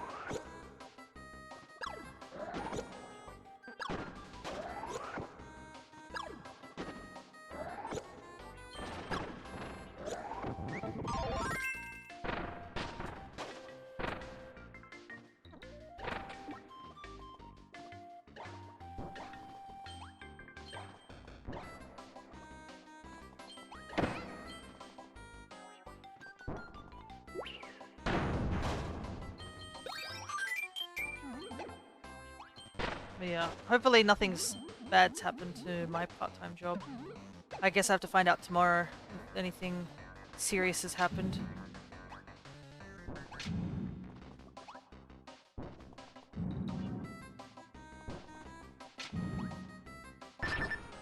Ow. Dang it.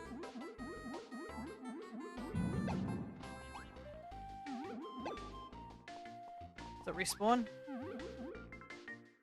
I thought your dad was implying you'd get more work. No, I think it's more that my boss may have either is no longer working that position,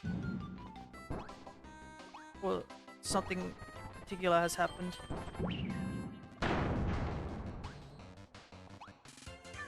I'm honestly not sure, because it's been pretty vague as well from what he's told me, so I just have to wait and see. I would love to get a bit more work, to be honest, because it would get me a little bit more cash to have on hand, because my mother wants to take me to Japan, or is wanting to go to Japan in next year, but she doesn't want to go alone because she would get lost so horribly badly. Like, she can't read directions, she doesn't listen. There's a lot of things that could spell a bad ending for her if she goes to a foreign country, essentially. And Dad doesn't want to go because he hates traveling. So she wants me to come along, but she wants me to pay for my own ticket. So I have to start, like, securing funds. So I've been saving. I've been saving money, but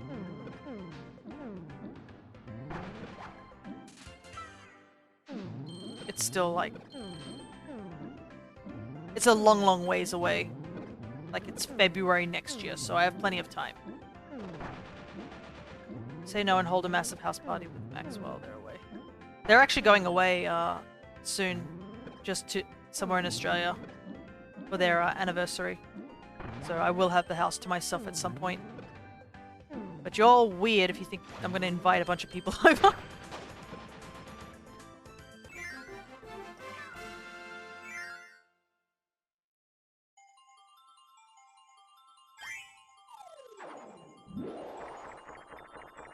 Ooh, I got a 1. Nice.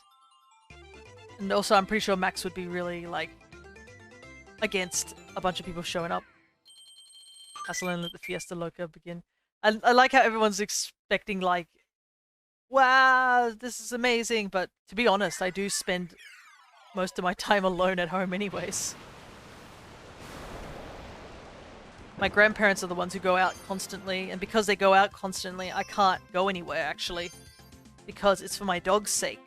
Because he's old and very anxious, so if I were to leave the house and leave him alone for too long when he's, like, not tired or anything like that, he becomes panicked. And unfortunately, my grandparents seem to be making plans constantly to go do this, do that. So I'm sort of forced to stay at home until, like, they get back, which can sometimes be around, like, midday or past midday, where it's busiest because it's the lunch hours for people.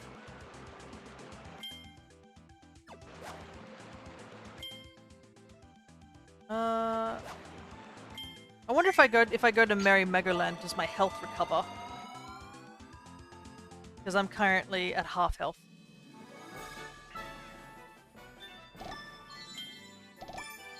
Anyways, we could use with some items real quick. And we also get a new mask of Mr. Duta EXE. Oh, yeah, he doesn't have a mustache. Okay, so the mustache is part of the EX form. Interesting.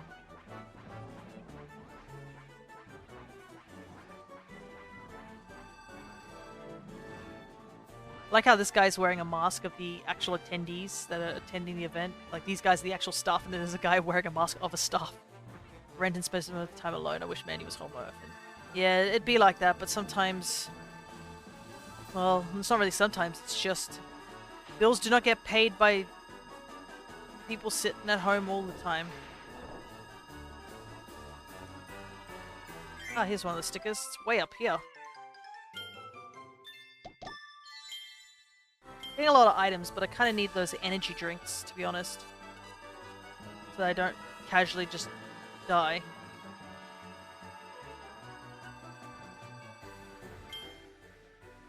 Alright, let's head back to extra mode real quick. Alright, I'm a lurk while I do some more applications. No worries, good luck with them all. No, it looks like we're still at half health.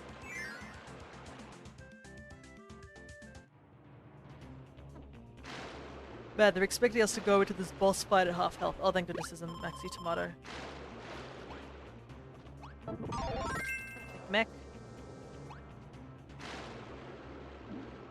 Yeah, I guess another reason I'm just so cautious about applying myself is just I've been burnt so many times in previous, like, going to places. It makes it so much harder for me to, like, you know, accept it. Like, not even just for, like, for gaming tech, even just for, like, other stuff. Anyways, here's a new thing. It's Fatty Puffer EX. His rolling tackle can take him up walls to the ceiling, and his water cannon sprays at all sorts of angles. What gives? Usually he just naps and eats. Which sounds familiar.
Not getting any good hits on him.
And he has so much HP.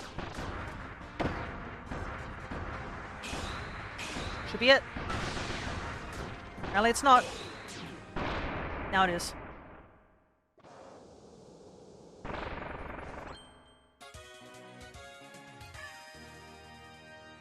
Alrighty. That got a little scary, but we got there in the end. He was just tankier than I thought he was gonna be. Like, he's just not dying.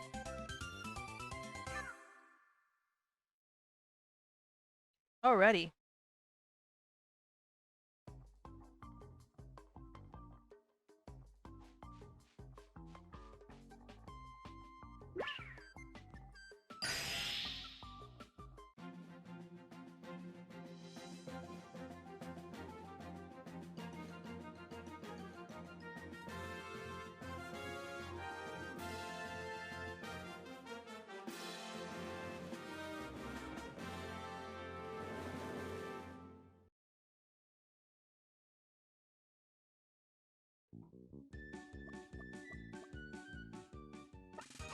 Welcome back, Kirby. With the left wing back in place, the wings are finally complete. And it's starting to look like a real star cutter. Is there a star cutter mask? I would like to know that, Magalore. Honestly, I look like I'm decked out, like I'm just a mecha version of Magalore, honestly.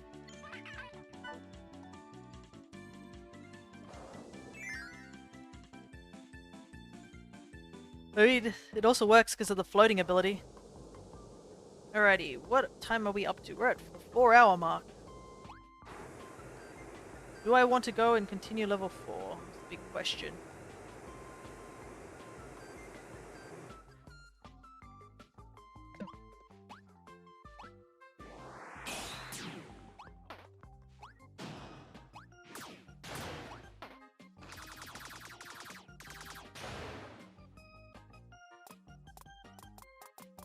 What do I want to do? I think we'll head back to Merry Magoland and we'll just sort of do a couple more things in there.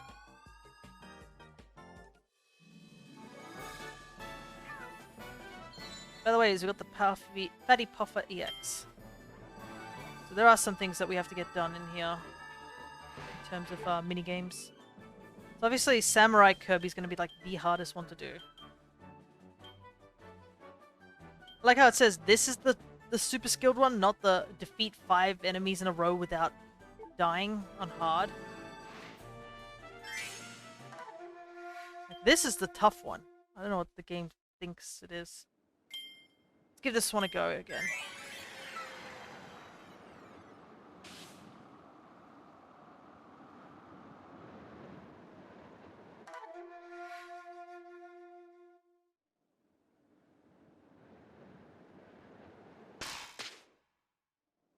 Man, I need to get a lot faster. I saw 21 there.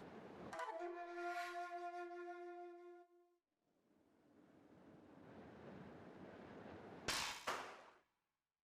have to get below 15, which just sounds impossible.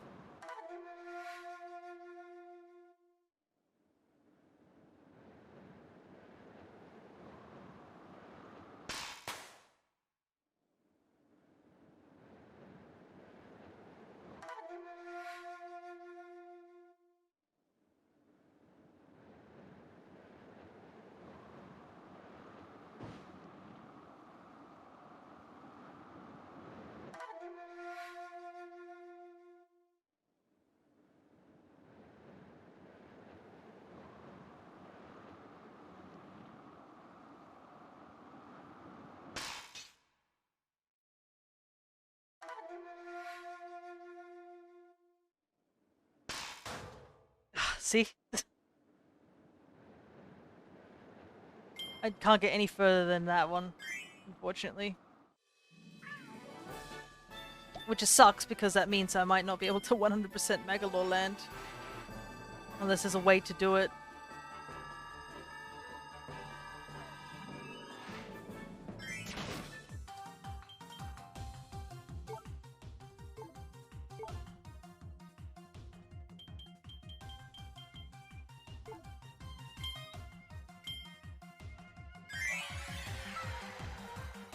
That's...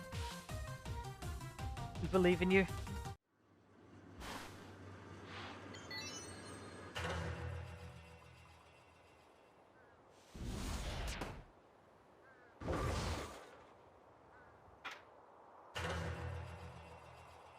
Here's another timing-based minigame. Let's see if we can just finish the level. I know in order to get like 1,000 points we're gonna have to get a bunch of bullseyes, but we didn't even finish it last time.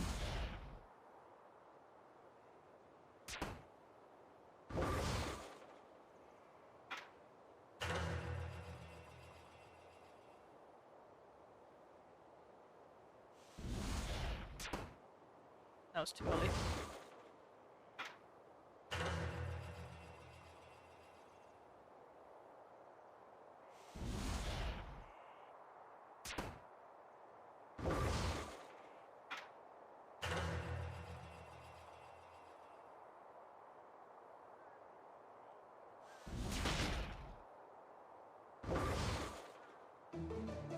Yeah, look at this. Yeah, you get 100 points for getting a bullseye. So to get 1,000 points, we need to hit 10 bullseyes.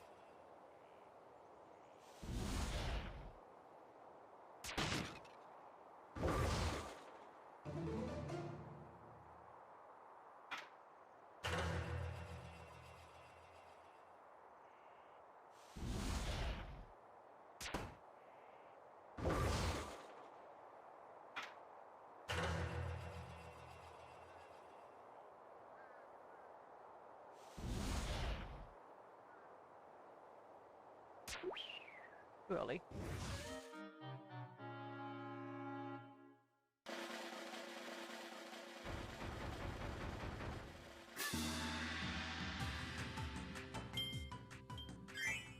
I mean, if we get a couple of bullseyes like in a row, that could boost it over, but it's implying that you need to get a lot of bullseyes in this map in order to get the 1,000. And if we can't get it on the easier ones, then I think we're not going to get it on the harder ones.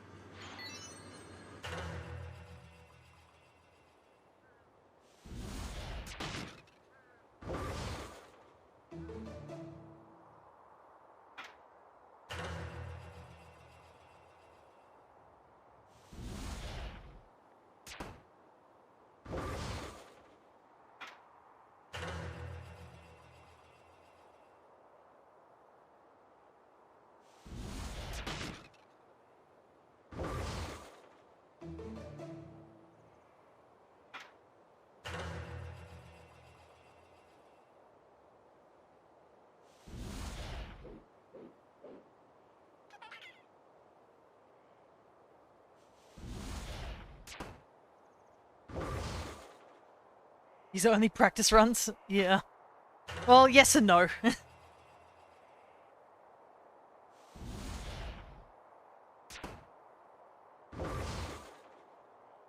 Seem to be either too early or too late. Never perfect.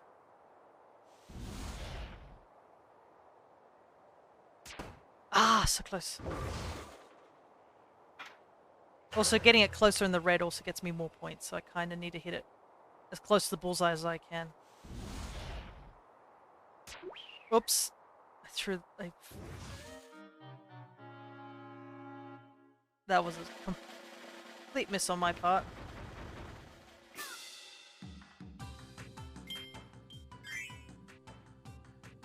I panicked and pressed it too soon.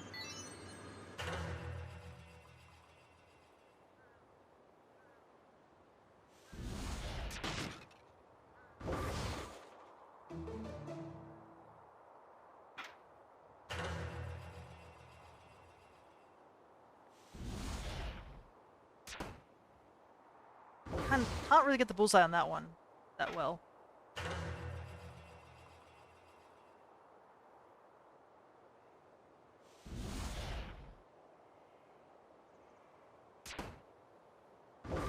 Wow, that was a lot worse than I thought it was. I thought I actually got it closer to the center, but that was nowhere near.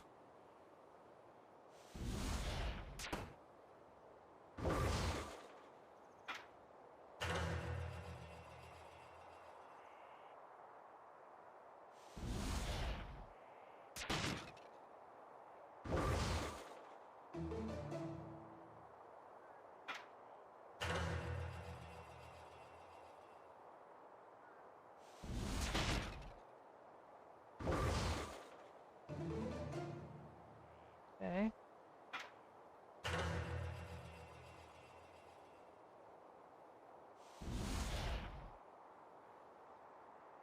No, I did it again! Oh no! Fuck! I literally was like...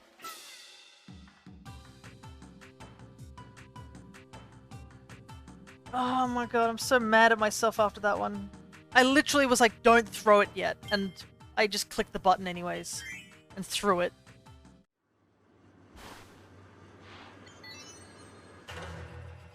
Like, I even knew that wasn't the right one, and I still threw it.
Oh shoot, that's 3 bullseyes in a row.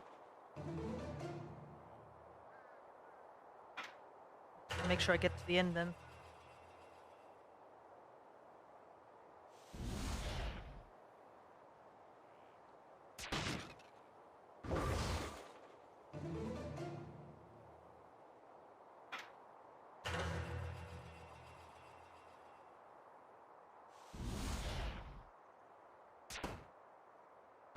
I still hit it, we'll take it.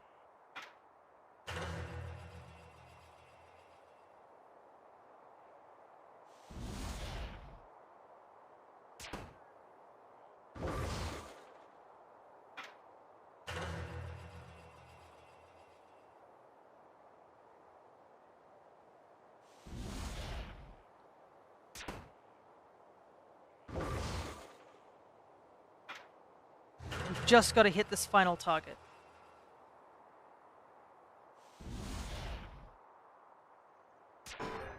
And we missed it. Oh man.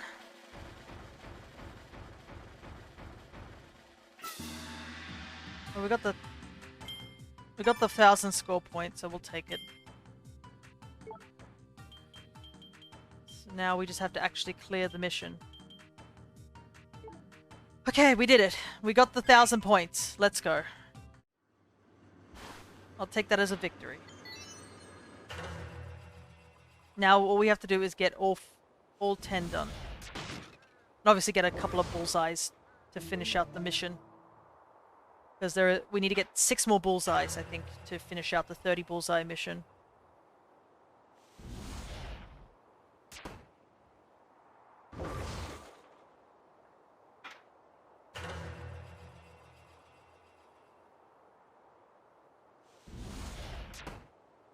So it doesn't matter too much if we don't technically do well in this one. It's just we've got to get all 10 targets hit.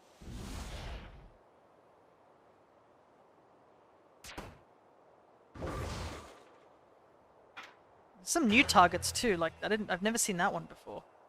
Which also makes this a lot harder because you've got to sort of react to like the new ones.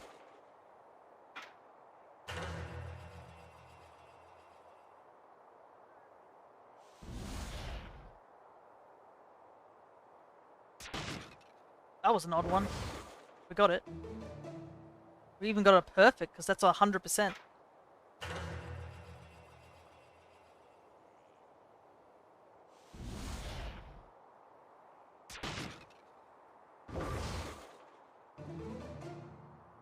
Another 100. Almost there.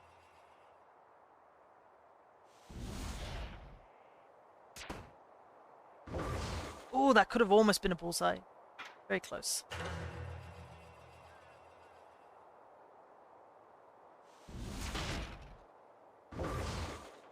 Alright, here we go. This is it.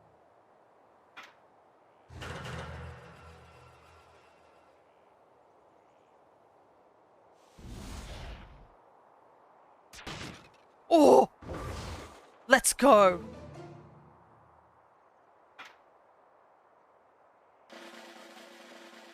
We didn't do so well on some of the earlier ones, but the fact we got that last bullseye, I'll take it as a... Oh, we even got the 10,000, the 1,000 again, too. Well... Anyways. How many more missions do we need to do? Oh, we literally need one more bullseye, so let's just go to the apprentice stage and just clear it through there. Okay, nice.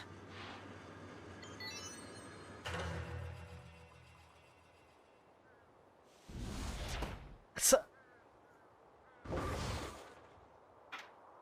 did that way too early, even. I just need one more bullseye.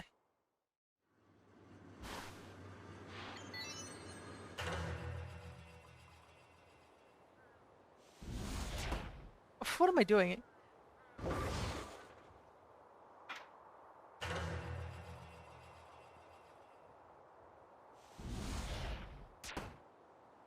Now after getting all those good bullseyes, I can't do it again.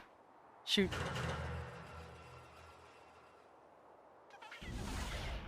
There we go, there's the one bullseye we needed.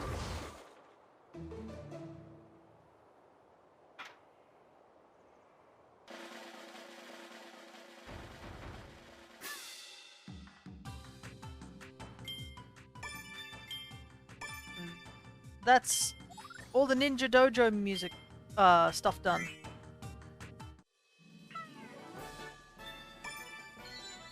We got some energy drinks, which is always good. The more energy drinks, the better for EX mode.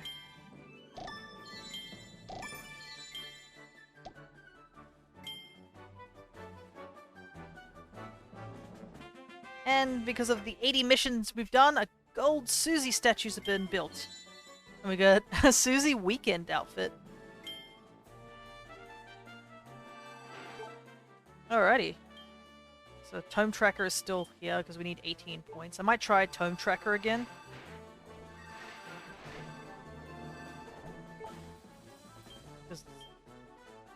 What else is here?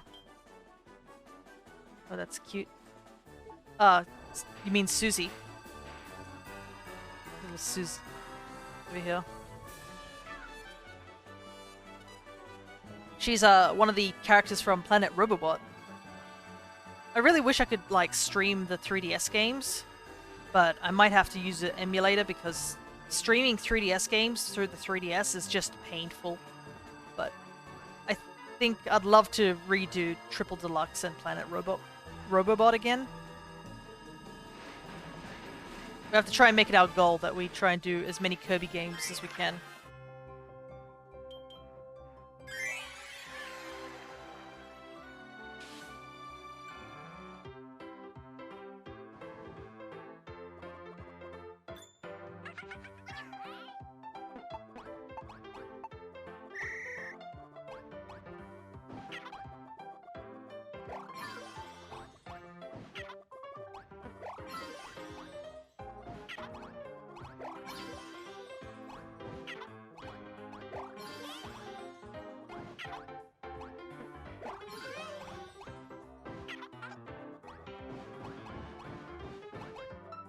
Ah, I didn't jump down a level.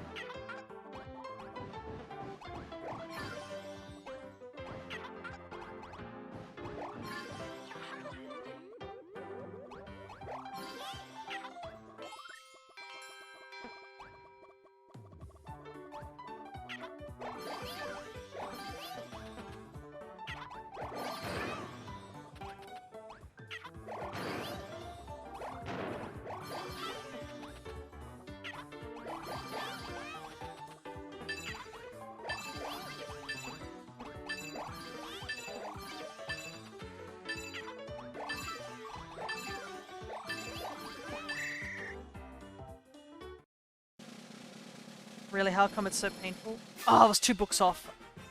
If I'd gotten that last book, I would have got the 18 points. So the issue is that there's no way to connect a capture card to a 3DS, essentially.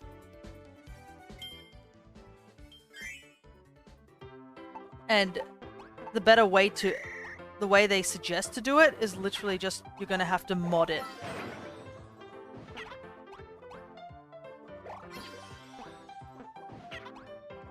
Like, they suggest it's easier just to mod your 3DS, essentially.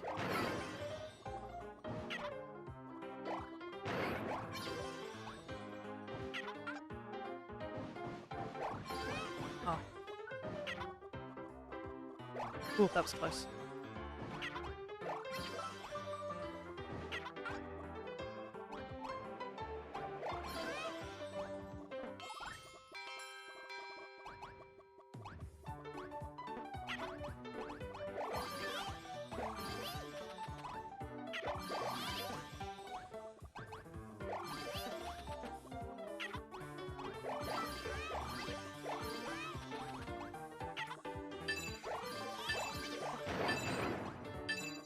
Dang it, I grabbed the wrong one!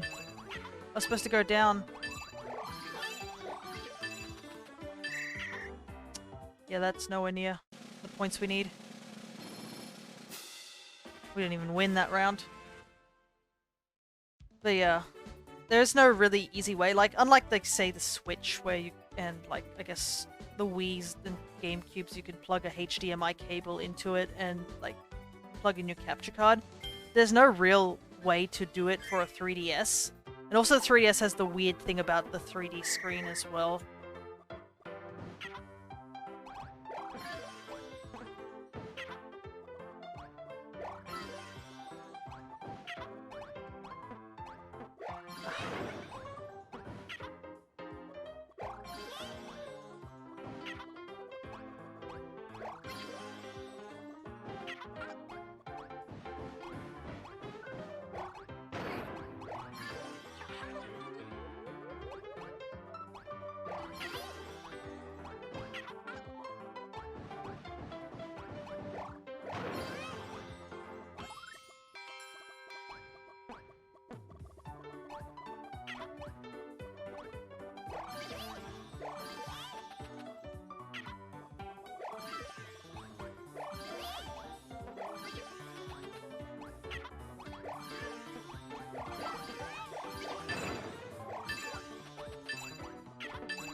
Ah, oh, so close. I could have gotten that one there. Man, I didn't get any closer to 16 though.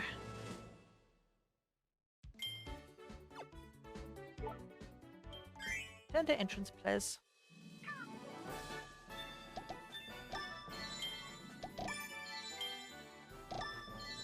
At least we're getting a lot of energy drinks and stuff to back, essentially. What else do we need to do? We need to technically do the tours, I believe. Yeah, do level 2 and 3 of the tours, so...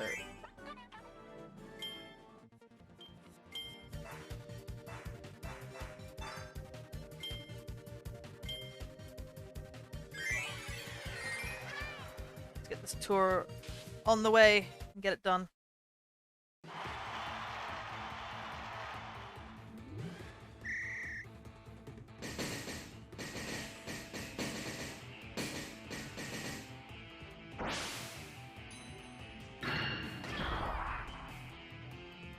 Early.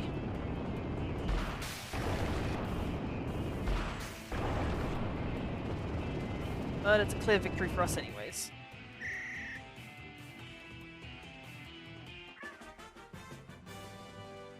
I guess I'll also have to play Squeak Squad again as well because I haven't recorded that one.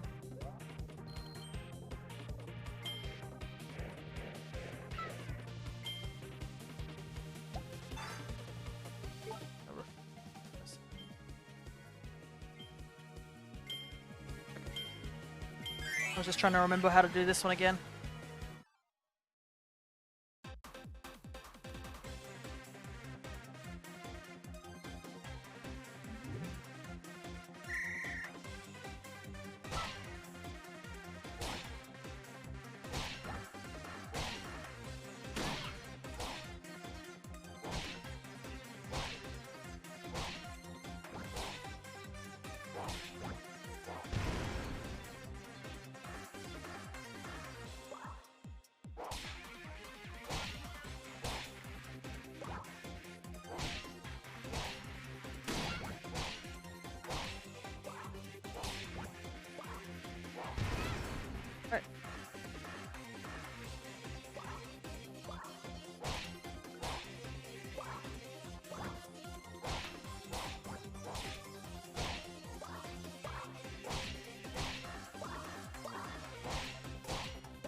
Ha. World's strongest frying pans, apparently.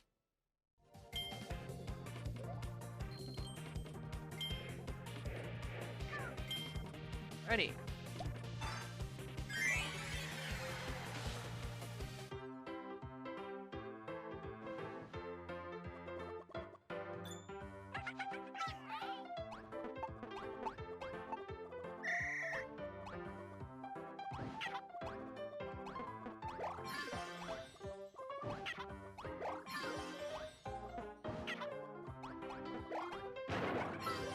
CPUs in like these levels a lot. It's like I don't know what it is. It's like as soon as it goes to like level 3, suddenly the CPUs are like the most powerful things in this game.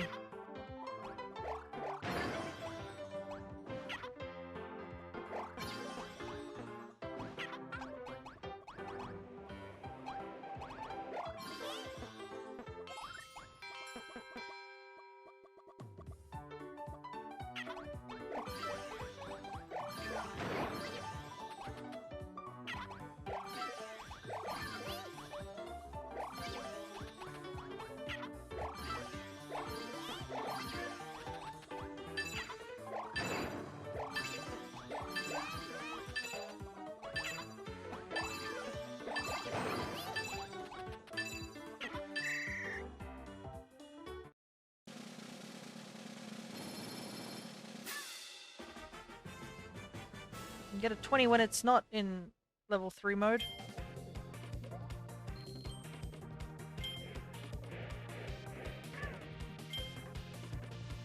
And Smash Ride. Final one.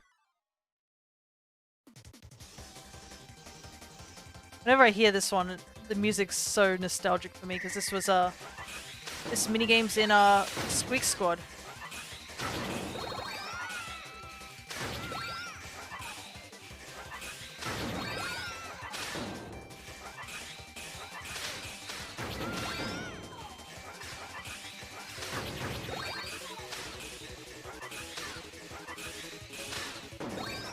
Oops.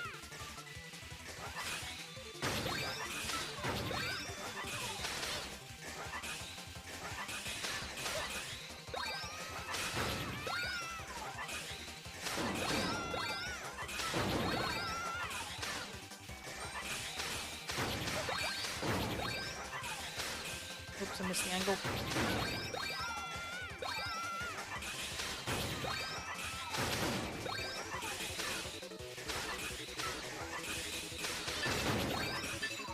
Nope.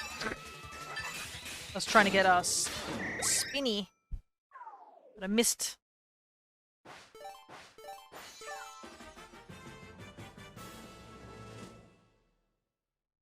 There we go. Victory in all 4 games.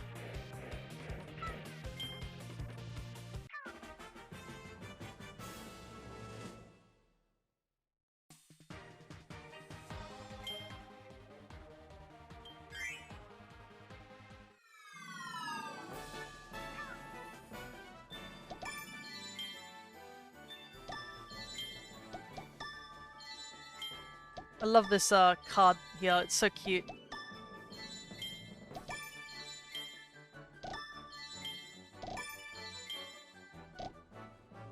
All the little cards, so adorable. The stamp rallies. Just look at that. Look how cute it is.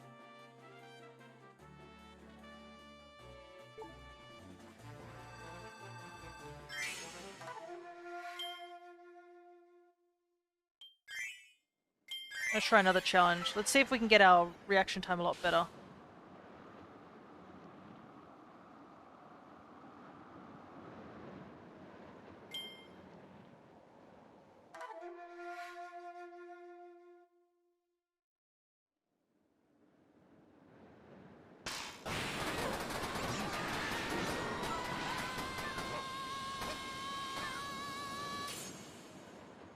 Dang, only 29.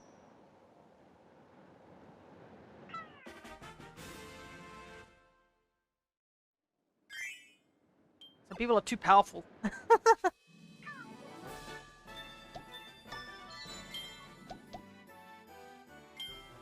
They are lovely. Yeah, they are. They're so great. Like, this whole area is just really nice. Just the idea of an amusement park. Sure, it's definitely a capitalistic thing that Magoland is doing, but if it's supposedly either after the events of the game or whatnot, I think it's nice that he's actually back on friendlier terms with Kirby. And being able to enjoy just chilling here. Though there is one thing I find odd is that this version of, I guess, Landia is still here with the Master Crown. Which... I don't know what to say about the Master Crown. There is something really suspicious about whatever the heck it is. Oh, and there's Monkey. He's chilling here. I do like how all the bosses, after you defeat them in the main story, they all just chill in the park as well. Which is, I guess it makes sense because a lot of the bosses in Return to Dreamland, they didn't seem like very hostile creatures. They're just like, oh yeah, I found shiny thing, I want to keep shiny thing. Like, unlike, say, like, maybe Planet Robobot or Triple Deluxe. Well, probably mostly Planet Robobot, where the enemies are actively going for you because there's a reason for it. Alright, time to do level 3. Oh no! Samurai Kirby's on the draw.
Oh, hitting that bomb's gonna cost me, I bet.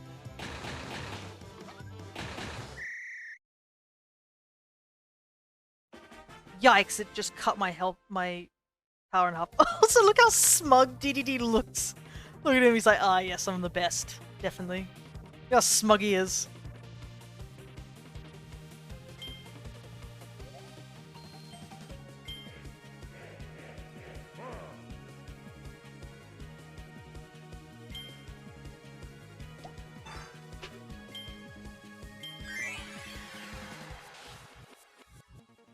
Alright, we gotta do some catching up.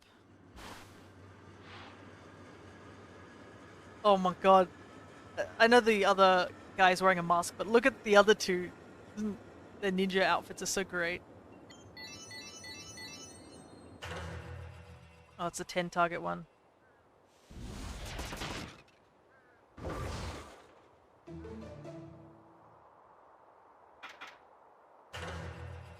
It's gonna be a lot more difficult now there's like multiple people throwing.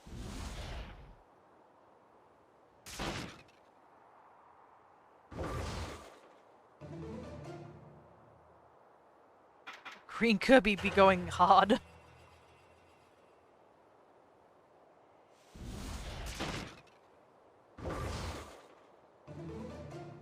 Oh my goodness! Seriously?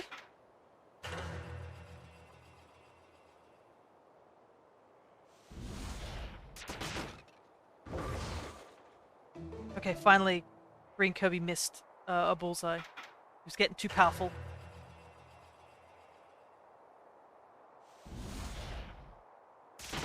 Oh! I wasn't expecting that one.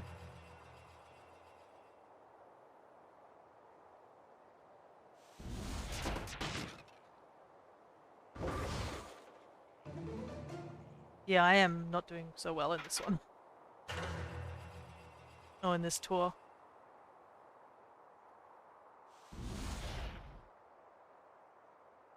I did it again! I fucking hate that one!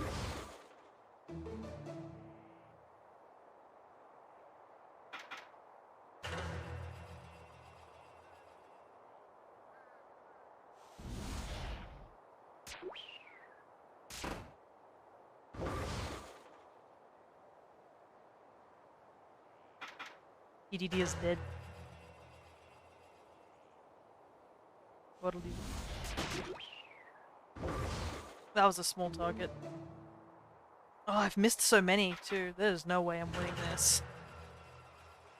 Especially since Green Kirby's gotten like 3 bullseyes in a row.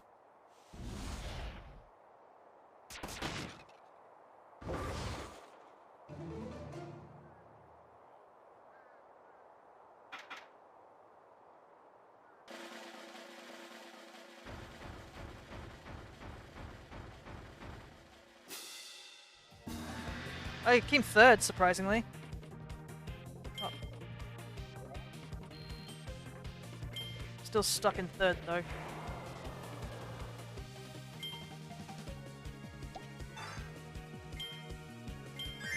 God, this is gonna suck! I suck at Samurai Kirby!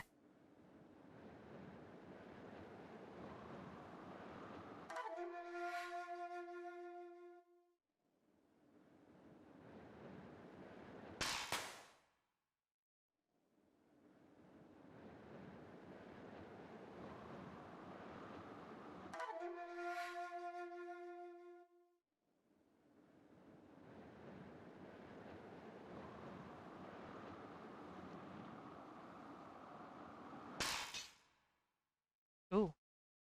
I just noticed something. I looked at the number.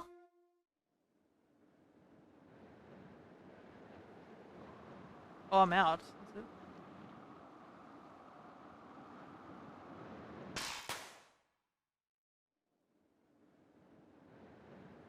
Bandanity's gonna win this.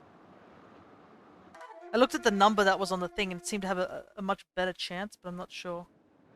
Might still be too slow. Yeah, Bandanity just cleaned us up. Fastest time, 16 frames. Oh my gosh.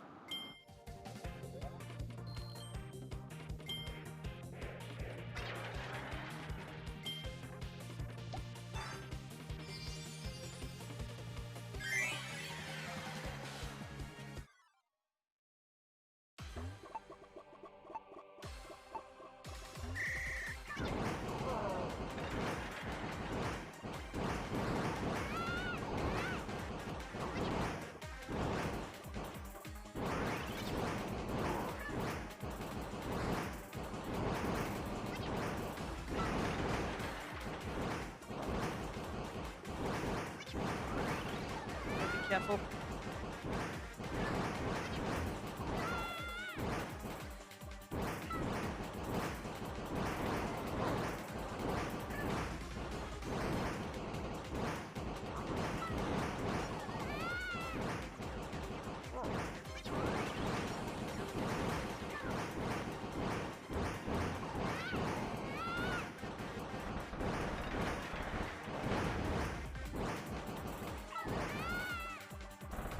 Oh, it's gonna be just me and DDD.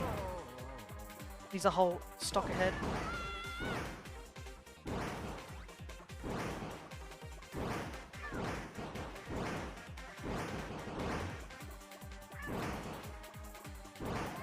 Oh!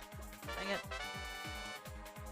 Yeah, I think I lost. Because this was double points too, so he's gonna just get us so many points for doing that. Wow, he just wins instantly. He was coming 3rd. Look at that.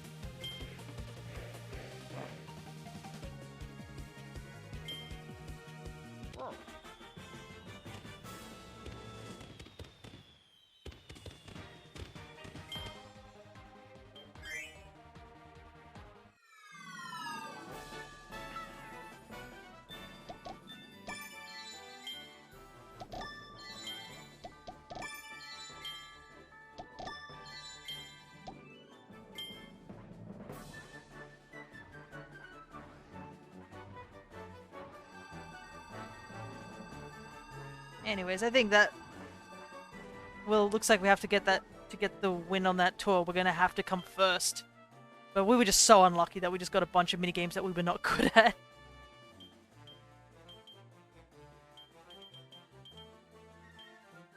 But I don't think Magoland actually has a... doesn't really have a 100% ting effect, I don't think, by the looks of it. It's just an extra thing on the side. It's more, we have to get the arena. The arena's done, we have to get the last bit of the story done, and we're also almost done the, we're about, what, maybe a third-ish? A bit of a third away from getting the extra mode done. We've got 3 parts so far, so that's not too bad. But obviously there's still a lot of the levels to get through. So yeah, I think that's what we'll be doing next time. We'll be continuing extra mode to try and finish it. I don't know how much of a Magoland we're going to continue doing. I don't think it's really important for the 100%ing of a file. But yeah, look at that. We're at 71% for this file. So I think we're definitely getting there. And let's see.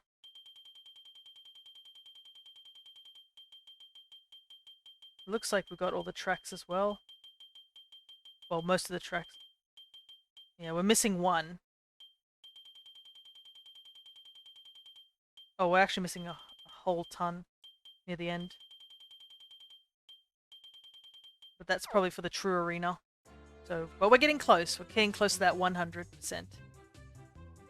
So I think I'm probably going to call it for now. I think, yeah, starting at an earlier time is probably for the better. So instead of 10:30 AM Australian time, I'm going to start at 9:30 AM. So that we have a little bit of an extra hour. So just letting you guys know that I'll be starting an hour early. Just for those who'll be watching the stream live. Just because daylight savings, essentially. Hopefully when daylight savings leaves us again, we can ease back on it. But who knows, maybe 9:30 AM will be the new time. We'll see how it goes. But yeah, that will be it for this week of streaming. But I think next Monday, if I'm correct, let me take a double look. Yeah, next Monday is Easter Monday, or at least me. So we'll be doing our amiibo tournament then. So I hope you guys are looking forward to that. I'm also looking forward to see how my newer amiibos are going to stack up against the old ones. Now that we have better training resumes, we can just fix up any of the older amiibos that might not be performing as well. Yeah, that's what we'll be doing next week. I have a feeling we'll probably be pushing the Nuzlocke, Pokemon Silver Nuzlocke a bit back, depending on how long the tournament takes. But if I remember last time, it took quite a long time to get through all the amiibos. So I have a feeling that the data place some bets on some amiibos. Yeah, there's a lot of amiibos to place bets on. Maybe one day that will be a thing where we can bet some points of some sorts. I'll have to figure that out one day. But now it's more just like, I want this amiibo to win. But anyways, I shall not dawdle any longer. I will see you guys next week then. Oh no, somebody literally just joined as I'm about to close shop. Yeah, points. Yeah, because